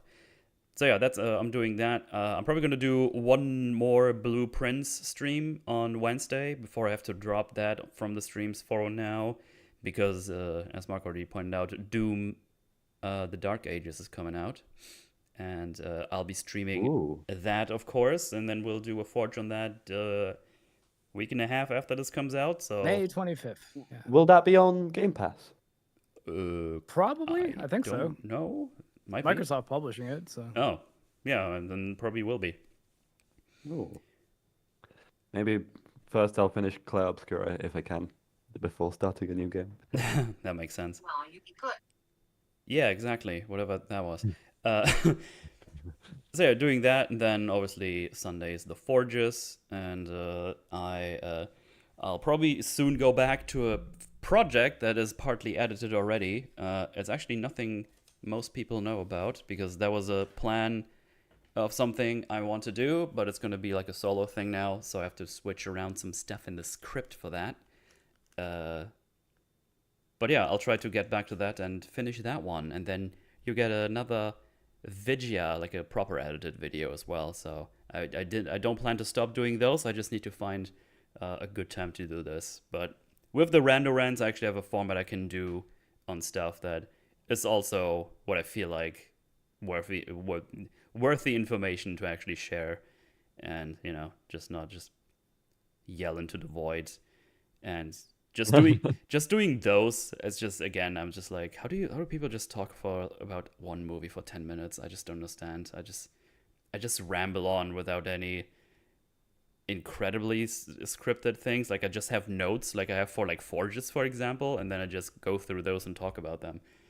And that's already, like, if you just do that, that's already like an easy 30-40 minutes. That's without going into any detail. So I don't know. Well, but what if you just read off the IMDb credits and then give a spoiler-free review, meaning you don't actually have to analyze any of it, and just talked about how the movie made you feel a little? Well, in that case, I might have been able to quit my job by now, but I'm not doing that, apparently. But yeah, all this and more coming your way. More things happening over the year, and yeah, I will be on EFAB again, I promise. or something. I don't know. People have been wondering where I've been, but I'm just busy with my stuff, and they do things I didn't watch. So that's all there is to it.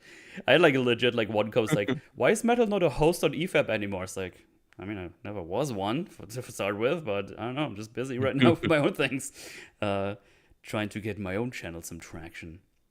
But yeah, there's tons of recorded stuff I'm on though, so that's probably gonna come your way at sometime in the next 20 years or something. I actually don't know how far those are in. Ooh.